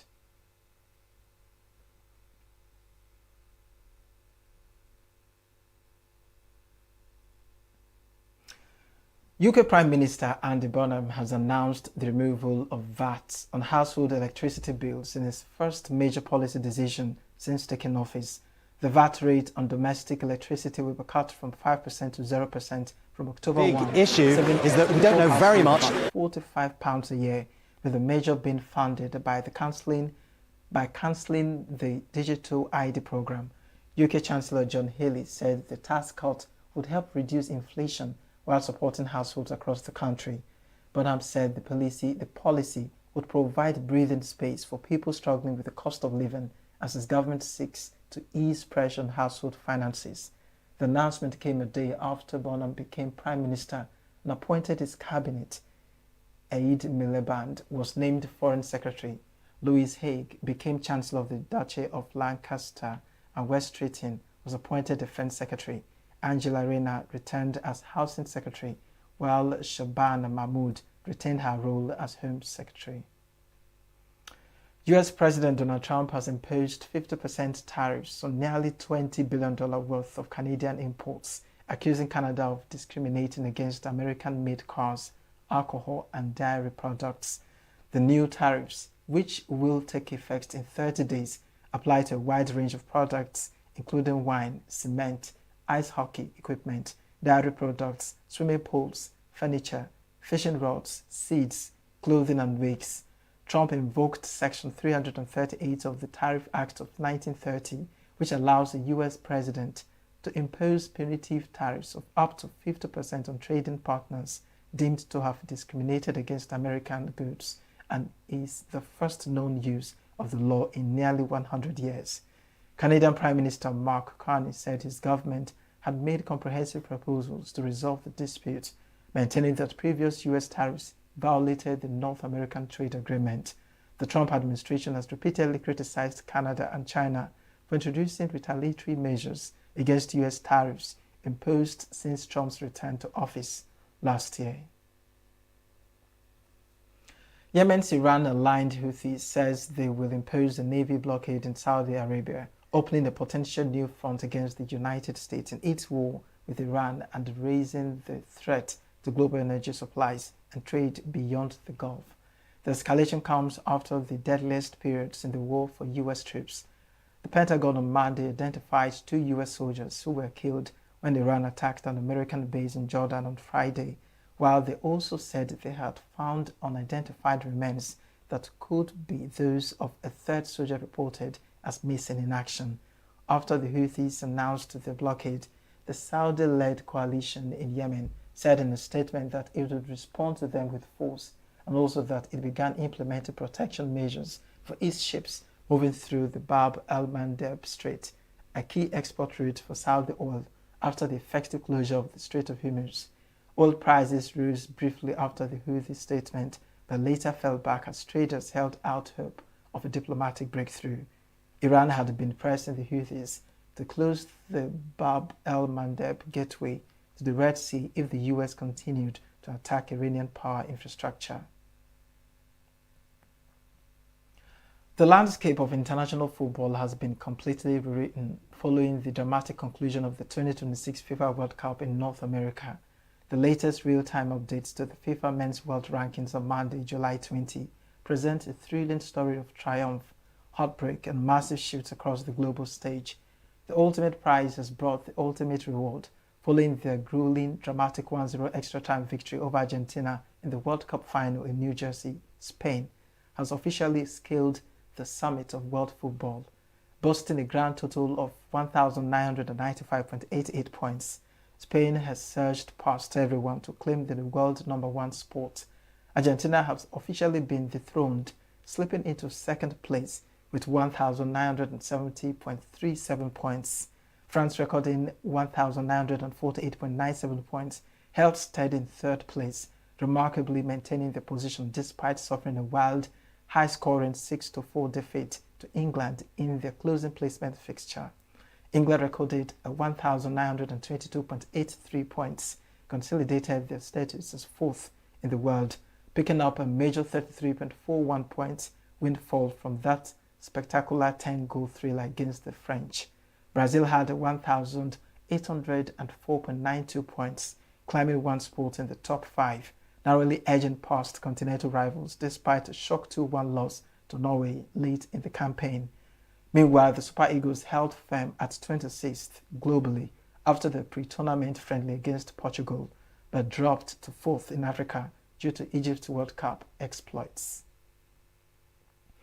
Spain's World Cup winning squad arrived in Madrid on Monday to a rousing welcome ahead of a victory parade through the Spanish capital after defeating Argentina in the 2026 FIFA World Cup final. La Roja secured their second men's World Cup title after Ferran Torres scored the decisive goal in extra time to seal a 1-0 victory over Argentina at MetLife Stadium in New Jersey. The victory sparked jubilant celebrations across Spain, with thousands of fans expected to line the streets of Madrid as the players parade the trophy. That's the wrap on Global News. I am Christopher Lele. Thanks for watching.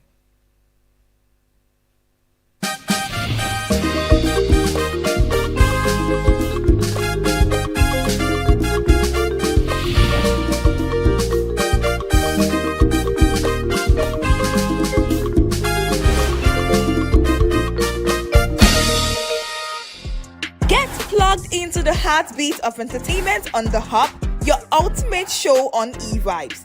From trending stories and social media drama to top charting music, must-watch movies and exciting moments from the world of arts, we've got it all. Join us for unmissable conversations with your favorite entertainment personalities, plus fun segments every week. I should try harder, so... Okay, I don't know that one. Outfit of the day. Oh, I don't do that. That's some Gen Z stuff. Oh, now you say it's a Gen Z stuff.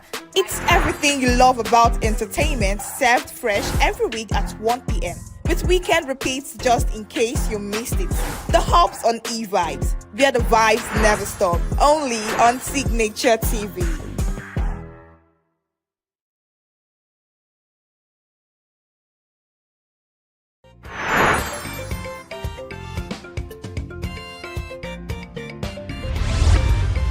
Signature TV. News in your pocket.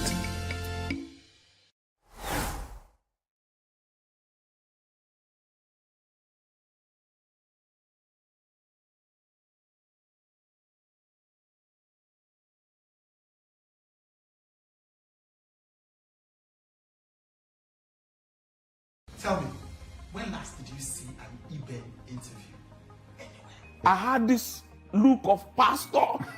So they know they real with me. Ah! You were saving all of that for me. Sorry, second time. From being one of the terrors of the neighborhood, he met Christ. He said, "Thy kingdom come, thy will be done on earth as it is in heaven." God's dream, if the church knows, is to influence the world with the culture of heaven. You have to just know that, man, I got this, man. Yes. Stories that he then shared with me today. One of my biggest influence, aside family, was the church. From the time when his elder brother was stabbed in the jugular. I got a call, got in a fight, he's dead, you need to come. To marry the love of his life. Sometimes she writes songs and gives to me and say, you need this kind of song. Multiple super exclusive with gospel music greats, Iben Rocks.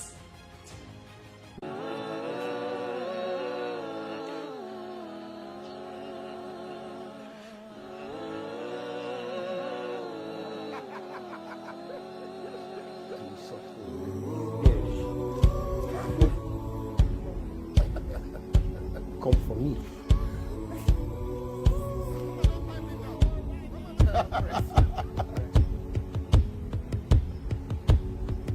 I think this year is 20 years since you first did Imarama at the youth conference with Pastor Chris. Oh my goodness. your records are straight. And you fear now. Wait till you don't know again.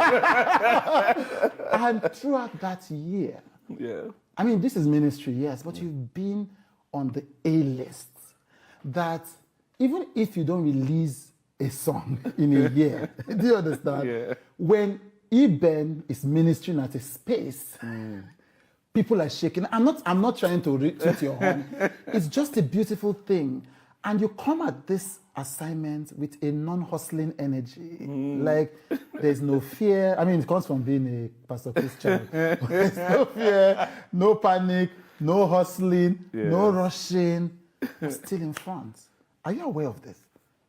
Is this deliberate, this calm, this peace, this, you know, I mean, I've asked you plenty of questions. Thank you so much. I think that it all boils down to being real, so that you don't have like a dual personality. You know that artists have what they call, this is what you show them outside. Yes. When you're there inside the hand, you feel loose guard, but outside, So my first manager brought that to my attention. So he started telling me, and it was from a good place. He always wanted, he said, no, now that we've signed you, you can't be drinking pure water on the street. You know, because we were just driving, and then I was 13. Now we had not, there was no money, but say, hey, you have to package. You're a rock star. You cannot be taking pure, you know, all those things. I'm like, okay, so a lot of things, you know. But at some point, and it was early for me. Right. I said it was a lot of work to have dual personality. I just want to be real. Even with the music, I don't want to be all worship on stage, and then normally in my house there's no worship. You know, some people only kick in when the mic is in their hands. So I was like, no, this guy, it has to be real. This is not a performance, right? I have to be real on stage and off stage. I have to be authentic. So I guess that's where all that comes from. Yeah, but that doesn't account for the fact that you continue to be in the front. It will be like film. You surprised me. In any church, any concert, any ministration, if you shout, tun tun tun tun tun, before we do, you go there, hail everybody, or you say, Imaram. Even if you just got born again last year, you will know it. This is a thing. It's God's grace. Yeah. You know that sometimes you look at yourself and you, like you now, see you now. Today, see how you be. You just, if there's something about you that's just special, right? And it's not today. Even when you're small, you don't know, say, I see things differently. Like, I see what others are not seeing. So true. So it's grace. You know, even when I didn't even know about music, I just knew that I saw things differently. I could tell you what I was thinking at age 10, age 9. Right. What I was asking my parents, why this kind of hustle? Why, you know, makes sense. Even no money, no day, but must we suffer like this? Why? So I had a thinking, and it's just God that gives you those awareness. You know, so I think for some of us who just have visibility, grace. If you see what people they do, to have this same to be seen. Yes. Oh my God. Yes. Some people lie. Yes. Some people backstab. Some people go diabolical. Yes. Some people do all sorts they just want to be seen. And then you're just that person that anything you just touch just gets visibility. Is the grace of God more, as I think about it now, right? Yeah. It's the grace of God more than anything, because some people get gift past me and you. I know somebody, man, and it scares me every time I think about it. Right. This guy is so smart, man. Right. Like, his IQ is crazy. Like, this guy, on the go, he can draft a business proposal, everything. He knows everything about everything. Yet, he's nowhere today. He has that confidence to believe in himself is not there. It's not there. He would rather just power something. Somebody will start something. He will just support. He doesn't have the confidence to do his own thing till date. Yes. But look at me now with 5 stones and a sling and all the faith in the world. I don't know too much. Even for the rock self where I start, I don't even know. I know they play anything, but I believe say as I be this thing. Yes. You know. Yes, you that's know. it. It's amazing because I was also thinking about it as you were talking. You know, there's all this whole drama now about no turning back. Say, you know, if they face fire, if they face vote. Child. And it's people, and when you started questioning the norm. No. As in, no man, let you finish your question. No, I want to hear what you want to say. I want to hear what you have to say. You know, I look at it and I'm like, these people, they don't even know when we don't they do this thing. Yes. Some of the youngins now, when they come with so much bravado, I just they look them say, this thing where they say you did, you know, since we don't they run out. Yes. You know, I did my first video. I said, no, I'm not gonna do praise and worship, singing behind the flower. That was the norm at the time. And I said, no, it's got to be better than this. So, and we're not going to do whitey rock because we know white. It's so true. So I said, you know, let's have our lingua a bit, sprinkle it a bit on the rock. So I came up with Afro rock.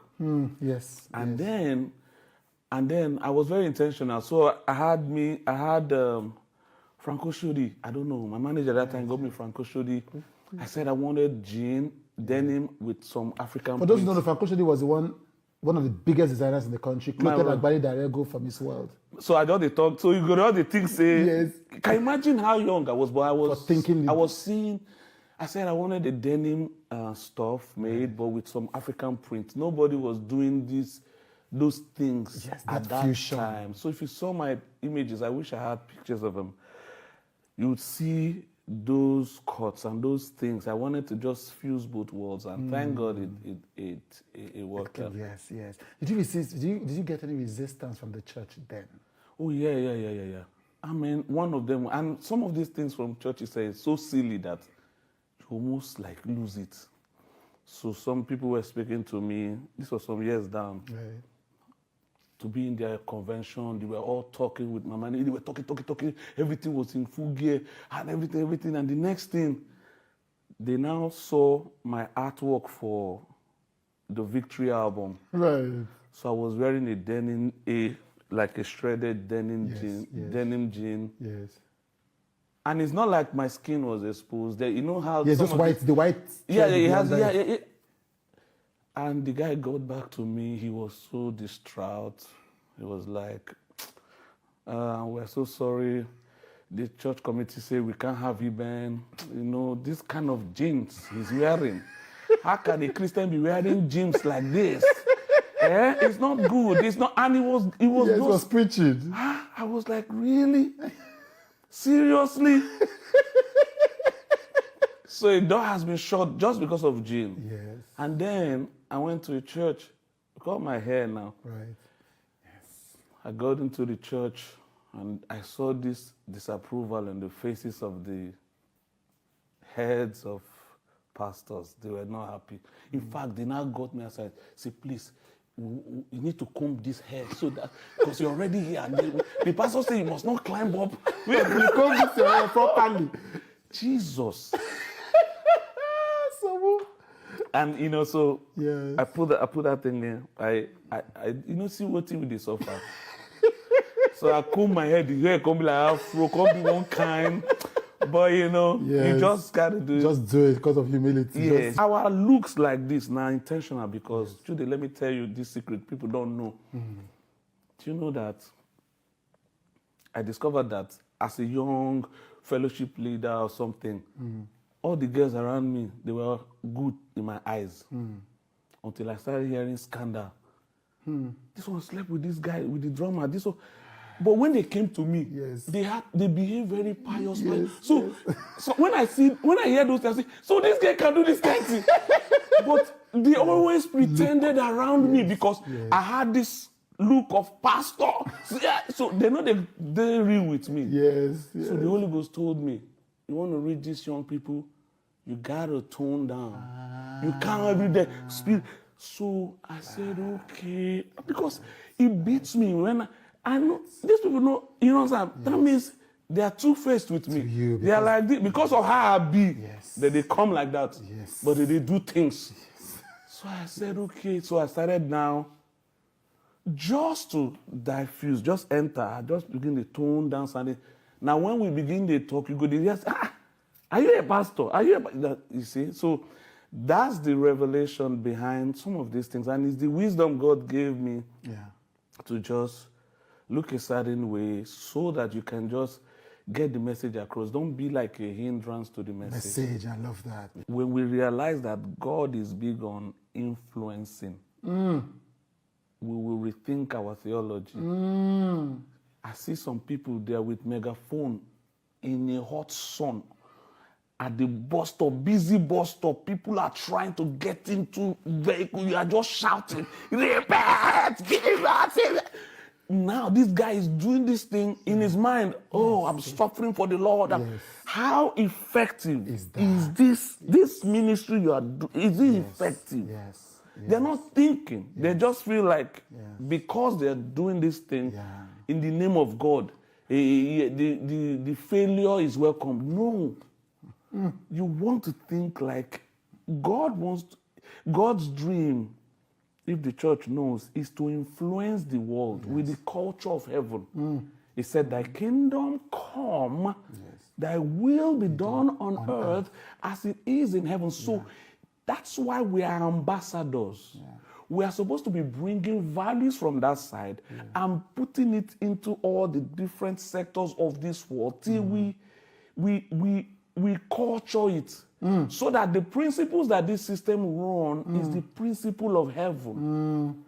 It's God's dream. But we now lock ourselves in the church, speak Christianese, talk to ourselves, preach to ourselves, engage ourselves without really thinking, how do I get into this room?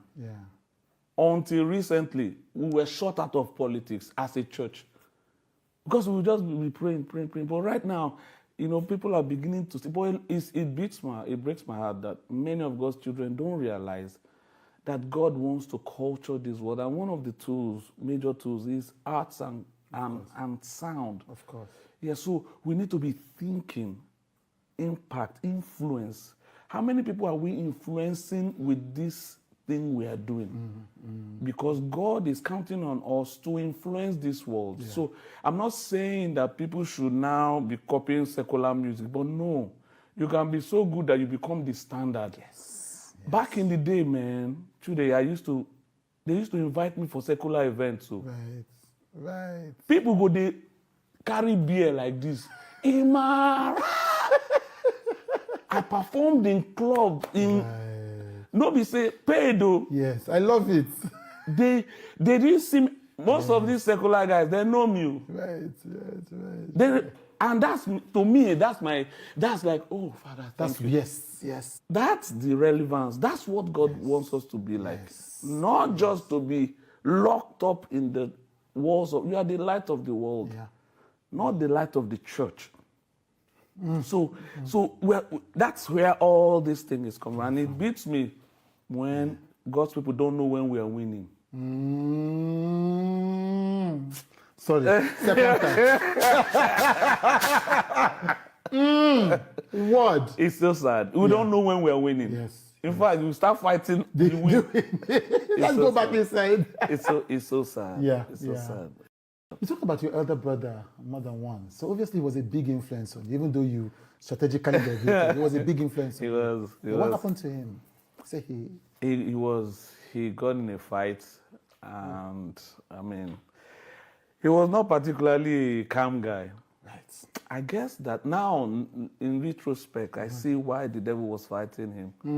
He was so gifted. This guy he was so smart, he was so bored. That only that cool-headedness, look on the. You know how somebody can be. So he got in a fight and got stabbed in the jugular. And we had a discussion 2 days prior. Because I'm like, this thing is happening.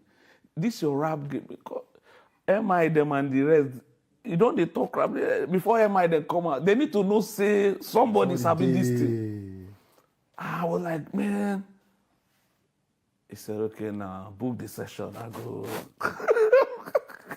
Wow. So I was like, okay.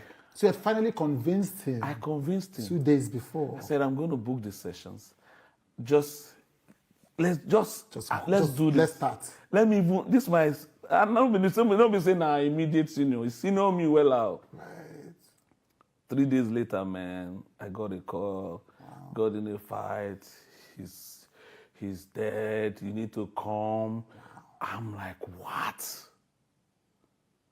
Oh my God. You know, it was so sad, but, you know, it was so sad.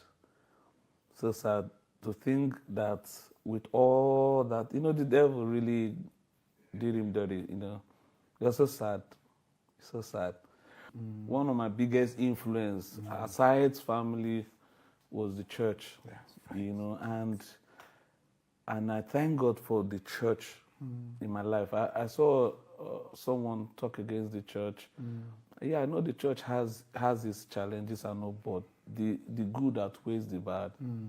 You know, you learn about purpose. For many of us, that was the only place we saw direction, order, love, you know.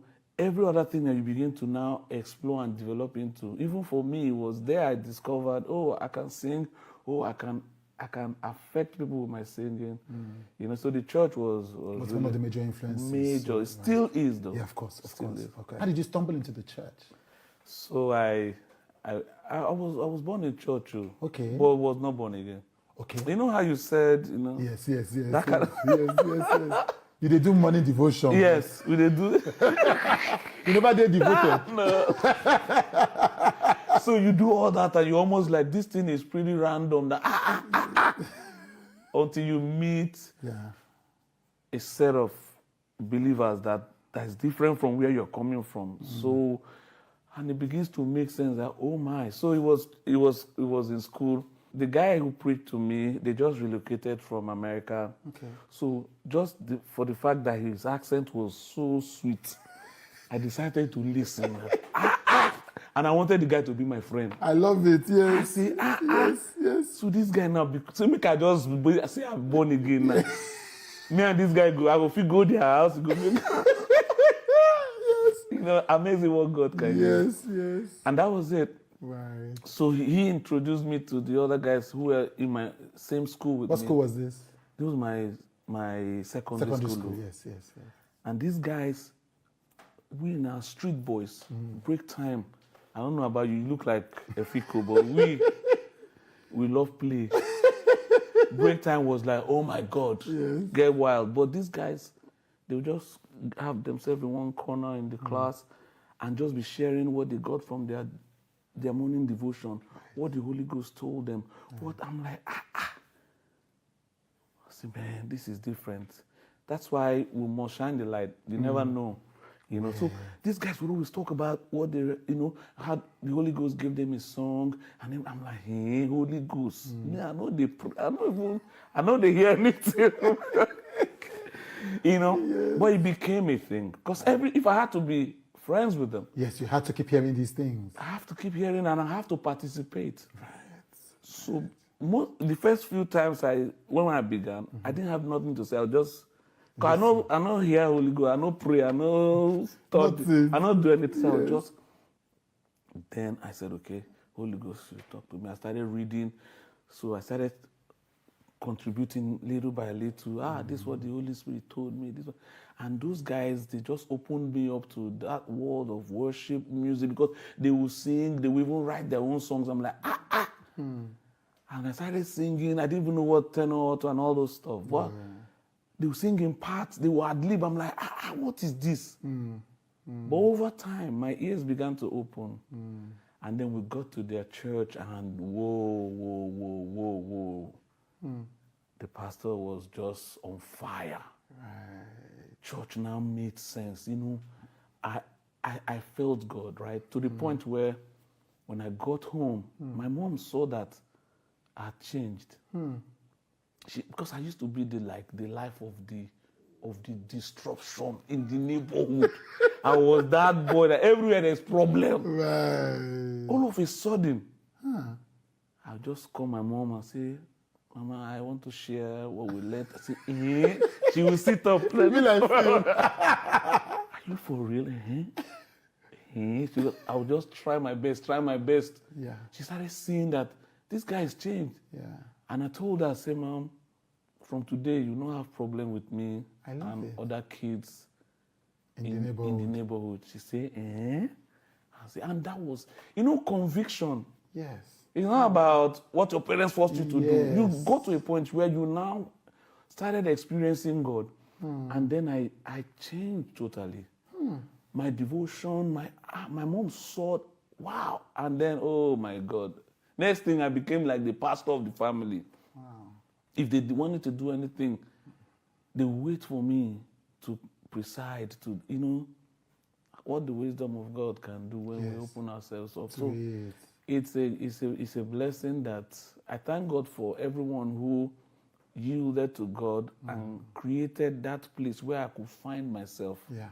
And so I'm trusting God going forward beyond my music that I can create platforms and experiences for people to find themselves in God, like I did with our father and daughter. It was something you posted this week, I think, or a few days ago, that this Jesus saved me, and I'm going to spend the rest of my life talking about it.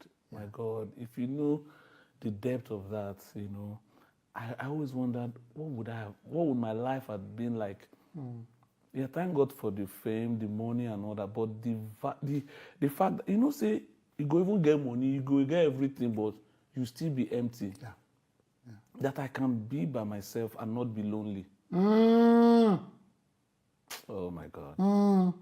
I have a picture of mine many years ago that when they showed it to me, I didn't believe it was me. It was me all right, but I had skin cut. Right. My head was big, my neck was thin. But the only thing I used to know that it was me was the smile. I said, that smile has been there through the pain, through the everything. I've always carried this smile, and it comes from the Lord. It's the joy of the Lord. It's the joy of the Lord. It's my strength. Yes, sir. Thank you so much, my brother. Such a pleasure. I've been looking towards this for a long time. The person that confirmed you got a bonus. It's a pleasure. My love to the family. God bless you. Thank you for having me.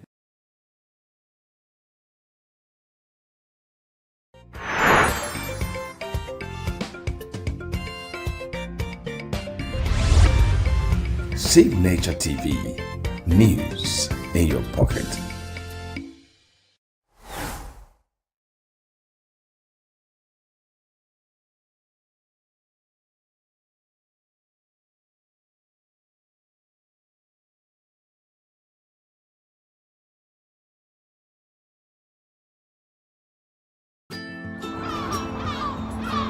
Bright and early as the day breaks, as the newspaper headlines trail the stories that shape the day. We at Signature TV trail the headlines that trail the day. We interrogate the headlines. We analyze the stories that make the headlines. Why is overrated, and they even overrated themselves, and when people see it, they are insensitive of some Nigerian children who have never had what they call CBT. With passion and emotion, we drive the conversation to change a narrative.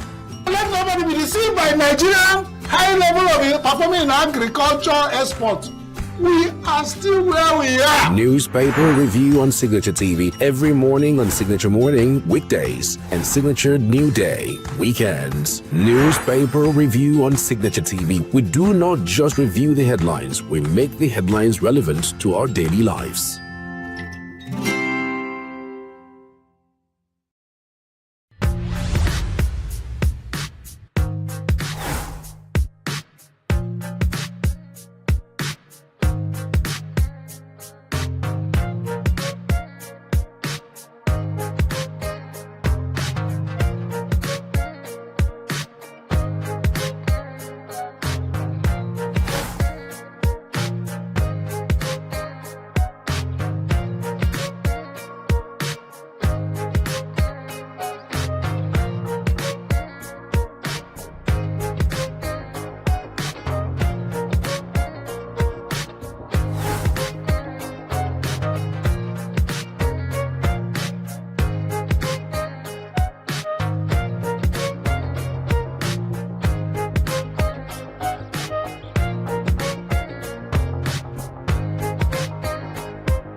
Signature TV.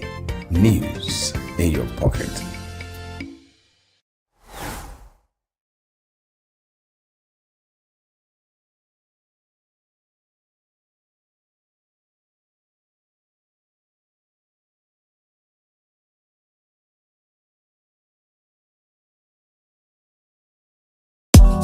Tired of the snow? Tired of the bad TV signals? Nigeria has gone digital. Introducing Free TV, the national platform for every Nigerian. Get 100 plus channels immediately. Sports, news, and entertainment in your native language. All with clear picture quality. Whether you're in the city or the village, our satellite signal reaches every corner of 36 states from day one. No monthly subscription, just a compatible decoder and you are set. It's a national asset built for you. Take the show on the road, download the Free TV app and stream your favorite channels anywhere. Starting this May, scan to download the app or call 0700 388 7277. Free TV, digital TV for free. Brought to you by NBC.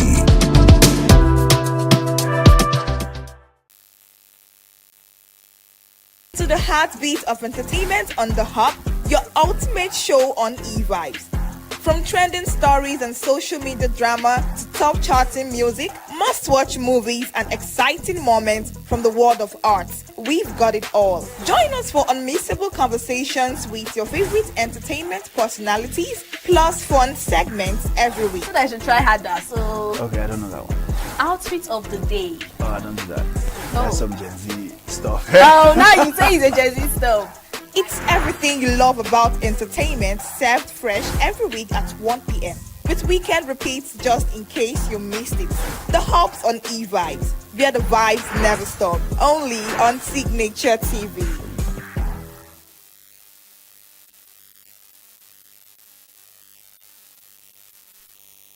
Welcome back. You're still watching eVibes, the entertainment show on Signature TV. This is the conversation segment. Now, there is a growing debate in the entertainment industry right now. Has creativity taken a backseat to algorithm? Marketing strategist Agogo Osenwege recently raised concerns about what she describes as a creativity crisis in entertainment. Now, according to her, brands are increasingly sacrificing originality for algorithm-driven visibility, while digital platforms offer massive reach and measurable engagement.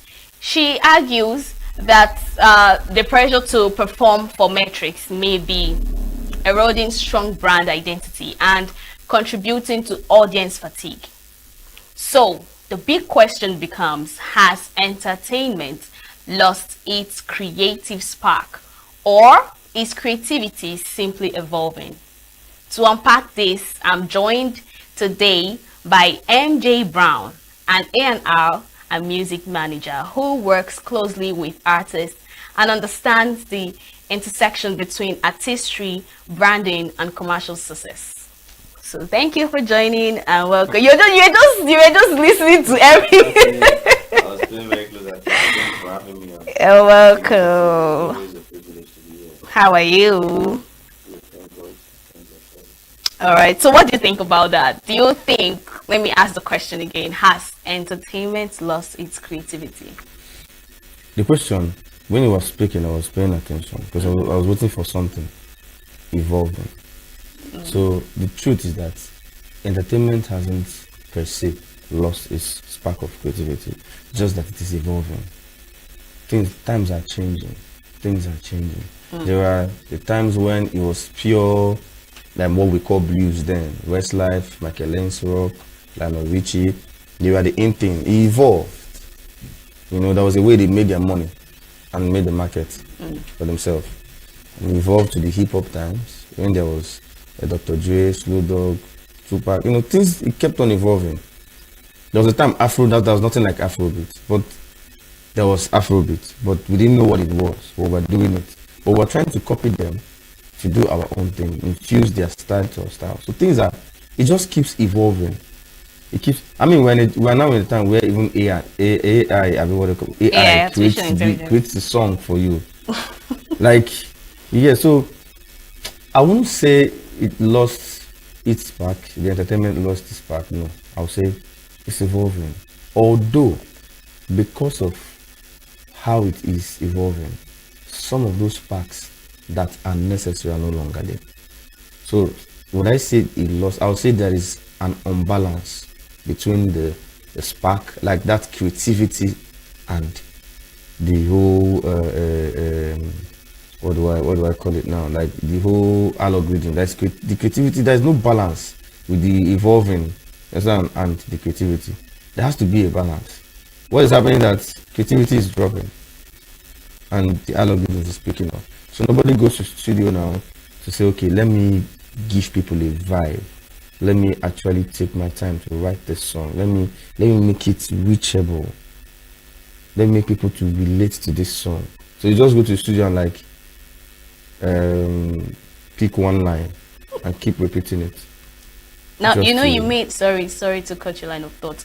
You made mention of the fact that artificial intelligence is taking over, and of course, like our topic, has entertainment lost its spark and creativity? Because believe me, it's as if AI has taken over, especially in the entertainment industry. You just made mention of people don't stress themselves to write music anymore, and we know how music used to be. It comes from within, right?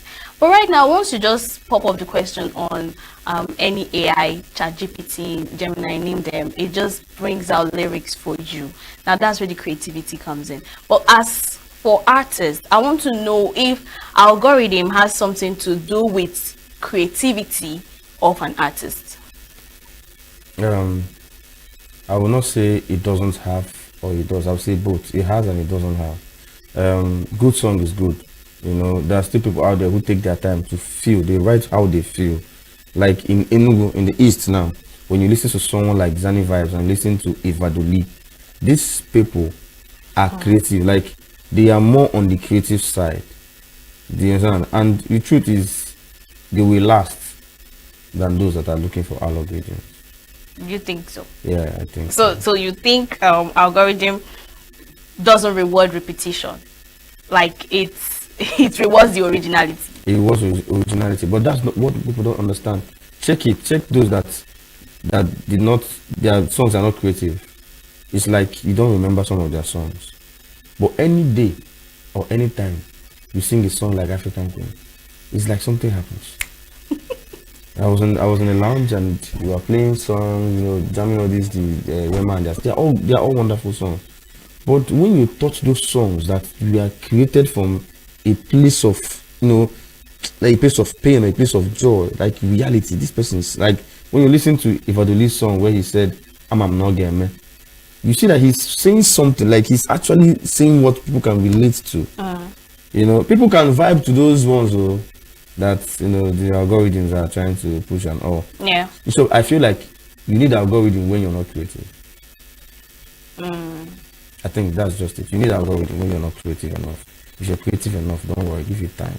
It will push itself. Now, are brands and artists losing strong identities because everyone is chasing trend? Let's not talk about the controversy, because we are still talking about algorithm and content creators. Most content creators are creating content, while others feel like what pops up in algorithm is controversy, right? So would you say that brands, content creator, or artists, they are losing strong identity because everyone is trying to chase trend? Yeah, to an extent that is true, because if you're chasing a trend lasts for a while, and then what happens next? So there are people that chase trends, and there are people that create the trends that people chase. Do you see the difference? So those that create those trends that people chase will always have something to do to make people to talk about. But those that follow the trends will get to a bus stop and like, okay, this trend don't end now, so what are we going to do next? They get stuck. You see, it's like waiting for opportunity and creating an opportunity. Those that create trends are different people. I am a big fan of all the artists that are doing well, but I pay close attention to someone like Wizkid. He doesn't chase trends. He creates trends. He does something, none of you are talking, he keeps quiet. Continues other things he's doing. When he feels you guys are tired, he will do another thing. Without talking about it, he's making his money. He's doing another. It's like he just knows how to manipulate the industry. So that's a trend as a creator. He treats those trends. He doesn't follow the trends. The video too. There are people that go around chasing trends. Okay, what is trending now? Let's just, like this whole King Michi and Very Dark Man issue. There are people that are using that opportunity to just follow that trend. It's not going to last. Very soon the matter will die. It's just something, one thing leads to one thing, and we'll forget about it. You will not hear about those people again. But the people that create trends, you will know them because they will do something else. They have something to do every time. So yeah, I think some brands have lost their spark because they are chasing trends. Many brands. Absolutely. Yeah. Now, do you think, I've actually asked artists this question, do you think, let me even put it this way, right? If we look at most of the indigenous rapper in ENUGU State, it's as if they have one particular beat and same kind of lyrics, just a little bit recycled, So do you think audience are tired of listening to recycled beats? And it's not just about artists in ENUGU. Let's talk about Afrobeats. It may be a little touch or maybe a little add up of amapiano and all that. And that's because if they notice that, oh, this thing is pushing, they would reuse it and maybe just add a little spice to it. Now, do you think people are tired of listening to that? They are looking for something new? Yeah, definitely. People are tired of. You eat ofe egusi for 1 week straight, you fall sick. It could be somebody's favorite. I mean, I know somebody that loves eating Indomie every single day. Yes, ask that person. The person is not telling me something. You get to a point and it's like, nah, I think I should just try beans. If the person does not tell himself, the person's system will tell you, oh no, let's say we'll try this one. The truth, people are tired. I've been to shows with my artists and other artists and managers. I've been to shows. I observe when artists are performing. You understand? Yes. What the Eastern rappers do is drill. They are all focused on the drill. They're trying to, drill. And when you imagine coming for a show and the first person does drill, second person does drill, third person does drill, and then somebody just come and does an Afrobeat that is beautiful. Watch the crowd. The crowd will change. For example, Danny Vibes came for a show organized by Quincy. Most of the rappers there, they were all drill, rappers. Now, rappers love drill a lot and all. So at the point, both Zani and I were worried that the crowd may not be receptive because this is like a rapper's zone. Like a joke. When she got up to the stage and started singing her song, the crowd went wild. So that made me understand that creativity is still in play. Yeah, it's still in place. We should stick to it. Okay, I know we've talked about music and all. Let's look at the Nollywood industry. Would you say you're proud of their creativity so far? And don't tell me you're not part of those. You're part of those people that don't want Nigerian movies. No, I like Nigerian movies. Okay, but then good. I'm a Nigerian. Yeah. I feel they could do better, but I've been in the Nollywood industry before. I've actually worked under the guidance of someone like Soundman Emeka Austin, Ernest Obi, and Okeches and the rest of them, even Ebere Moses. I've worked under them. Yeah. So the movie industry, I categorize them into several. That is the Okawood, like the epic African magic. And there is those that are doing the whole cinematography, like when you watch movies like Broken Hallelujah and the rest of them, you see that they are making strides. Even some of them are beginning to see that those things we are doing, we need to do better. We need to do better because it's not just about the local people in the street to watch. We are trying to project Nigeria in the international market with what we do here. So they are actually trying. They are striving. There are some who are not ready to move from where they are. They like where they are comfortable. Then there are some who want to break the barriers, break bounds, take that leap and just push into the. I'm telling you, it's going to get to a time when Nigerian actors and actresses will start winning Oscar awards. I mean, they have started winning award outside the country already, not just Oscar. But yeah, I think I understand what you're saying. But the truth about algorithm is that it tends to push out your art out there. Yes. I mean, with the use of hashtag, you just tend to, pop it up. And with the fact that it is said that social media is now the new oil money, won't you say that, I mean, following algorithm and doing what algorithm says could be the best way for somebody that is trying to make an ends meet? Then that's, if you put it like that, I agree with you, because people are looking for money. So when you say that, okay, what the algorithm is saying is put hashtag this, that, put it into some space, and you get views. It's what? It's crazy. The people that get the highest views are not doing something really, really spectacular.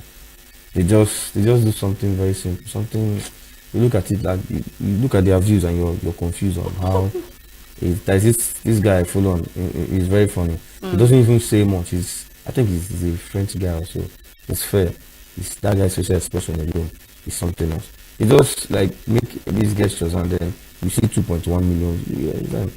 So when he does it the first time, second time, and he's getting million views, and he gets paid, by social media for that, I mean, you fire down. Okay, let's come back to Nollywood now. There's this whole vibe and energy that comes when it's time for Valentine, Christmas, what other notable time of the year, right?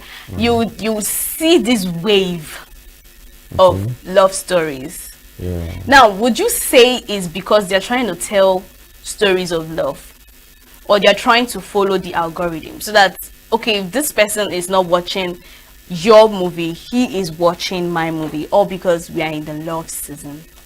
There's something that came to my mind now. This algorithm something doesn't necessarily have to follow trend. Algorithm is there. If you have the money to push what you're doing, push it. It's still going to get to the right audience. You mustn't do what everybody is doing. Understand? The thing about Nollywood is that love movies is relatable. It's easy. To do a love movie is very easy. I mean, there are heartbreakers everywhere, and there are people cheating on their wife, cheating on their husband. I mean, so like those to bring the whole love story and all, it's just easy. But watch when movies like Obasabi and Team, movies that Funke Akindele take her time, movies like directors like Afolayan, Biodun Steven, movies like these people direct. Check the movie. You understand? It's deep, it's strong. It's not necessary. Even if they want to do a love movie, they try and make it a bit relatable to what is happening in life. You understand? So I just feel like some of them are just carried away with the whole. It's not even a algorithm issue. I feel like it's just, let me do that this person has done. Because if you do a love movie, I decide to do something about maybe the country, talk about the situation, we both push it. Depending on what is happening at that time, what people are paying attention to most at that time. My own might, get that, the one of talking about the country might get more views. And we can also add the factor called grace, because sometimes the algorithm might push you, not blow. One of the producers / directors, who is also an actor, made a statement in an interview, and she said, people are paying for views. People are paying for, let my video just, you understand. And it's part of the whole trend and algorithm thingy. And I know this also happens in the music industry. I mean, I've actually experienced it. So would you also say that it is, I mean, you've not actually stated for a fact that, oh, it's wrong or it's bad. You're saying it's good in this part and it's good in this other part. So now in the music industry, are you saying that it is very, very important that you do that so that your music can keep popping up on people's FYP? The truth is, the algorithms is very important for the entertainment, because that is what helps get wider outreach. When you push your music using those algorithms, you get, okay, let me give you an example. Views in Nigeria, 1 million views pays you $300. You see, that's very small for 1 million views. So imagine spending over 2-3 million naira running sponsored ad on Nigeria alone, and you get 1 million views and they pay you $300. That's like 300k or 400k. But you spend 3 million. But then you now put that same $3 million to push, to let people in Sweden and the UK and then Australia jamming, they hear the song, and you get 1 million views, because 1 million views over there is from $10,000 and above. So the algorithm also is also important, because that's where we make the money that we're spending. We can't remove that. You understand? But depending solely on the algorithm, that's the wrong thing. You have to also be creative, because you could do something and put there and it will just be there. Anyways, thank you so much, MJ. I had a great time doing this. It was fun. Even though you're still sitting on defense, as far as I'm concerned, creativity should always stand out. No, creativity should always stand, even though we are trying to push algorithm because of money. At the end of the day, right? Because we all need money. We all need. It's very I important. mean, what we spend in the industry is not for the journalist to grow an artist is 200 million. I actually heard more than that. So. More than that sometimes. Yeah. Anyways, thank you so much for joining me for this conversation. I hope you had a great time. I had a great time. I always have a great time when I come here with you. Oh, yeah. I feel flattered. Anyways, the show has come to an end. Thank you for watching. I'm sure in case you missed, we had stories, we had social trend, and this is the conversation segment. Join us same time tomorrow for conversations like this, trending stories in the entertainment industry and what is actually happening in social media and the entertainment world. Follow all our social media platforms, subscribe to our YouTube channel. Don't forget to always tune in on channel 265 on SLTV. Enjoy the rest of your day. I remain your baby girl, Queen Nkunta.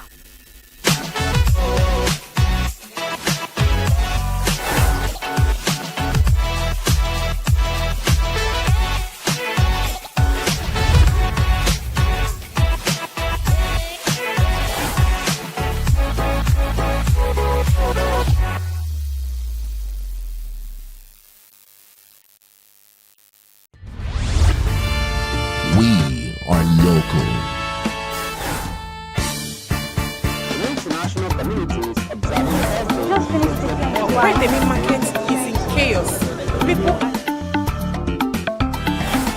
We are national. Those in support of this motion as amended, say aye. Aye. We have taken the vote by default. We are international. Israeli airstrikes. Donald Trump left us the worst unemployment.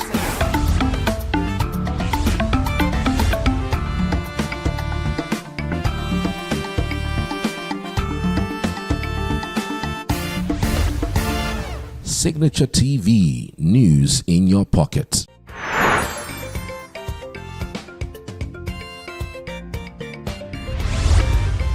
Signature TV, news in your pocket.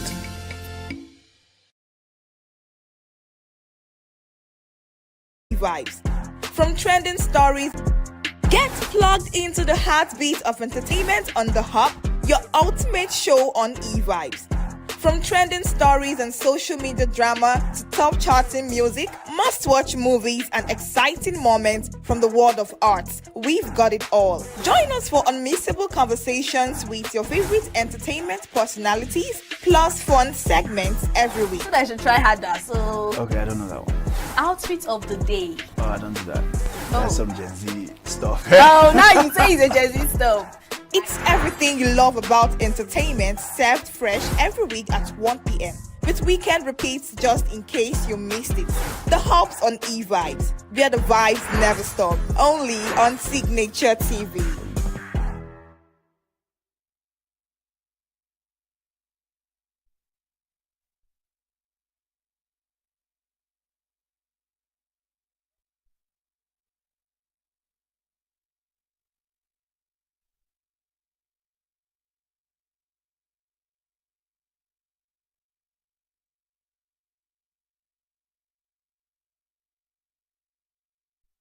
Welcome back. You're still watching eVibes, the entertainment show on Signature TV. This is the conversation segment, and we have something very intriguing. A questionable conversation. And it's more like, must content creators be controversial to be clickable, or can authenticity still cut through the noise? Today, we are unpacking stereotypes, traction, and the pressure to trend in the content creation space. Joining us in is a content creator rather, Lawrence Ugu, popularly known as Larry Connect, here to share the real insights on what it truly takes to get seen without losing yourself. So thank you so much for coming, Lawrence, or do I say Larry Connect now? Larry Connects, Lawrence, anyone. Anyone is fine. Anyone. All right. How are you though? I'm fine. How are you? I'm okay. You've seen me. You look good. Thank you. So, Larry, I want to ask you. I've gone through your videos and they're very interesting. I mean, I tend to see that you make videos that looks like movies, part one, and always very engaging. But what actually is that prompted me to ask to invite you over is the fact that did you ever at a time think or maybe decide that I think I should go controversial to make people watch me? Actually, it's one of those things that most young content creators do now. Like they want to make their content go, controversial so that people will click, watch, and share. Just like Nadia Wayne or Queen Nadia that is trending now. It's not necessarily important for those content creators who want to make it now to do content that will go controversial just to trigger the audience and all that. What is this? But in content creating, making it interesting, engaging is more important by 3 seconds action. Making it, when you are creating content, you have to have your niche, you have to have your story, things that will attract audience to watch your video within the space of 3 seconds. So personally, I'm a moral teaching content creator. My content teach people. Well, if you watch my video, you learn things that are going on in the society. People, things that people do that you are asking, can this thing be possible? That is the kind of content I create. So I don't create content that people will just do, go naked and all that just to attract audience. Yeah. No, I don't do that. All right. So are you saying now that going controversial is out of the game if you want to be a content creator? Because trust me, those controversial statements or videos that they just uploaded gains traction, gains view, and the fact that social media pays now, TikTok, Instagram, and the rest, including Facebook. So are you saying that going controversial, despite the fact that you're trying to make money, is a no-no in content creation? No, I'm not saying that. Everybody is to his or her own opinion or your own decision. It depends on how you wake up to see yourself. Someone can just wake up and decide to go naked and start dancing in the market square just to make content. Yeah. But the fact is, can it last? Going controversial, can you sustain your audience, your followers, your fans? It's not about doing content today and people will click and watch and tomorrow you will not do it again. Then what are you doing? Is it educative? Can people learn from your content? Are you teaching? Are you making people know that yes, you are a content creator or a passerby? So just like I said, it's good if your content goes controversial to attract audience and to be clicked and to be liked by your fans and all that. But let it be meaningful. Okay? Controversial. I can create something that will go controversial here. Okay? I will just assume that look, you are putting problem in my family. Okay. Each time I goes out, you call my wife, I will just walk out and slap you. People will like to know what is happening. You understand? Yeah. So I will now begin to tell them. But in that 3 seconds action, I will give you a dirty slap first. Then the audience will be shocked. Why will a man slap a woman? Yeah. So these are the things. Yeah, true. But do you think the algorithm rewards those controversy? I mean, you just gave an example and an instance, right? Of course. As let's say I am 8 years in content creating. Wow. Yes, based on my experience in content. Yeah. Most people don't value content. They think that it's just something that people waste time. No. Content is taking over. Content will be, in fact, just for example, everybody is on their phone now. In fact, I don't remember the last time I watched my television. For real? Yes. Even the smart TV? No, I don't remember. Because I'm a busy person. Every content dedicated person is a busy person. We work with time. Okay? So creating a content algorithm picks those meaningful and engaging contents. Most content that goes viral, the algorithm, the program in the system will check that content. Why is this content going viral? They will make the content to know if it's against their rules and regulation. If it's not against their rules and regulation, just like, you know, drug, sex, harassment, you know, child abuse, these are the things, or nakedness, or exposure of the body, or that kind of thing.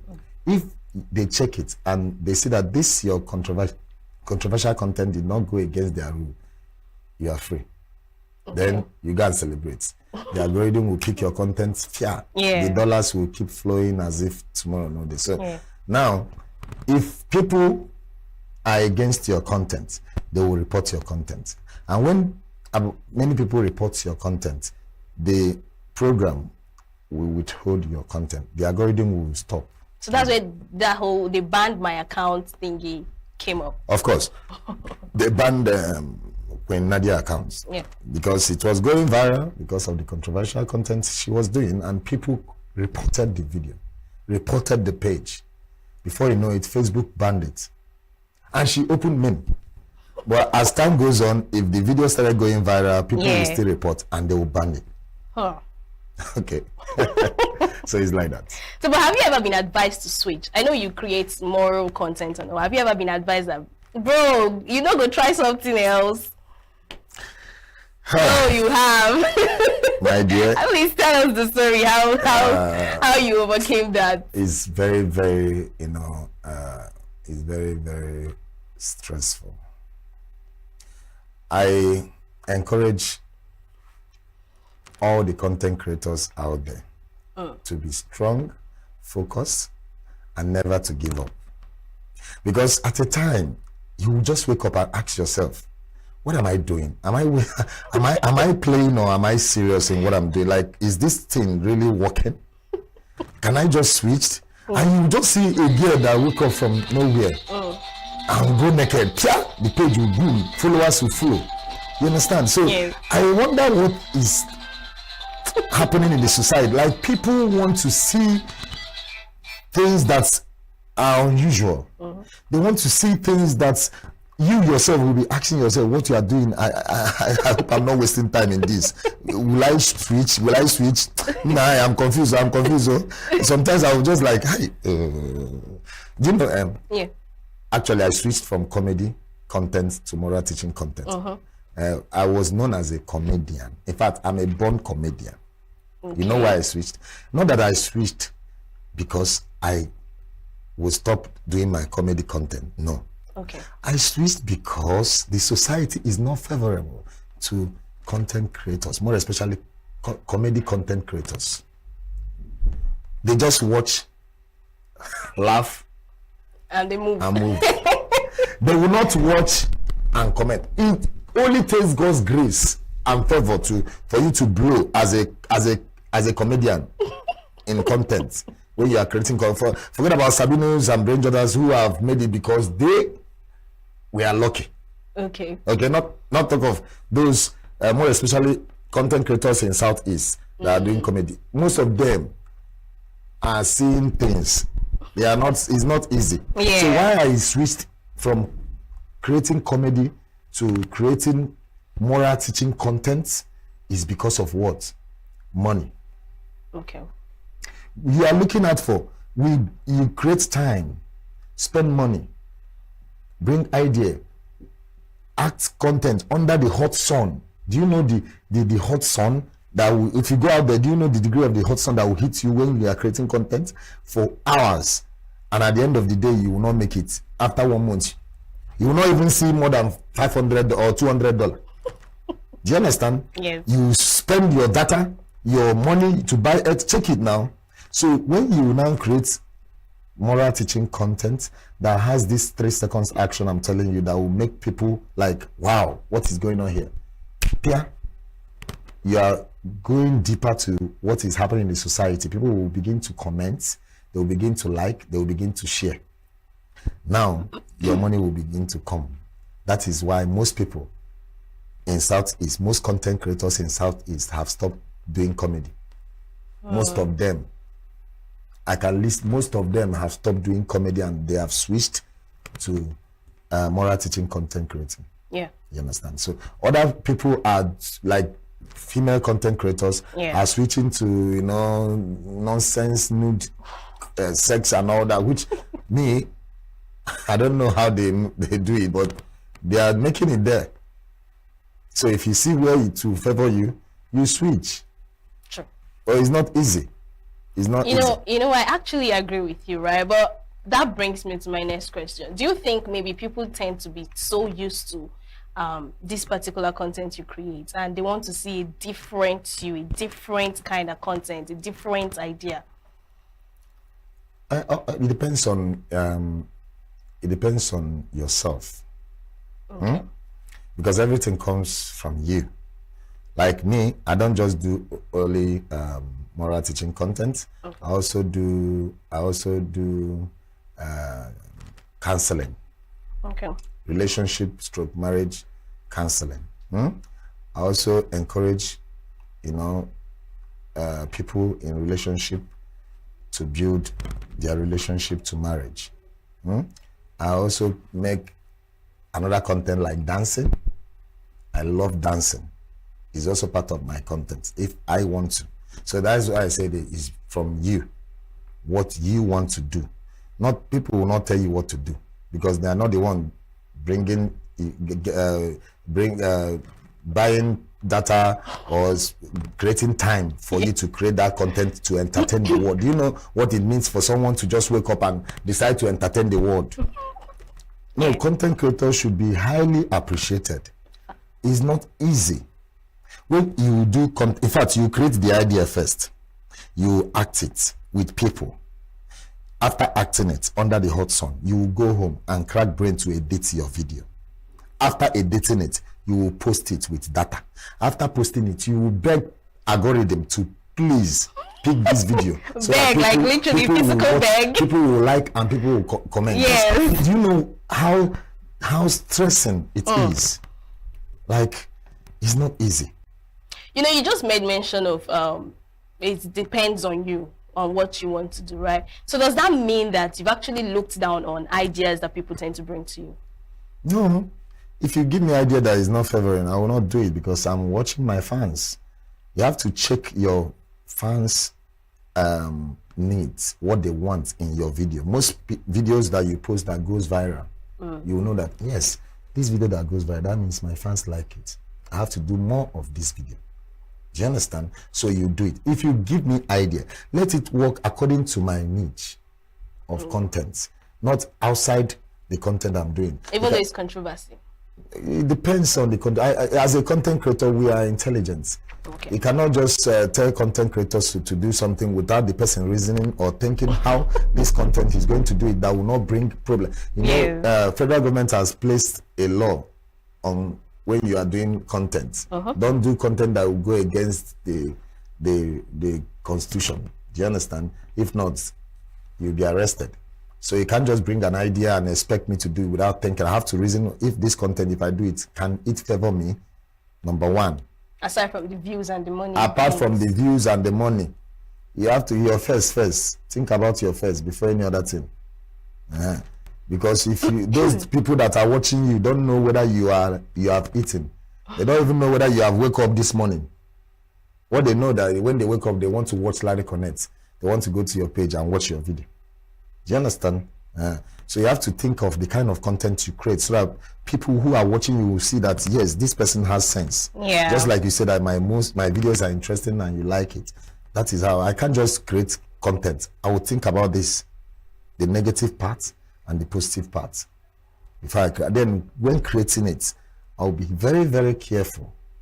The words you use, the action you take, and the things you do, so it will not go against your page. Sure. Yeah. So let's ask you one more question before you leave, right? So what's one thing audiences don't understand and how they feel content creation is? I mean, they don't know the exhaustion you guys go through behind, right?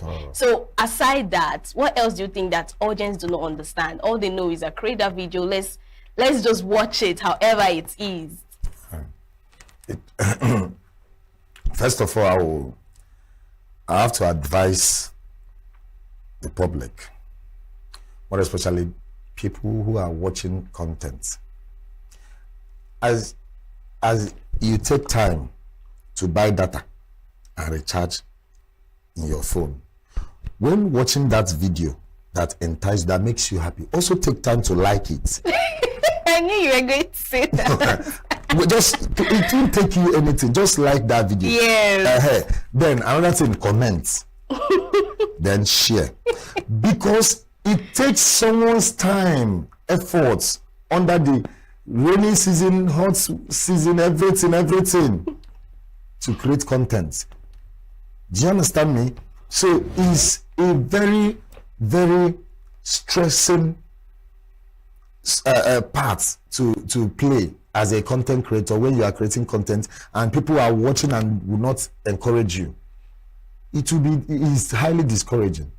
So people should know that we content creators are not finding it easy to create this content they watch. It's not easy at all. When you go home as a content creator, you sleep and think of what next, the kind of content you create tomorrow. When you wake up, okay, now you check your time, because we work with time. You don't just create content anyhow. You create it under the hot sun so that your video will be bright, right? We use iPhone now. Just imagine when you are creating content, they will tell you to act like imbecile. An imbecile. Yes. As an imbecile, you will see how you when you don't do it well. Or you act like a madman. They say no, you didn't do it well. Action, cut. You do it like 7 times. Do you know? Yes. So it's not easy. People should know that content creators are the best. They are trying to entertain the world in their measure. They need support. That support is not money. It's just that's like, comment, and share. That is all. Because if you see how we are here now, the AC is cool, you are enjoying the environment and the serenity, then follow me outside, let's go and do action. So would you say, sorry to cut you, would you say that content creation is a job on its own? Wow. Better than 9 to 5. Oh my goodness. Do you know, I will not say that it's better than any other job. Okay. Content creating is a good job. Okay? As a content creator, it's good to know yourself, to know and believe in yourself, to know and value what you are doing. Because since the job is not there for most graduates to do, instead of joining bad gang or doing things that are not right, you should come and join content creating. I assure you, within the space of 2 months, your accounts, both TikTok, Facebook, and YouTube, in fact 3 months, will be monetized. Once you are monetized, you just earn money. You will be earning money like no tomorrow. Content creating is a very wonderful job. People should look into it.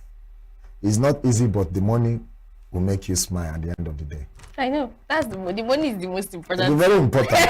Very, very important, because all right, thank you so much, Larry Connect. I mean, you've said a whole lot. I think you said more than what they even expected you to say. You've spoken the mind of so many content creators out there, and we feel you people. We enjoy your content, even though the fun fact is we just forget to like, connect, comment, and share. We just keep scrolling and scrolling. But yeah, if you even make me to need that now, let me know that I beg.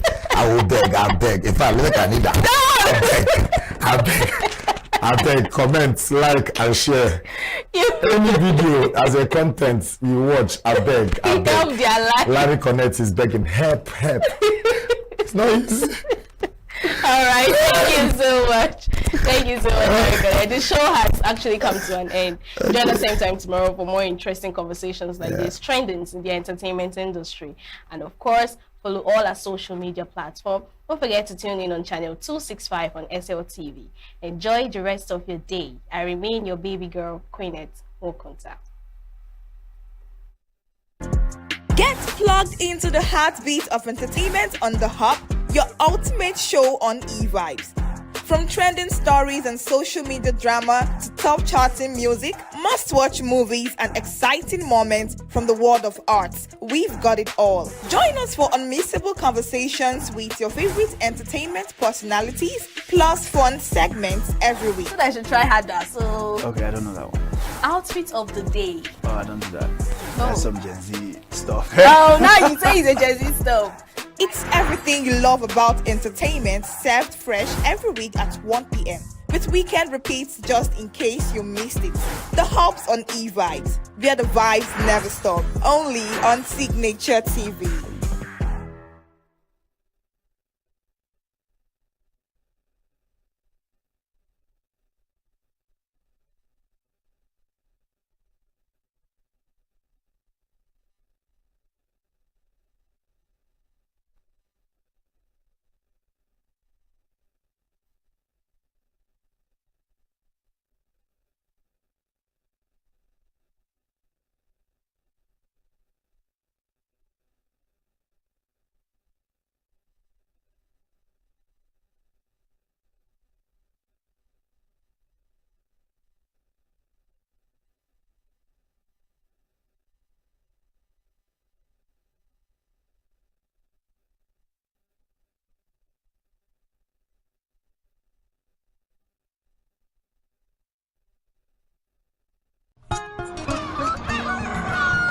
New every morning on Signature TV. We open the day for you with needed energy, information, and required vibes to shape your day. From sizzling snippets of stories in various areas of life to intriguing conversations with net worth guests. When you have people who have no track record becoming your leaders, you have a problem.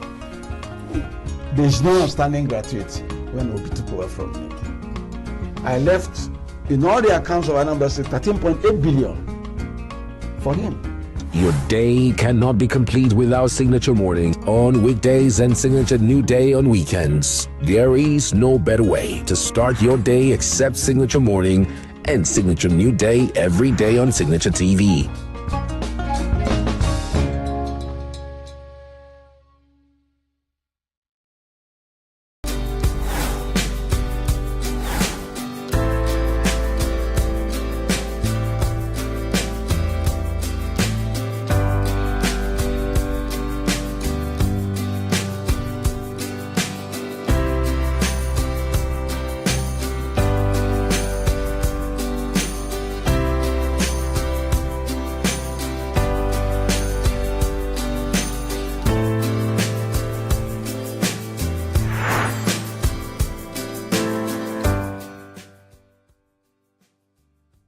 The once peaceful community of Ehamufu says they are under siege, their farmlands, homes ravaged, and their freedom taken away by criminals they suspect to be Fulani herdsmen.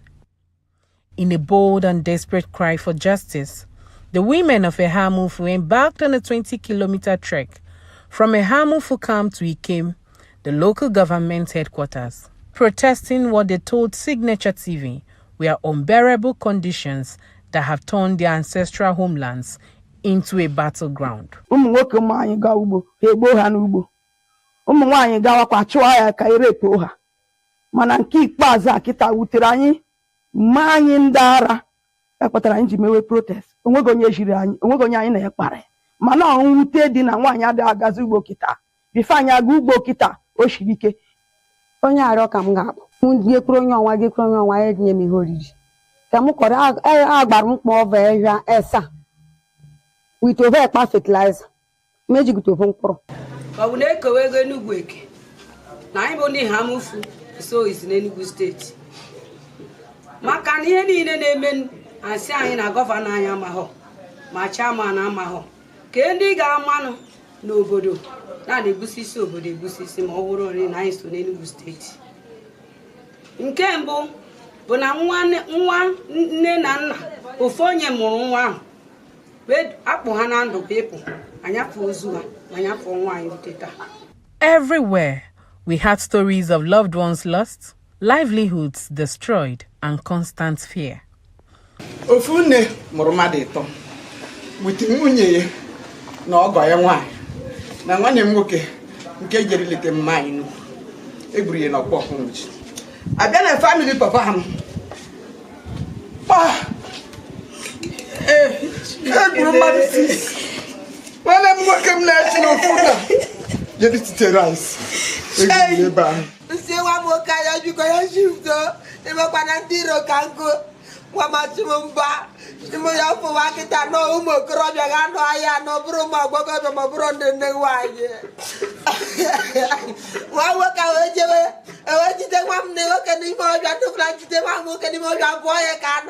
But it's just a boy, Bochaya, Rafania. Ndabio, I get what I'm done. Ndabio just told you when work I did in about you are. Yeah, full of work I know. Imagine now I get you, onye hapugoro nwoke olu ebe a di na cha na bo funa bo ma de bua e rape. One of my friend ebe the thing be me na di anuru ya. O jere ebe anda rape ya. Ogi asi na okpacha anya je ka nda rape ya. Okpacha ha anya mana ha by force na akpuru ya je. Naputa na iru nne na nne esoje dubo. Akpuru ya bo ofia bia di na ye pa. The herders' nomadic lifestyle has brought about conflicts with the farmers. I grew up as a child. I met them, but they were not violent then. Most often, even if they kill a bush animal, they do give to our people. We are coexisting with them. But recently, especially from 2021, they started destroying everything and unprovoked. On March 11th, as I said earlier, they killed somebody, one Chimoba Naj. Then on 24th of May, the same year, they killed 4 persons, including a husband and a wife. So since that time, in fact, between that 2021 and the 2022, December 18, 2022, they killed not less than 206. A community leader, Ikechukwu Eze, who highlighted the strategic importance of Ehamufu to Enugu State and the Southeast region, shared a personal account of how his house was transformed into a refugee camp after a brutal herders attack in February 2025. What is obtainable at this part of the world is that it's only the voice of the political leaders. And that is why it appears as if the governor does not really know the true situation. Our journey to Ehamufu exposed the glaring security lapse, the startling absence of police or army checkpoints along the entire stretch from Nkalago Junction to Ehamufu. Information reaching us is that last month here was deserted. We are on our way to go and visit the man whose son was allegedly kidnapped. They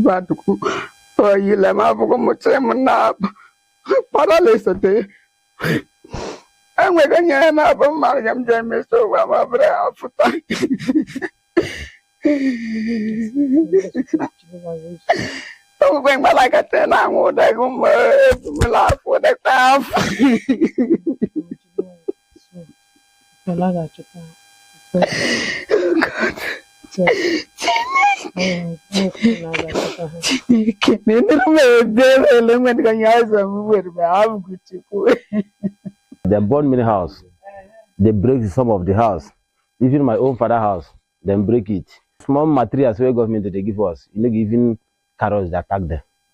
The brutal killing of Donatus Ndubisi, an only son, and a horrific rape of a woman who allegedly suffered the forced insertion of a stick into her body, was the last straw that forced the women to the streets. m gawa n'ijot si m ọkwa anyị nwa na-egbu efi ha na-egbu ha nsị a na-amaghịkwa m ihu na-ekwu m jee nye ha nri ọsịsọ nsị a na onwekwa nri anyị ji asị m jee nye ha nri wee si ha jee n'ebe ahụ anyị dosara ehi ahụ anyị bana jee were nri n'ebe ahụ asị mba na ọ bụ ọdị nri ka a na-ekwu na ọmụ yipụta akwa m. This particular place is where Donatus was buried. He met his end coming to visit his mother from the city. You can imagine the plight of the women when they came out in mass to protest about the invasion of these Fulani herdsmen in their land. Anyị gara kwa na nwa m nwunye m nwoke na Jenob ka nje nọ. Anyị gara abụkọ ụka. Ata egbeshi bịakpo. Ụkpalihu mee ka ga ọnụ. Jizọs! Mụ gbaji ike m. Anya maka igwe ndarada. Ọ gbarụdaje ụzọ anyị ji egemi. Mụ bịara ka dara pere. Urishige wele obepe na apụrụ. Ọ gbarụdaje ụzọ ọbụla ha. Wene paye. Na soka obopo kolikputo okpa ha he gbara igbe na anyị nọrọ na anya ma ga ebe ka ọ darụ ka no gba gide na ya gbagbu ne pa igbe ke na ka no gba dashi na yele he kwuru e gbagbu nwatakịrị m. Oriakụ Doe's account and others Signature TV spoke with starkly contradicts the narrative presented by the chairman of Isuzu local government, Obiora Obago, while addressing newsmen on a government-facilitated tour to Ehamufu. There are conflicting reports. I've given my report to security agencies, to the state government, and I believe they will make known their findings soon. And there is every pointer to the fact that what people are peddling out there, that is not what actually happened. Signature TV investigation revealed that, though some of the headers' attack may have occurred years ago, fresh attacks continued in 2024 and 2025, and a number of lives were lost, though not in the magnitude that was witnessed in 2022. Previous crises and protests may not have yielded the desired results. The people of Ehamufu and others are hoping that their latest cry for help would attract the needed attention and results from the government. Their prayer is that a lasting solution to the situation be found to bring succor to the embattled people of Ehamufu. From Ehamufu in Enugu State, Chinemerem Ikebunam reporting for Signature TV News.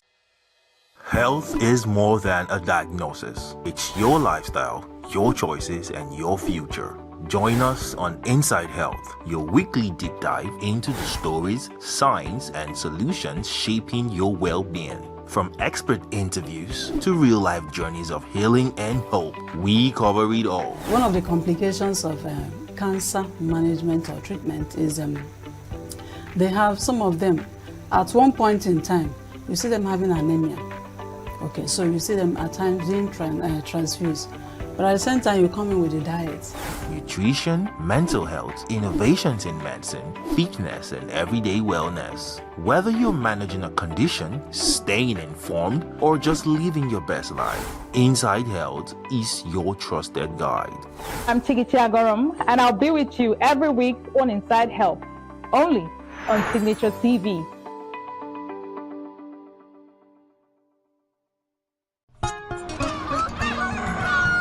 New every morning on Signature TV, we open the day for you with needed energy, information, and required vibes to shape your day. From sizzling snippets of stories in various areas of life to intriguing conversations with net worth guests. When you have people who have no track record becoming your leaders, you have a problem. There's no outstanding gratuity when Obi took over from me. I left, in all the accounts of our numbers, 13.8 billion for him. Your day cannot be complete without Signature Morning on weekdays and Signature New Day on weekends. There is no better way to start your day except Signature Morning and Signature New Day every day on Signature TV.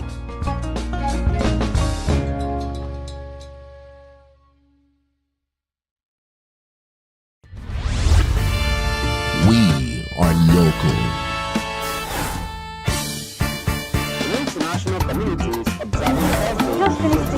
Right, the main market is in chaos. people. We are national.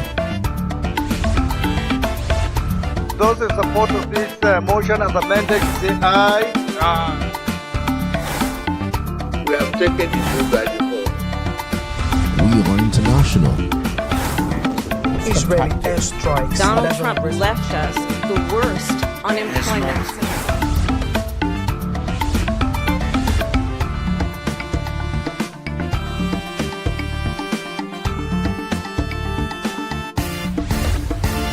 Signature TV, news in your pocket.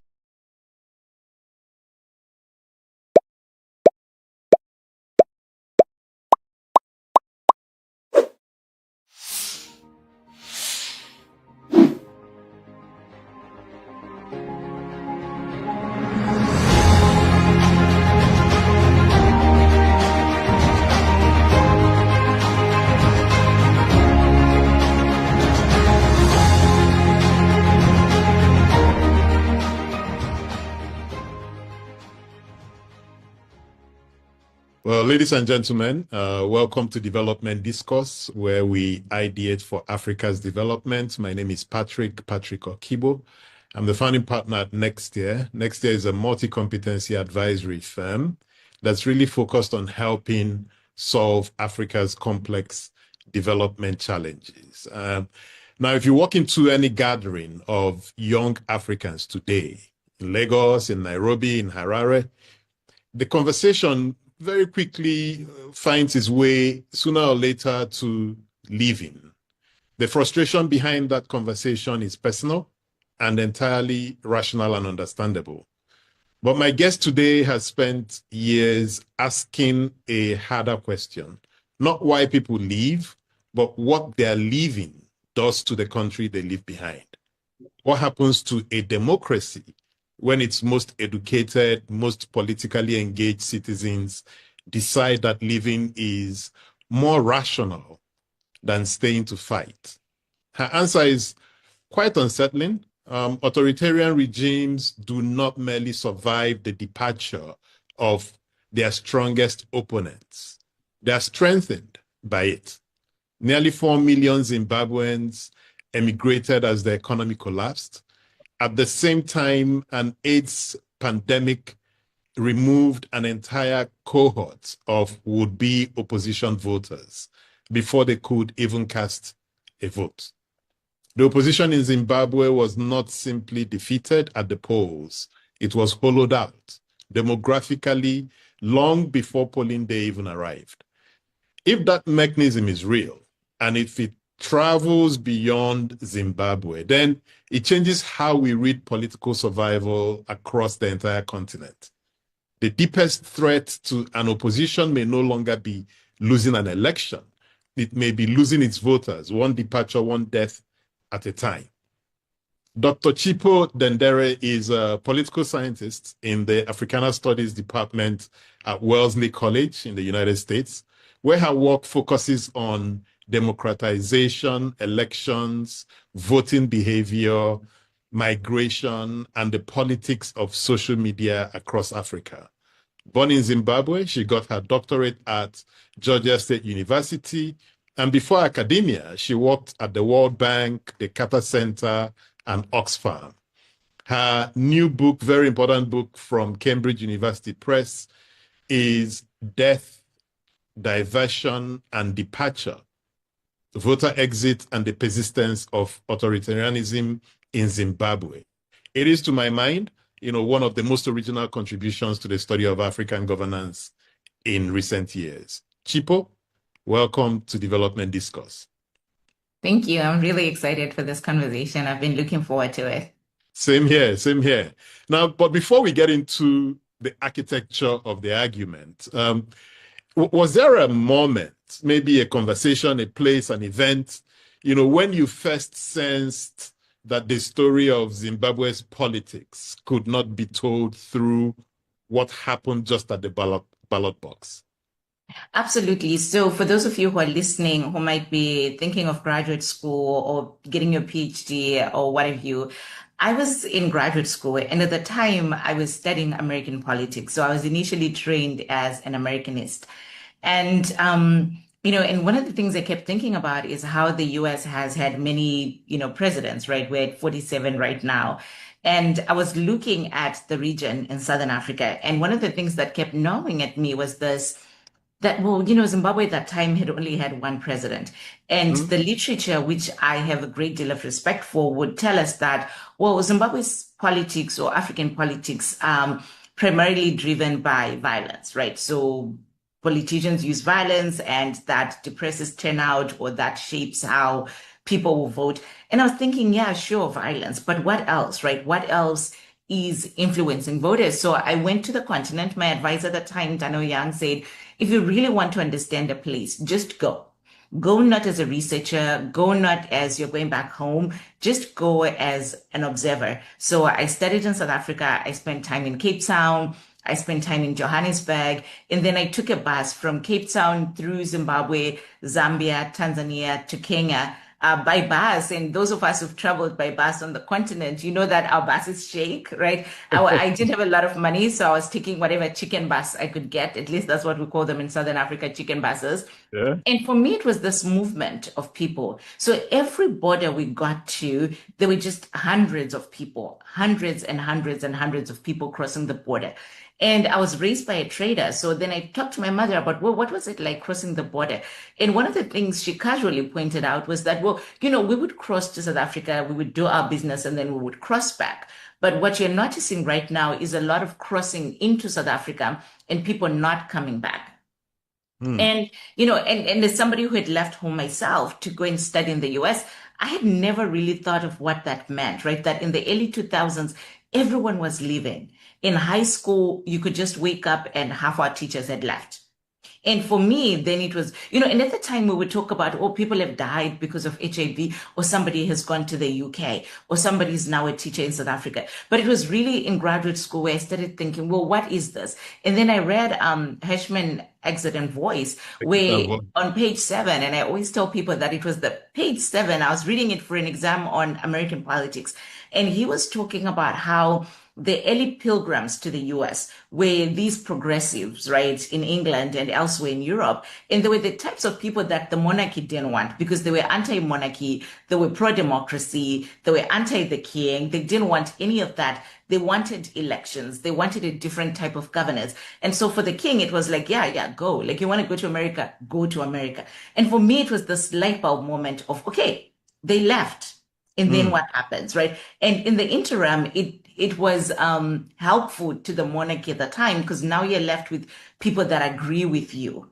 So that was, it's a long answer to it, but there were all these different pieces. But I think reading Hirschman really got me like, oh, yes, somebody has written about this, but we haven't applied this to the African continent. Like, we're thinking about the youth bulge, we're thinking about Africa has the fastest growing population. But then I started thinking, but where is the population? What is on the minds of people? Like in Zimbabwe, everybody wants a passport. Everybody wants, like, one of our most functional offices is the passport office. And people will pay, at one point, Zimbabweans were paying $300 for a passport. Which is multiples of what they earn. Which is multiples of what people earn. Yeah. Well, anyways, and we're going to get to Hirschman because what I see is that you've extended the Hirschman argument, with new evidence and analysis. But let's even go to the core idea. Most analysis of a regime like the ZANU-PF, would focus on what it does to voters, right? The violence, the patronage system, the rigging. You argue that the more important story is what happens to voters before any of that, yeah? Your core argument is that the regime enjoys what you call a voter exit premium, right? Can you unpack this idea for like someone who's hearing it for the first time? Yeah, so one of the things I say is that imagine that you're in a country with 100 voters, right? So there are 100 voters, 50 of them support the ruling party, 50 of them support the opposition. HIV was not discriminatory in the sense that HIV didn't say, oh, you get HIV if you support the ruling party, or you get HIV if you support the opposition. But the pattern that it did have is that it was localized by region. So certain areas were more likely to have HIV than other areas. And in the Zimbabwe case, the opposition's base was in the urban areas. So you might say to yourself, 40% of the people that support the opposition live in urban areas. So those places get hit by HIV. Right. And it's, again, not discriminatory. HIV isn't saying I'm hitting you because you are supporting the opposition. It is that you're in this location. And then we start thinking about who's likely to leave. So the economy is failing, right? So you've got Zimbabwe's at the time a growing economy with lots of young professionals, a growing middle class, a growing working class. And who are the first groups of people to leave? It's not necessarily people in rural areas. They might move into urban areas, but within the urban context is where you're getting most of the people that are getting the opportunities. Someone says, I'm going to England to be a nurse. So in the 2000s now, the UK is looking for nurses. And where do they get the nurses? Well, Zimbabwe has a lot of well-trained nurses. They speak English. They are familiar with the British system because of colonialism. And so one nurse from Zimbabwe goes to England. They write to their friends, hey, friends, they need more nurses. So overnight, you've got a hospital that loses 20, 30 people. Same thing with teachers. One teacher moves to South Africa, goes to a school that is in need of teachers. This is post-1994. South Africa is rebuilding itself. It's expanding education. They really, really need teachers, right? And so those teachers go. So it is this idea for me, and what reviewers initially struggled with was, well, but the government didn't create the exit. And I'm like, yeah, they didn't physically move people. But what happens is that the government benefits from something they didn't create at all. And so if you're the government, you could do one of two things. So what governments like Egypt and others in the earlier times did was to close the borders and say, you can't leave. We're going to make it very difficult for you to leave. And the Zimbabwean government was sort of like, you want to leave? Go. What we're going to do is to make revenue from the passports and the passport office, and in some ways facilitate for you to leave. So for the government, it's that you want to leave. And I don't even think that they were aware that in this way of people leaving, they are going to benefit at the polls. In fact, the government had done some gerrymandering, some local gerrymandering, right, of moving urban voters to rural areas and things like that, but they had not thought about moving people out of the country. I mean, no government really plans to do that. But this outward movement happens, and it happens, and I think the time that it happens is really critical. It happens at a time when they finally have a very strong opposition in Zimbabwe, an opposition that's finally mobilizing, especially urbanites. And those urbanites that the opposition is mobilizing are the same urbanites that are seeing opportunities to leave, and then they leave. Interesting. And now, so most of the theory you're building up here seems to be based on Albert Hirschman's exit voice and loyalty, right? But in his framework, exit weakens voice. What did Hirschman miss that your Zimbabwean data forced you to add? Yeah, so I think for starters, I don't think Hirschman was thinking of Africa at all in his work, even in his subsequent work, right? Yeah. And so one of the things, though, with the Zimbabwean diaspora is that exit did not necessarily weaken voice. So as people left, we initially saw the independent newspapers that propped up online. So a lot of journalists left. They created online newspapers. There was a lot of activism at embassies, all of this stuff that's happening with citizen voice and saying, we're going to keep the conversation alive. What I was interested in is, okay, so you keep the voice alive, but as long as you can't go back to vote and your vote can't be counted at the ballot, then there's that weakening, right, that happens. And then for Hirschman, it was that exit is also about shifting loyalties. And I was pushing back and saying, well, just because people have left, it doesn't mean that they're no longer loyal to the country. And my measure of loyalty was not just in people keeping the conversation alive on online blogs and online engagement and protests and all of that was happening abroad, but the other measure of loyalty that I thought was actually hard on democracy is that people sent back money home. Right. So I know this is true too in Nigeria, that after somebody has moved abroad, the first phone call you get from relatives is, hey, how you doing? Maybe they might not even say, how you doing? They'll just say, so I need 500 naira or I need 500 US Exactly. dollars for this.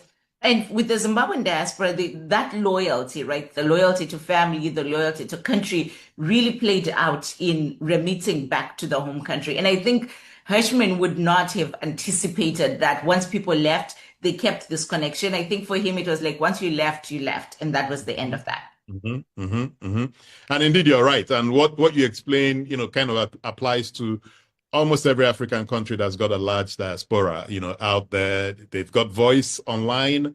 They also send monies home through remittances, etc. But let's go to a part of, what you said about the book. You said the part of the book that you're proudest of is the link between the HIV/AIDS pandemic and the ZANU-PF's survival, like a connection you found almost entirely missing in all of these other literature. Can you walk us through it? Like how does a public health catastrophe become a political asset for the very government presiding over it? Yeah, so this comes to me first in 2010. I'd gone back home because my young sister had passed away the year before. So I went back to visit her grave, as we do. And when I was standing at the grave, I noticed something that's peculiar. Well, now it's not as peculiar, right? Because cholera, COVID, all of these things have changed how we do burial on the continent. But in Zimbabwe, we used to have, I think, quite strict laws or traditions and customs in the sense that older people were buried on one side and babies, children were buried kind of far away. And these two did not meet. But as I was standing at this grave, I started looking around me and I'm seeing that, a 3-year-old is buried next to a 26-year-old or 30-year-old or 40-year-old or 60-year-old and all of that. But it was also the ages of who was dying, right, on the continent. My sister, when she passed, she was only 23.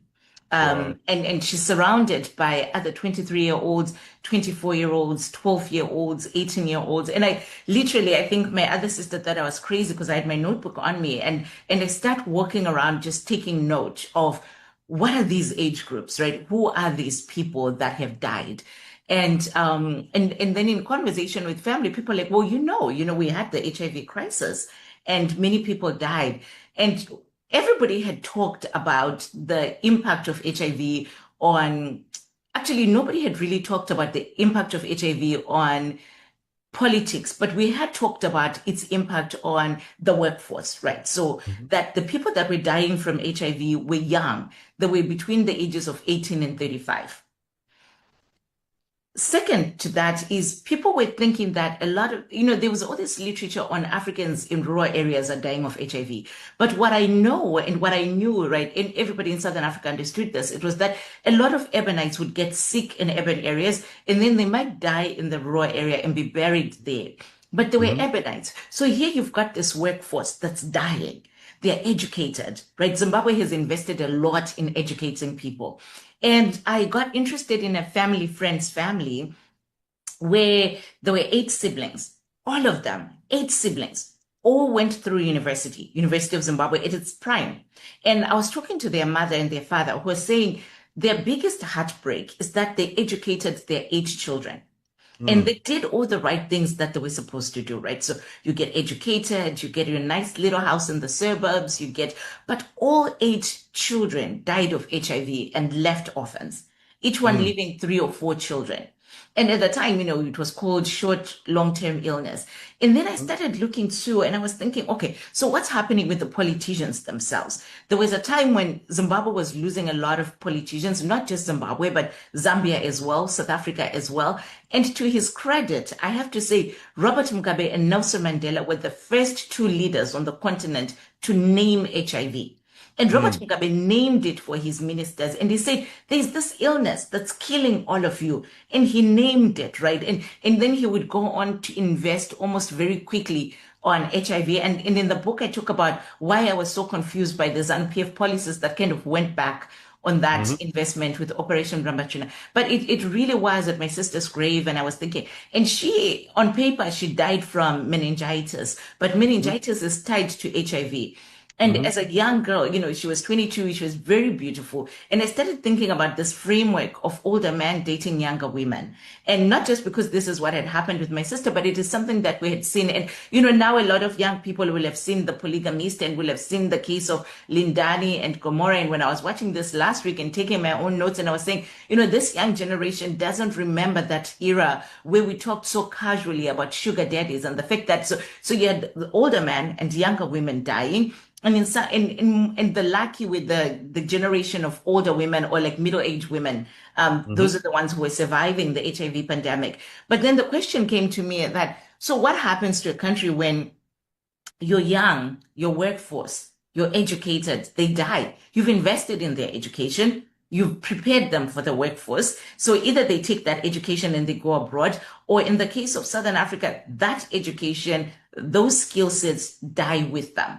And so the United Nations has done a very good job of keeping track of where people were dying. So I was able to actually look at voting returns from particular locations and say, okay, so if these people had lived, knowing what we know about the type of political participation of these groupings of people, what would it look like? And we know that ZANU-PF strongholds, which are rural areas, were not losing people at the same rate from HIV, but it was urban areas. And then something else that I looked at in comparing the MPs, right? So opposition and ZANU-PF were both losing MPs to HIV because, again, HIV wasn't discriminating in urban areas and saying, well, you support ZANU-PF, so I'm not going to kill you. But the problem for the opposition is that each time they lost an MP due to HIV and there was a runoff election or there was a by-election to replace that person, usually ZANU-PF would win because, as we know, incumbent parties are better at winning by-elections. They have the strategy, the resources, they're kind of ready to go. But younger parties they also just don't have the manpower. So at one point, I think Zimbabwe loses 17 MPs. And while I was looking at the Zimbabwe case, because a good book, you have to be able to see, does the story travel outside my own country? So I was looking at Zambia very closely, and somebody had done a small study on MP deaths in Zambia, Malawi, Zimbabwe, and South Africa. And in all of these cases, you were seeing this pattern where it was easier for the ruling party to replace their own people and then to take the seats of the opposition once somebody died from. And at the time, again, it was long, short illness. No one's death certificate really said HIV or AIDS, but, at least the medical people would say to me, that's a good proxy for HIV. Sure. Now, a careless reading of your book may leave one thinking that, okay, the ZANU-PF understood that this was thinning out the opposition numbers and maybe just let it run. But that's not what you're arguing. But I want to introduce a second side to it, which is the same collapse that killed opposition-leaning voters also created or should have created opposition sentiment amongst the survivors, so like grief, anger against the ZANU-PF. Couldn't the pandemic have mobilized as many people as it removed, such that they vote against the ZANU-PF? How do you net that out? Yeah, in the region, and I don't want to underplay that citizen protest to HIV. In fact, this is a question, it's a good question because it's the first question I was asked at the University of Cape Town, where people were saying, well, yeah, you're almost saying that people were not protesting HIV. But here's the problem with HIV. It was an illness that people did not want to talk about. It's an illness that people did not want to talk about. And in West Africa, for a while, I was trying to understand, well, why was the disease so detrimental in Southern Africa than in West Africa? And I had all these arguments about post-independence euphoria, but for a different project that I'm working on PEPFAR, it turns out that West Africa and Southern Africa, we had a very different strand of the illness. Right. So you can kind of put that aside because you might say, well, why don't we see the same death rates in Nigeria and the same social issues in Nigeria or Ghana or other parts of the continent? So in Southern Africa, because the illness is so closely tied to promiscuity, sexual behavior, it's not something that people wanted to talk about, right? It's a disease where you blame the person for having it. And so whatever, and so there was a lot of moralizing, right? And ZANU-PF did come out in 2005 and say, well, the problem with urban areas, why we have so much of HIV is because you are promiscuous. So we are going to clean up the city. So that's where Operation Rambatrina comes in. We're going to clean up the city because you are promiscuous. This is a disease of promiscuity. And so we want to clean up the cities and move people to rural areas, to this and that, which I think at that point is the only time where I can think of the government thinking about it as gerrymandering and wanting to move people. But I think that the big challenge with HIV, then the other thing is that the governments came in with the solution. So there isn't a country at that time where HIV medication or HIV treatment was done by independent sectors. It was all government sector. So now the government, they're coming in as the heroes, which they were. And again, I think Zimbabwe was at the forefront. So Zimbabwe is able to deal with HIV much faster than our neighbors in Botswana, in Lesotho, in South Africa. And come in and say, okay, these are the processes that we have, New Start centers, all of this education. But citizens, I don't think really felt that they could blame the government for this. Because of the nature of the illness, right? And I guess even for me, the problem on TV sometimes is that people were talking about the promiscuity of HIV as being the problem. And even as children, so I remember when I first came to college in the US, and I was talking to my college friends and saying, you know, because Americans seemed to me to be more sexually liberated. And I was saying to my college friends, aren't you guys worried about getting HIV? And they sort of looked at me with AIDS, you know, because we grew up, right? Our generation with you have to abstain. You have to be careful because there is HIV. And the way you get HIV is from sexualized behavior.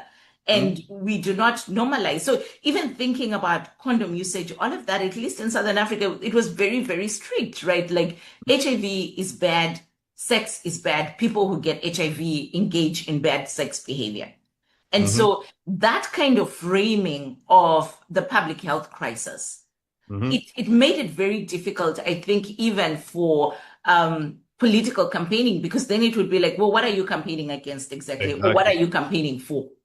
Exactly. But there's another pandemic, right, that we can look at. So if a health crisis can reshape an electorate, then COVID, you know, should have done it across Africa, right? So if you look at Tanzania, for instance, Magufuli denied the virus existed, discouraged testing and vaccines, and his party, the CCM, is still in power. So is it that your thesis is playing out here in real time? And what should African policymakers be watching for in the next pandemic or in the next climate-driven health shock or even in weaponized poverty for what it means for enduring politics? Yeah, so I finished the book in 2021, 2022 at the height of COVID.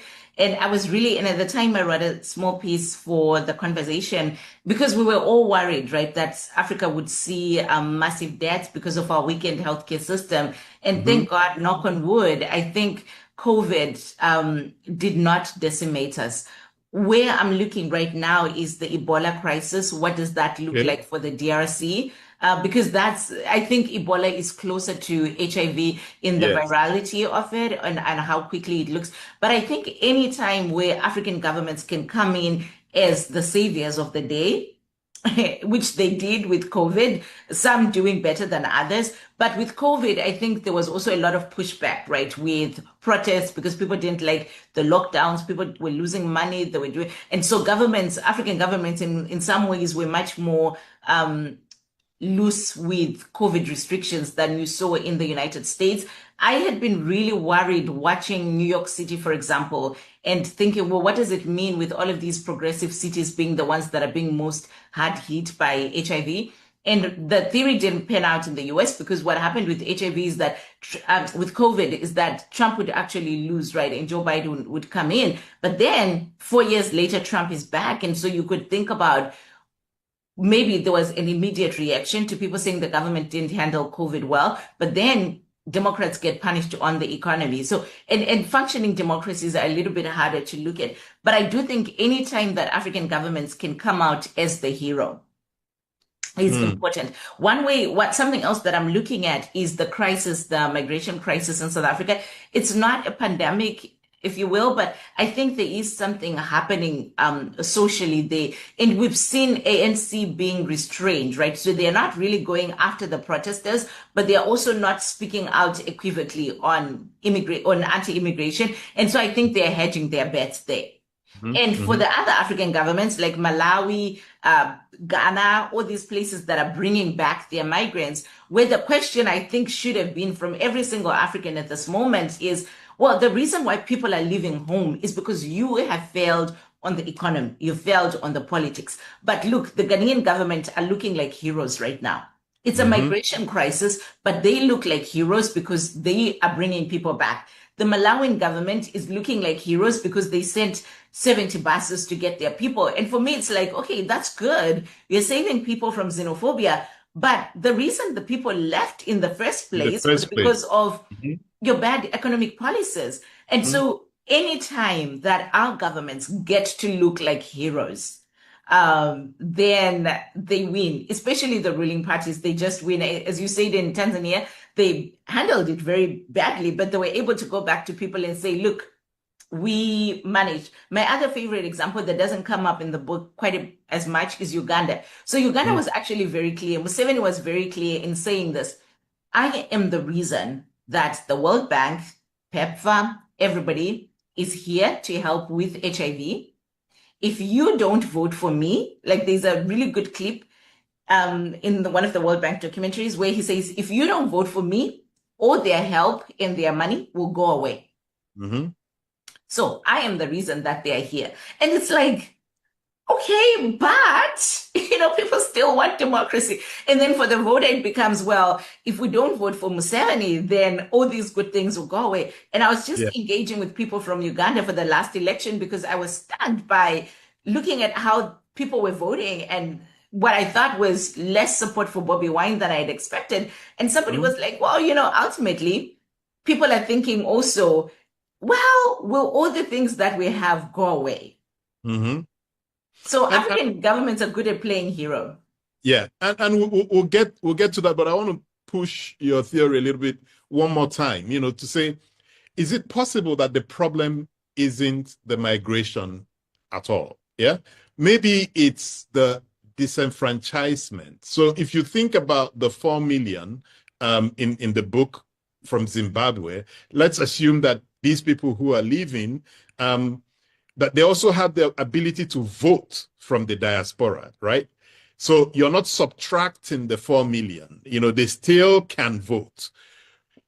Is voter exit really the mechanism, or is it a mechanism that deliberately, through legal choice, locks out the diaspora from the ballot? And we find this in Nigeria and so many other countries. So is it migration, or is it that the diaspora do not have the ability to vote? So that's why I was very careful to use the word exit, right? It's any form of exit. So you've got Kenya, for example, which people thought would be a good contrast to my book because they just allowed external voting. Yes. But what we know is that the moment people leave, there are higher chances of them not voting than voting. And as I walk people through in the book to say that even when you're in country, voting is complicated. Voting is expensive, right? So I'm not just talking like I could be in Harare right now and voting can still be cumbersome. The idea of going to register to vote, then spending time in line, etc., etc. Democracy is not cheap. Democracy is also not very exciting for most people. I think there are very few people like me who go to Harare and I'll stand in line for 10 hours and I'll be enjoying myself standing in line for voting. For most people, I'm going through the motions to do this. So given the high bar, now somebody has moved to Manchester.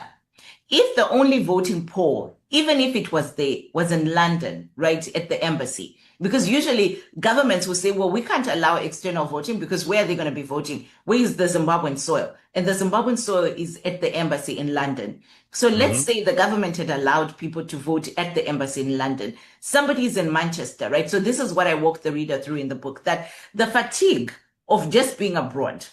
And most immigrants work, I don't know, 10, 12, 14 hours a day.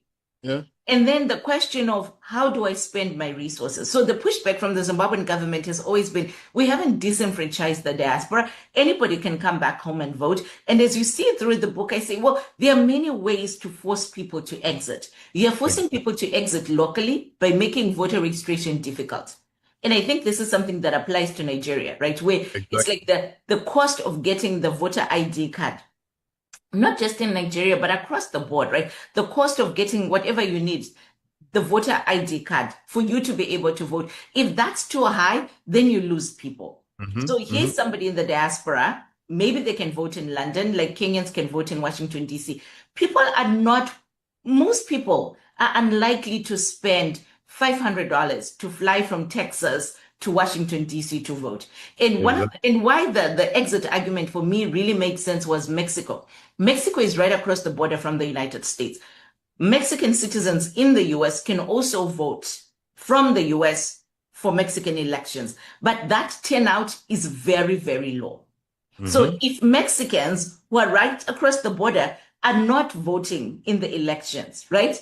What about Zimbabweans or other Africans where the continent is even further? And for Mexican voters, there were voting stations right across the US. It wasn't just in Washington, D.C. It was spread all over. We've just seen the election for Colombia. And Colombia allows external voting from the diaspora. And I think you can even do it electronically. It's not very difficult.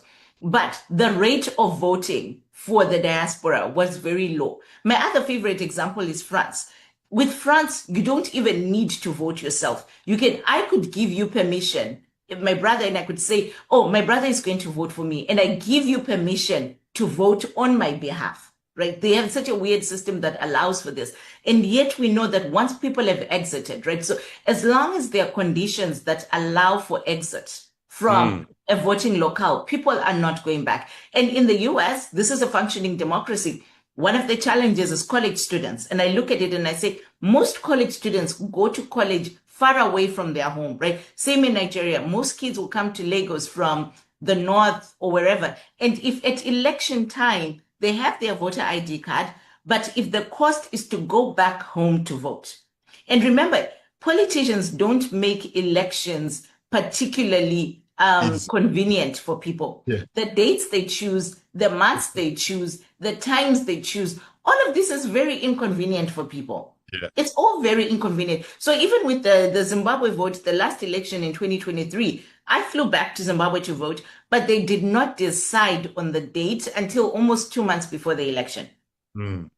So how many people are going to fly back? And then how many people will fly to Washington, D.C., even if it's happening in the U.S.? How many people are going to fly from Washington, D.C., or even drive from New York City to Washington, D.C. 3 times just to be able to register to vote? The government has changed the dates, they've changed the times, they've changed who can vote. So again, any time that governments benefit from things that push people out, we can think about it, whether it's migration, we can think about illness. Like, with the HIV, I say it wasn't just the people that were dying, that were exiting the political system. It was the fatigue of caregivers. Because taking care of somebody who's got HIV is an on-the-clock type of job.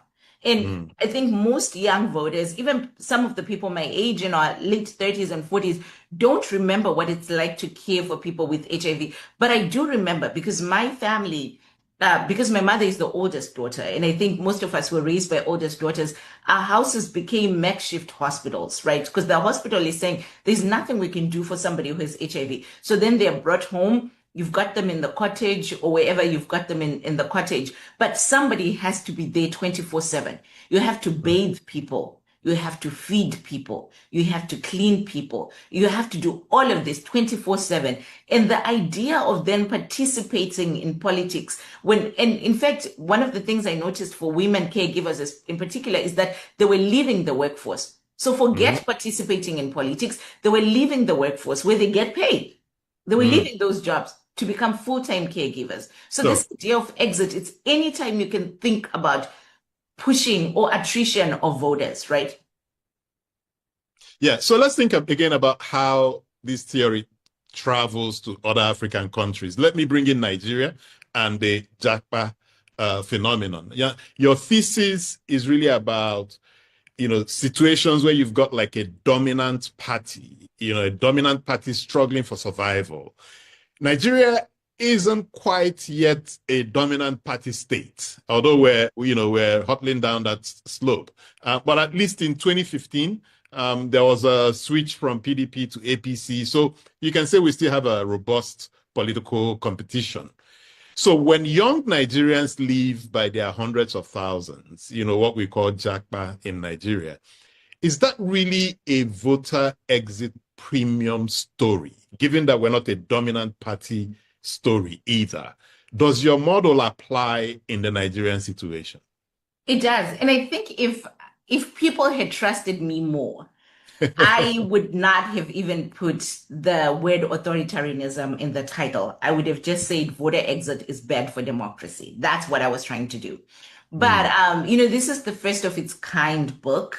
And I'm hoping that other young people looking at it will say, well, Chipo limits this to authoritarian states or where a party has been in power for a long time. But these patterns are evident everywhere, right? Where we're thinking about a stock of Democrats or a stock of voters that are lost from a system and what that means for democratic engagement. On one hand, in a place like Nigeria, it might mean that politics becomes about focusing on just the voters that people can see, the voters that they think can participate. So both parties can benefit from this, right? They can benefit from it by just jostling with whoever they think they can get to the polls, and subsequently ignoring the voices of the millions of Nigerians that are not in the country. So if it had been up to me, I would have done that. But the thing with this kind of a theory building book is that for it to work, you almost have to be narrow with the first book. Very narrow. You have to be very narrow. And I'm thinking one of the books that I always have in my office that motivated me was a book by Magaloni, which was looking at how in Mexico, the PRI had survived. And her theory was very simple. They built this oversized coalition.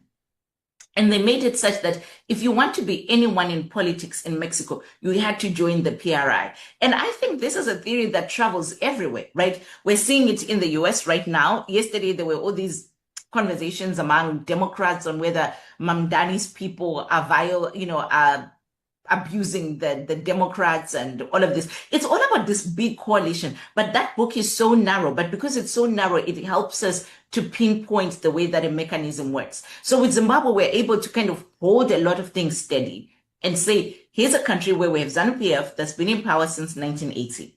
We've got the MDC at the time that's been in power since from 1999 to 2013. And even in the book, I'm very careful not to talk past 2013 because I wanted us to hold these two things constant. So you've got the MDC, they're popular, they've galvanized the urbanites, they've got the working class, and in Zimbabwe, which you don't do in Nigeria, you don't really talk about race, right? But for us, the white voters and the black voters and the Indian voters, all of that really matters. So we're saying the MDC has managed to revive the white voters who had stopped participating in politics after the 1980s. And the Asian voters who tend to be the business owners, they've galvanized all of these people and they have managed to penetrate the rural areas because this is something that the opposition struggled with. And we're holding these two things constant for the book.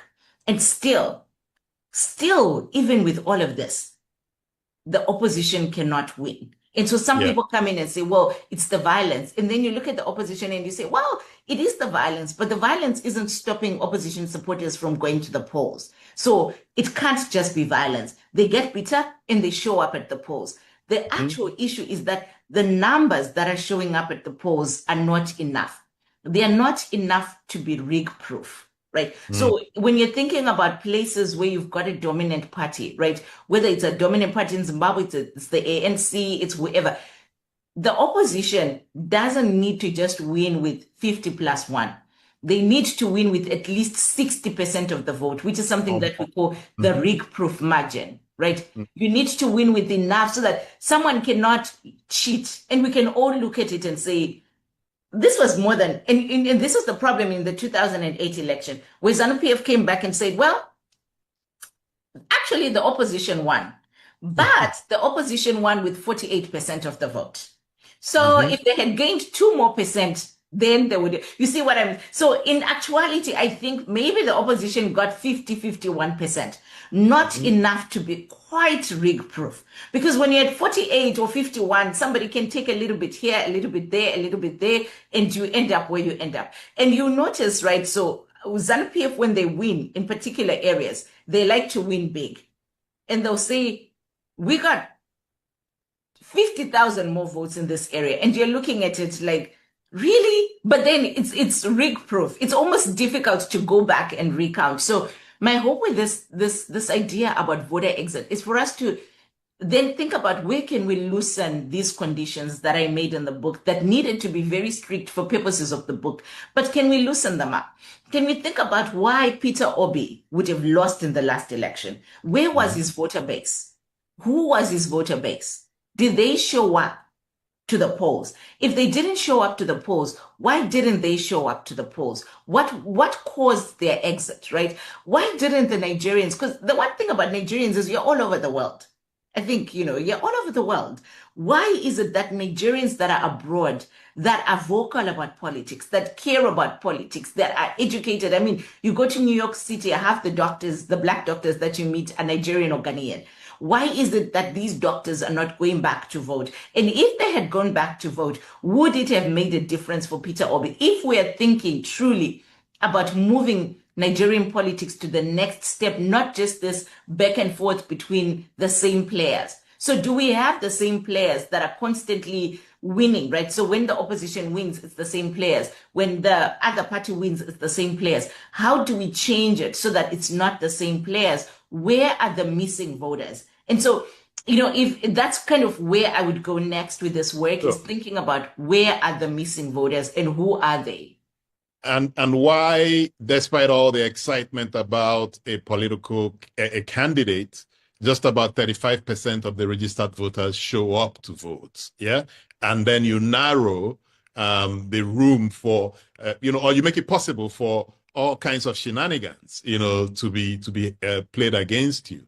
But I think you raise a very important point about the diaspora. So you've got the large Nigerian diaspora in the US, in London, etc. You've already talked about how difficult it is for them to come home to vote. But is there something else that they can do? Or are they part of the problem? And let me unpack this a little bit. So there's substantial body of work arguing that remittances actually reduce demand for accountability by cushioning households, leading people to tolerate governance that, without the remittances, maybe they would have fought harder against, right? On that account, if the diaspora's money isn't a counterweight to the regime, in fact, it may even be a subsidy for the regime's survival by propping up the economy, keeping foreign exchange flowing. Is it possible that the diaspora is, without knowing it, without meaning it, helping to keep alive the very government that we expect that they should bring greater voice, in at least keeping accountable? Yeah, so I'll answer that in two ways. One of the most mind-blowing things I came across in my interviews was that, so for the Zimbabwean diaspora, I don't want to speak for the Nigerian diaspora, but for the Zimbabwean diaspora, women send more money than men. Okay. Perhaps I can speak across the continent. Women send more than men. So the women sending money would then say to me, well, I'm sending money to my children, but I don't want them to participate in politics. I want them to be safe, right? So remember those arguments about politics is violent, politics is this. And then the mothers would say, well, if I'm already sending you money, why do you need to go out and protest? And so in other countries, like in Latin America and in India, they talk about this idea of remitting democracy, that when you send money, it usually comes with the message of, I've sent you money. Now you need to participate. You need to do this. And I don't think, and in the book, I'm very careful with the language I use, which is to say that the mothers that I spoke to were remitting caution. So they're saying to their children, I don't want you to necessarily participate in this. And then I followed up with the children, many of them adult children. And again, people engage in politics if they are worried about economic issues.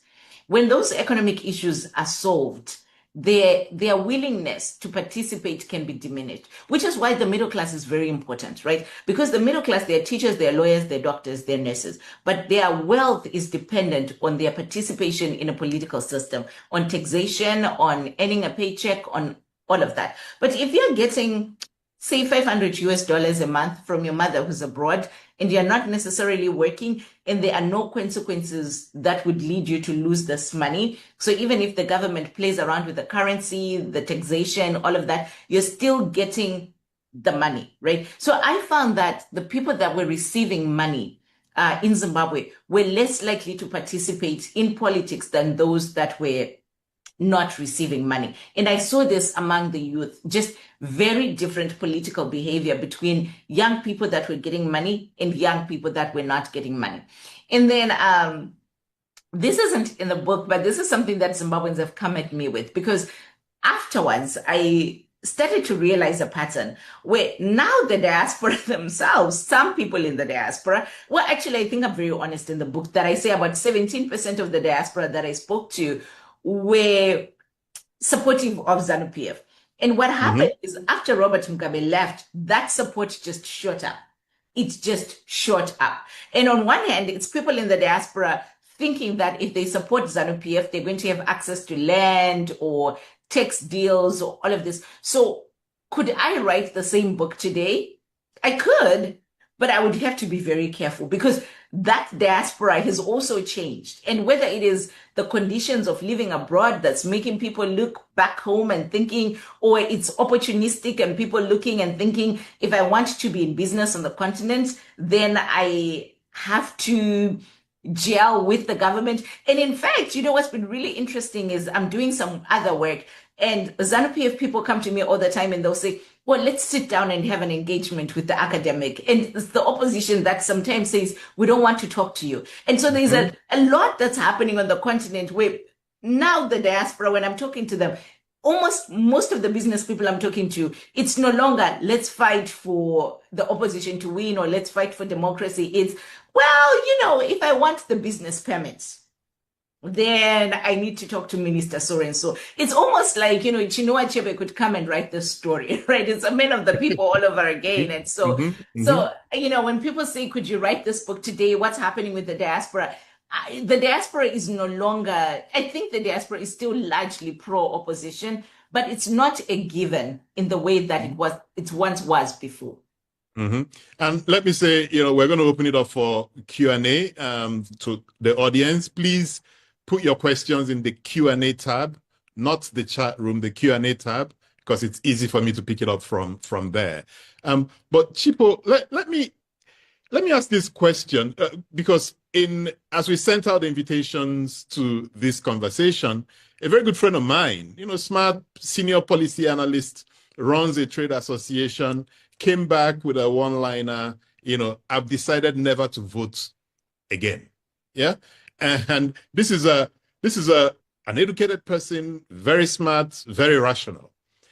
Is withdrawal really apathy, or is it a rational reading of futility? You know, if your vote genuinely won't be counted fairly, isn't it just staying home? Isn't it just a clear-eyed decision rather than a lazy attitude? The woman who sends money home and tells her son not to join the protest, isn't that a rational judgment? And if it is, what should I say to this friend of mine? You say to them that the problem with democracy is that it is the best out of a basket of terrible options that we have. Governance is difficult, right? And let me speak to my favorite one of the founding fathers of the US. When they were working on the Constitution, there's James Madison, who said, if men were angels, then we wouldn't need a constitution, right? They understood that even with their noble ideas of what they wanted America to look like, with this nobility, we could even look at it and say, if you and I went back and we were in government, and people that trust us might say, oh, they're educated, they're open-minded, they've traveled. But the problem is that you and I, we're not angels. We're still human beings. And in order for democracy to work, for any governance to work, you still need to put even your favorites accountable. So people always think about elections as holding the bad guys accountable. And I think, no, it's about holding the good guys accountable. And I say to most African voters, we spend a lot of time thinking about the presidency, but where I want people to be thinking about is the local elections. The last time I was in Accra, a friend of mine says to me, there's a pothole that he's been seeing every time he comes home, and it bothers him. And he went to the city council, and on the table, this was a table of educated voters, and we asked people, who is responsible for this pothole in the town council?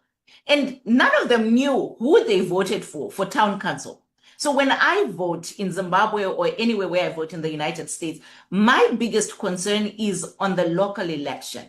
It's who is responsible for the town council. And they get a free pass, right? Because often they are riding on the ticket of a party, of a political party. Mm-hmm. And when we think about corruption, so when I was thinking about corruption in Kenya, a lot of the corruption that actually is very detrimental in Kenyan politics is not up here. It's down here. There was a case where somebody was given money for an education project and they bought 80 single pens, 80 of these, 80, and justified that that's where the money went, right? So to your friend, I'm going to say, rethink it. You might be frustrated at the top, but what's happening at the bottom? And the bottom is a place where we can actually bring a lot of change. Can we run good people? Can we encourage good people to run at local election? Can we encourage good people to run for mayor so that they're selected for mayor? Local elections, because your everyday frustrations are not usually at the top. They're at the bottom of everyday politics. When you're driving past that pothole, when I was in Lagos, I found it so frustrating that on the highway, my little car is fighting for the road with the oil tankers. I mean, that's just really frustrating. Who is the person who is responsible for that section of the highway? So that's where, in some ways, our concern needs to be, right? Who's on the board of education? Because before our kids are educated enough to go abroad, they are being educated in the local systems, right? Exactly. So can we ask ourselves, who is responsible? So that's what I say to people. I say, don't give up on it, especially think local. If you think you can't change at the top, what can you do at the bottom? So there's a question from Chinelo Chikelo. How then do we as citizens apply the insights from this book to ensure voting turnaround in Nigeria come elections next year? Is there any insight from your studies of what maybe citizens have done to encourage greater turnout, to increase that rigging margin, or to make it more difficult for rigging to happen, the buffer? Yeah, I think you turn out, and especially for young people, you like to do things in groups, right? I think you got to make voting exciting. So I always say to young people, when I was a young college student in 2008, I graduated from college in 2008. The day I graduated, I left Oregon to go to Washington, D.C. And from Washington, D.C., a friend of mine asked if I would be interested in working in local elections. And we went to Colorado together, where we campaigned for Barack Obama. We were just finishing college. We had very little by way of responsibility. I think my only financial responsibility at the time was they were paying for our rent. They were giving us food. My mother was paying for my phone bill. So I had no responsibilities, literally. So for 3 months, we spent it going door to door. You like to do things with your friends. You have, and I'm not saying you might not have the same commitment as I am. I think a lot of younger people today, you like to make more money than I ever did when I was that age. But I think get in the habit of getting your friends to register together. My friends in Harare know this. Last election, when I got to Harare, I made sure that everybody who's in Harare was going to the polls with me. And we've got WhatsApp, we've got those WhatsApp groups, use them. We've done a study actually with Lauren Young, who's at UC Davis, where we tried to see whether or not getting political messaging on WhatsApp groups from your friends would encourage voter turnout or voter registration. So we did this with elections in Zimbabwe, and we found that, people had an 80% increase in registering to vote if they got a message from their friend as opposed to getting a message from a political party. So people will block the messages that are coming from political parties, from the government, whatever. Nobody wants that on their phones. But if your friend was saying to you, hey, I'm going to register to vote, come with me. So the way we did the study is that there was a lot of funding that went into it, into identifying young people that had access to a lot of other young people. And then you make voter registration fun. It's the same problems in the US. You know that in the US, for us to get young people to vote, we have to give them pizza. Unfortunately, we have to say, come get pizza. There'll be music, there'll be water, there'll be juice even. You know, I have a 5-year-old, and I think most of the time getting people engaged in politics is the same strategies that I used to get my 5-year-olds to go and take a bath.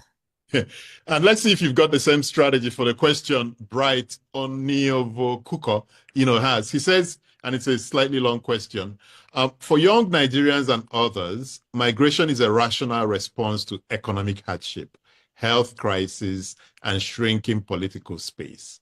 But collectively, mass departure has consequences beyond individual lives. The text frames exit as an alternative to voice when people stop voting/protesting and choose to leave instead. What strategies can be used to address this by making the young Nigerians see it collectively? You've kind of addressed it in the first, but I want to see if there's any additional thoughts you have. Yeah, I think don't give up your voice, right? I think you are young, but you get older every day. And I think this is the thing that I try to tell young people is that maybe today you don't really care about the tax policy, you don't care about immigration policy, you don't care about all of this because you're 22, but you're not 22. So, you're getting closer to 23, getting closer to 24, getting closer to where you care about those things. So each time you read something that is frustrating about Nigerian politics, I want you to have a rebuttal. You should have a rebuttal. You should have a voice. You should, and it's very difficult, right? And it can be very scary. So I say start those conversations just with your friends so that you create your own collective ideology and ideological framework just among yourselves. I think one of the most frustrating things for Gen Zs is that we are coming to tell you what you should be caring about, but it needs to be the other way around. You need to tell us what you care about, because this Chipo today is very different from the Chipo that went to work on the Obama campaign. I wouldn't do that today. I simply wouldn't, right? And I haven't canvassed in a very long time. Like I'll canvass over the phone, but I simply don't have the time to go and physically canvass that I did 20 years ago. I don't have it. And I might have more financial resources today, but the resources that are actually needed to keep democracy alive are with the youth. So I think on one hand, we've mishandled how we talk about youth protests because we've made it look like it's a bad thing when it's not. Okay, so I have a question from Eza Konobi, and I'm going to leave the first part, but the second part is, I'm also concerned about the inclusion of diaspora voting in situations where the electoral system in the home country lacks clear and verifiable legitimacy. In such cases, adding external votes to an already questionable process may not necessarily improve its credibility or outcomes. What do you think? Again, it goes back to, democracy is flawed.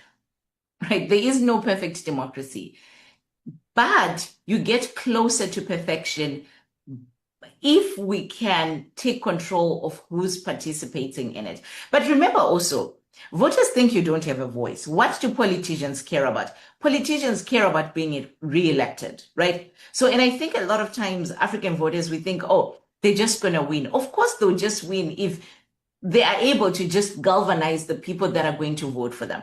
But if you keep in mind that they are only there, even when there is rigging, but they are only there because a particular set of people voted for them, can you change that around? And again, it goes back to, I think, start at local elections if we think that top elections are very difficult. But once in a while, I mean, across the continent, I look at elections and I see exciting people being elected, but they need support.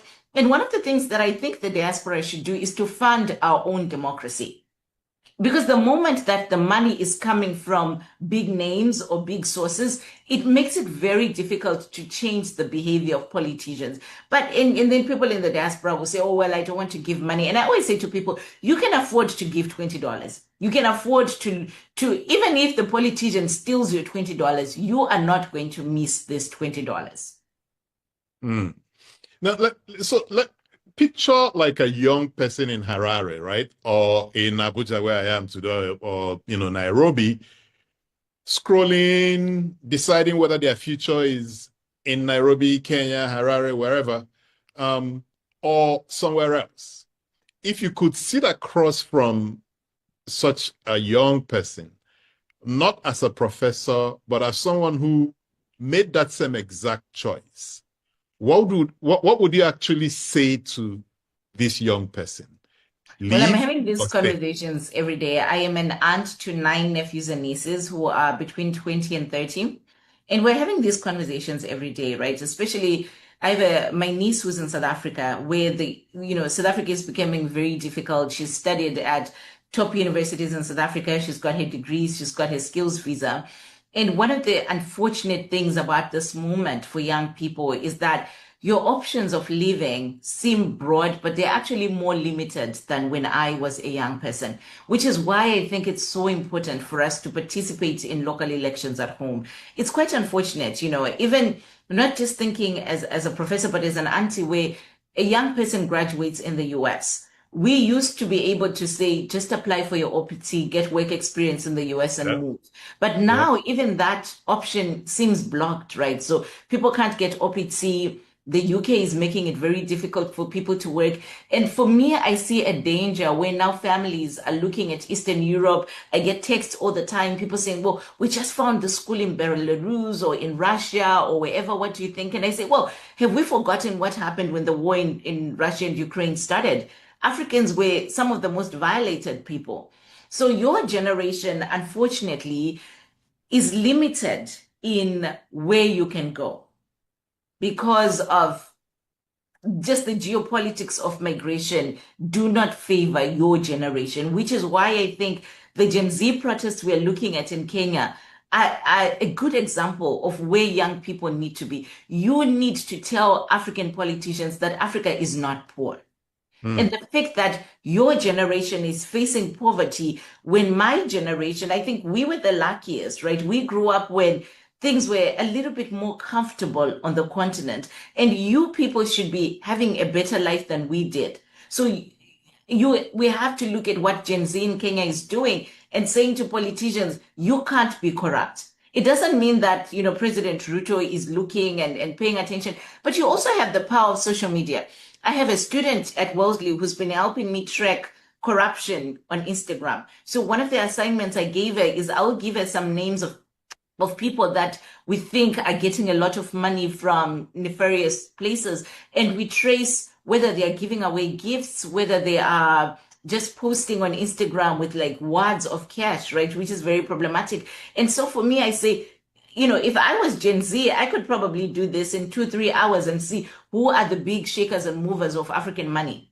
And you have that, right? You've got the data training, you've got the social media training, you've got the commitment, you have the evidence of the 30 or 40 hours a week that you spend online. So you really can do that and say to governments, this is unacceptable. And so, I think migration just isn't an option as it was before. And I don't, every day I struggle with this is, can we really send kids abroad in this climate? So even now, kids coming to the US, we just got a memo that if somebody visited Sudan or Uganda or whatever, then they can't come back to school in the fall. That's terrible. Yeah. That's terrible. Anyways, so I have a question here from Jovia Gonza. How can the young people express their voice in systems where freedom of expression is constrained? Take the example of Uganda, where even peaceful protests are crushed with arrests, floggings, etc. We have to think creatively about where to put the pressure.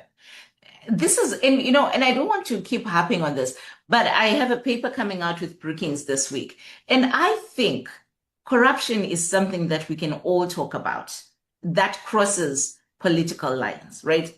Museveni cares about corruption just as much as Bobby Wine cares about corruption. President Museveni will be offended if it becomes public knowledge that 10 people in his government keep coming up with this corruption. He doesn't want that, right? He doesn't want the corruption record because it impacts how they get money from the World Bank. And as somebody who's worked at the World Bank, I am telling you that conversations about corruption cut aid. China cares about corruption. I almost say to people, let's think about what is it that China cares about? What would stop China from investing in country X? And if there's one thing that China cares about, it's not human rights, it's not democracy, it's not elections, at least in the way that we frame it, but it is corruption. And what is the one thing that is costing young Africans opportunities and the ability to enjoy life in our countries? It is corruption. There's a professor from Burundi who has got this wonderful graph where he looks at how much money comes into the continent from aid and other avenues and how much money is lost through corruption. There's a case, I forget which leader it was, who died in Europe and they found a library. So they thought, oh, it's just books. No, it wasn't books. It was fake cases of money. And do you know where a lot of African money is? I don't know, those of you who've been to the US, I've been reading about how there are like neighborhoods in like Maryland, like Chevy Chase and others, where rich Africans just come and buy property and they bring suitcases of money. Like no country wants to be associated, one, with the argument that you're allowing corrupt money to come into your borders. No country wants that. Number two, no government wants people to keep pointing out that you are allowing money to leave your borders. And I think this is something that Gen Z can do. It's not protesting on the streets. It's not necessarily breaking laws. I mean, this is something you care about. The other thing that I think is a form of voter exit, and if I, it's something I'm starting to think about, is drugs on the continent, right? We are losing a lot of young people because of drugs on the continent. And you people know who are the sources of that. And that's something you can speak about, write about, publicize. So your strategies need to change. The way I think of it is that in the 1980s, 70s, when they were fighting for independence for Zimbabwe, they were using very different strategies because it was pre-independence, right? In the 1990s, they were using different strategies. And so today you have to use different strategies. If going on the streets doesn't work, then don't go on the streets. And Chipo, there's a question here, to give the title of your paper that's coming out next week. Oh, yeah. It's from Brookings. Good question. I think I called it something like corruption is the biggest problem in Africa, but it's through Brookings and I'll share it on my LinkedIn once it comes out. Exactly. So there are a number of policymakers, civil society leaders who are listening right now, and they cannot stop people from wanting to leave, right? What is the actual lever they can use? Is it possible to make, say, domestic voice cheap enough, safe enough, and consequential enough that staying and fighting becomes the rational choice than the sacrificial one? When I was in Lagos teaching a class at NUTM, I asked my students to talk about local industries in Nigeria. And I came out of that conversation quite frustrated because most people don't know that in Nigeria, you've got all these companies that make local sneakers. It sounds like a frivolous thing, but when we think about what are the Nigerian industries, we think about oil, we think about, kind of these natural resources.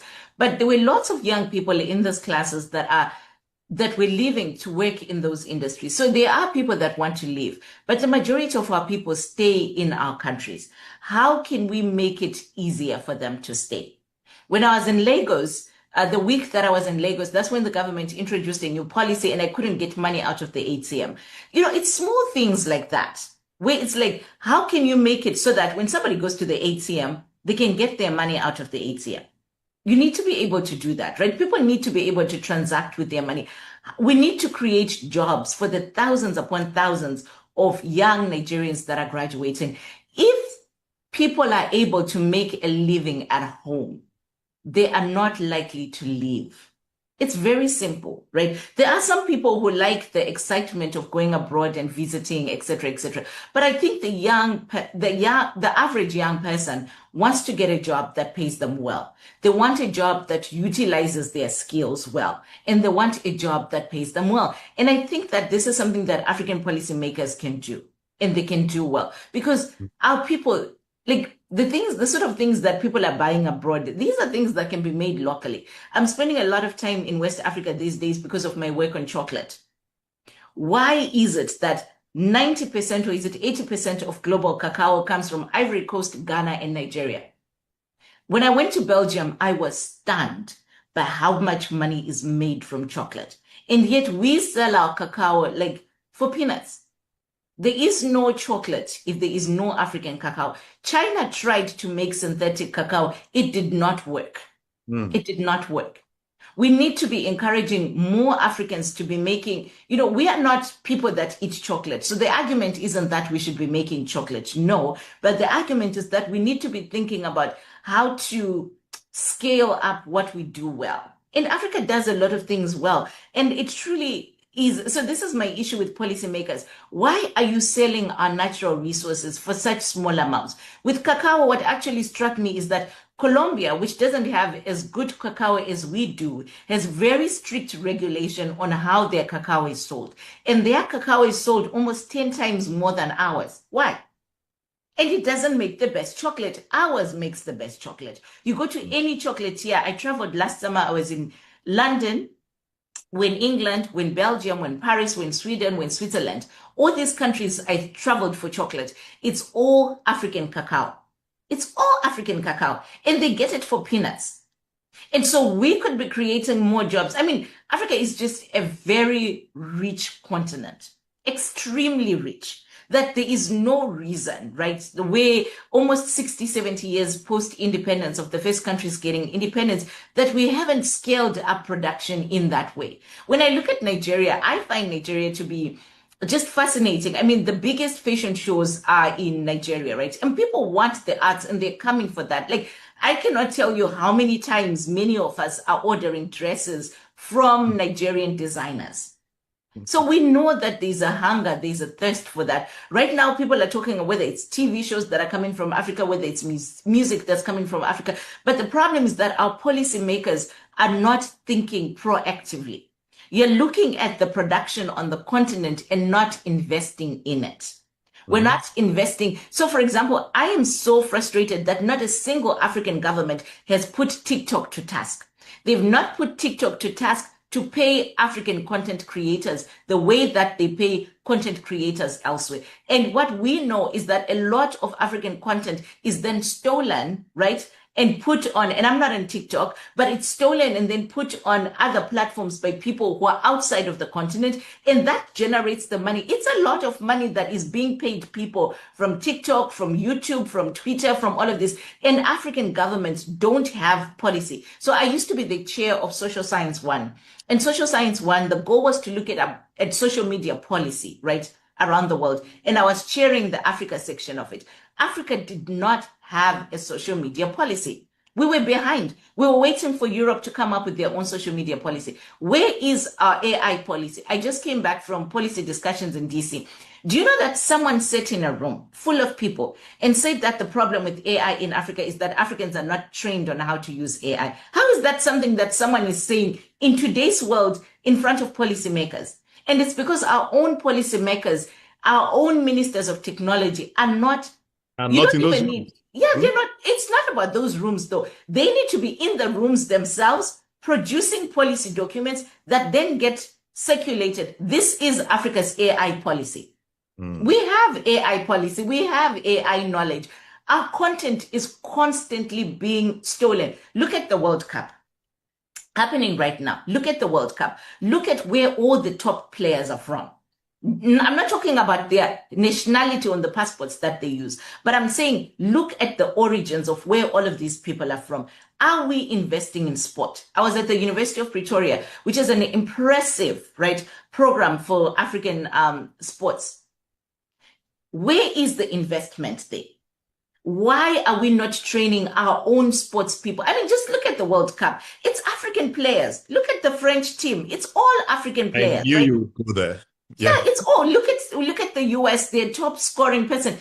So the fact that and I get so frustrated with African policymakers, and I almost say, let's not talk about democracy, but talk about what are you people discussing in the boardrooms. When you're in the boardrooms and you're looking at your citizens and you're looking at our talent and you're looking at what we're good at, what are you looking at? Even when I think about guest lectureships, right? And I always laugh at this because people will say to me, oh, we've invited some American guest lecturers to so-and-so African University. And I'll look at the list, not a single black face on there.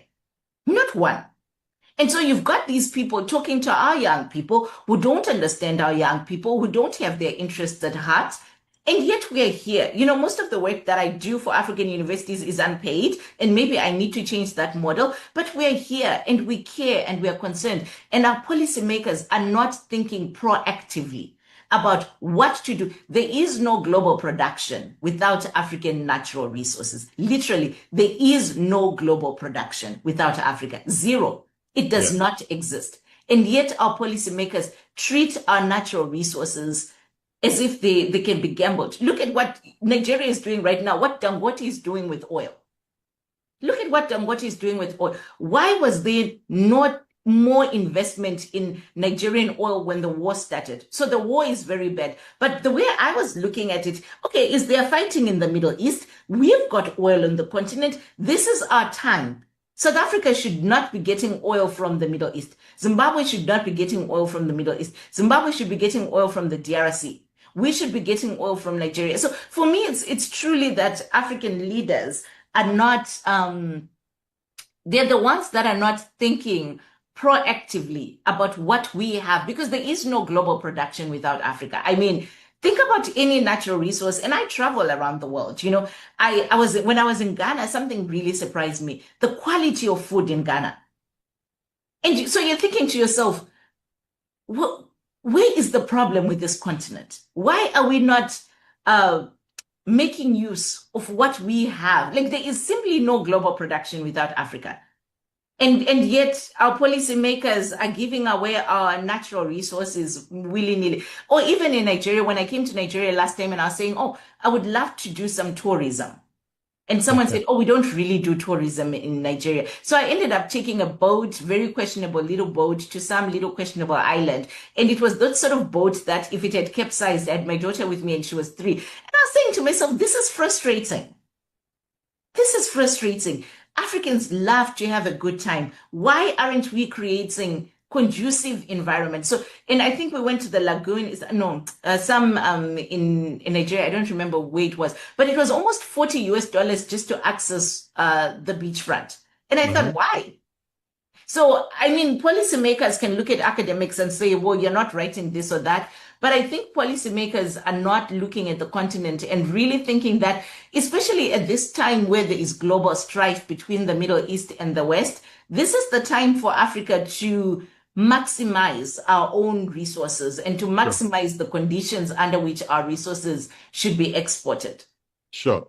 And there's a question on where can our viewers find more of your works? A website?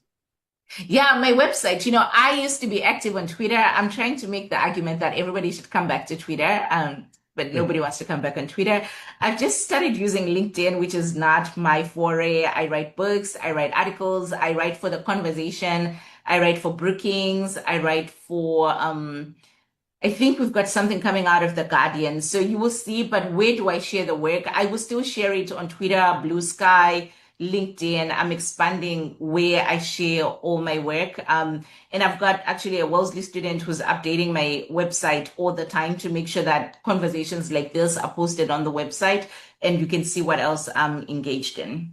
And I travel. So if you want to invite me to Nigeria, I will come to Nigeria. I haven't been to Nigeria in a while, so I like to travel and I bring my kid with me. We are going to be, so if some of your listeners are in South Africa, I'm giving a talk at Wits, in the data on my website. I'm giving a talk at Wits. I'm giving a talk at Rhodes in July. And then we're spending the month in Australia. I'm giving a talk at University in Perth. I'm giving a talk at a university in Melbourne, and I'm giving a talk at a university in Sydney. Fantastic, fantastic. Maybe just a few more questions before we run out of time. Beyond, and this question is from Chinelo Chikelo. Beyond the citizenry, how can journalists contribute to ensuring, even persuading young people who have given up on voting because their votes never count to not only vote, but also take interest in local governance administration? I picked this question because do young people still believe what they read? And if not, how can we re-engage young people to do believe? And I'm saying this in the context of the very significant trust deficit, that we have in the countries that we live in. I think journalists need, a lot of what's coming out when it comes to young voters is very disparaging of them. And I keep going back to, if you're a journalist, I think it would be really cool to sit, have a conversation with them where they are. What do they care about? We've got a lot of young influencers who spend a lot of time talking online about issues that are important to them. Let me give you an example. I didn't know who Aisho Speed was. So last semester, I'm teaching my class on Introduction to African Politics. And they are asking me, are you following Aisho Speed? Are you following Aisho Speed? And I'm thinking, who's Aisho Speed? So I look up Aisho Speed and I thought, oh, how impressive. He had been to 27 countries. Not a single, and the articles that I saw written about him were quite disparaging, how he doesn't know the culture. This is a 22-year-old Black child, really 22, right? Who's been to 27 African countries in a week or 2 weeks or however. Not a single article thought to sit down with him and talk about what he saw across the continent. Not one. Number two, what I noticed is that in every country where he went, it didn't matter how remote it was. There were hundreds of young people following him because they had been following him on Twitter. Not a single journalist followed to ask them what they thought about this. The same thing is happening with the xenophobia much in South Africa. You don't see really Gen Z at these protests. And nobody is talking to the Gen Z and asking them, why are you not at the protest? What is it that Gen Z is thinking about? We write a lot about the protests in Kenya, elsewhere, but we're not hearing from the young people that are organizing this, what their thoughts are, where they want to take it. So I think for journalists, it's good to talk to somebody like me. It's good for somebody like me to write. But even in my own work, one of the things I'm starting to do is to write with my students, right? Not just to paste their name on a paper at the end, but to write collaboratively. Because if these are the voters, then we want them engaged, right? I'm thinking that young voters are looking at Mamdani. They're looking at the president in Senegal. There are all these people that they're looking at. And if we're not platforming those people, if we're not engaging with those people, if we're not going where they are, then we can't get them excited. And we're close to the last minutes of the conversation, but I wanted to cede some time to you. Is there something that you really want to talk about that we haven't gotten to in the conversation? I get in trouble a lot with people when it comes to remittances because I'm always thinking our remittances are surpassing FDI across the African continent. They are surpassing FDI. There are very few families that don't depend on remittances.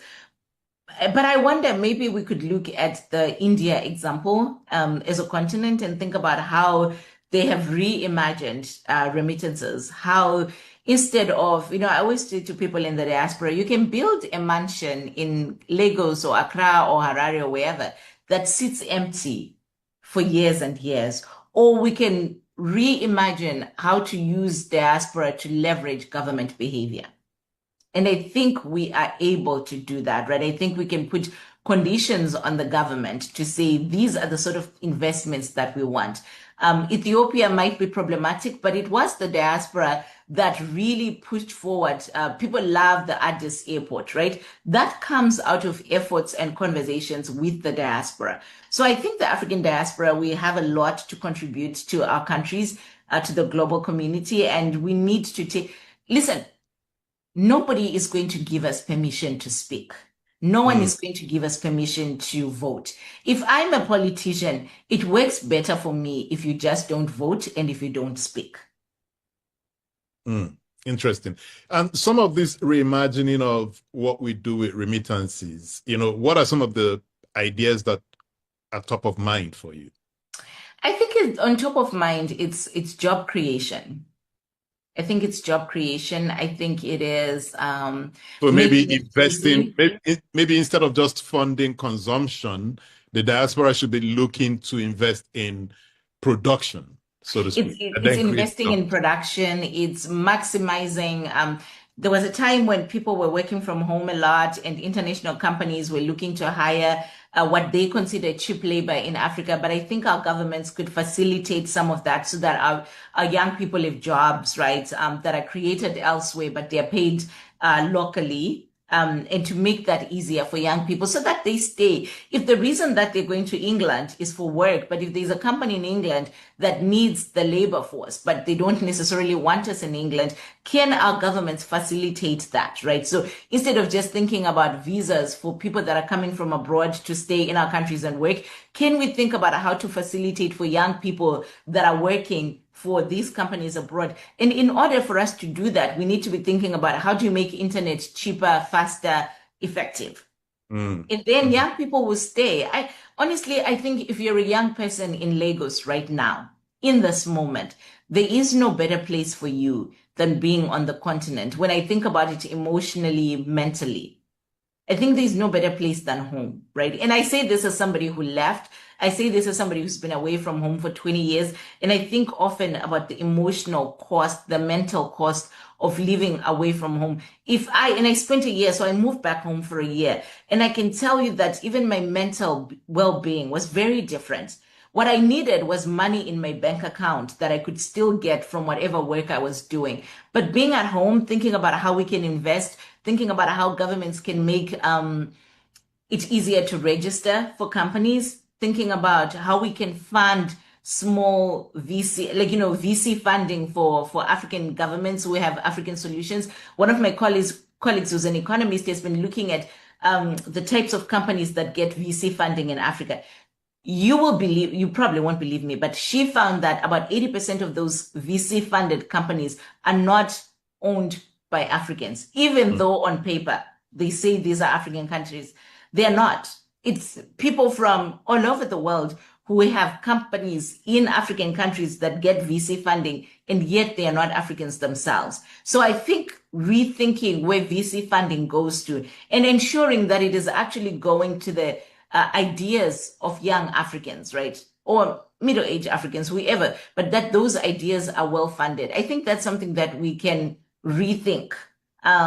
I've actually been looking to see, hey, is there some big international guru person who's saying, hey, diaspora, do you have $200 that you want to drop into this fund that we're using? For me, I think it's okay. If I lose the $200 as an investment, that doesn't bother me as much as, is there such an idea that exists where our smart MBA trained people are saying, I've created a fund that I want to fund African VC projects, and we are collecting from the diaspora. If you're asking people to give $100, $200, it's a lot of money, but it's also not money that I'm going to lose sleep over if I lose it, right? Exactly. Dr. Chipo Dendere, thank you so much. And for our ladies and gentlemen, the book is Death, Diversion, and Departure, Voter Exit and the Persistence of Authoritarianism in Zimbabwe. It's from Cambridge University Press. And if you care about why so many of our democracies survive,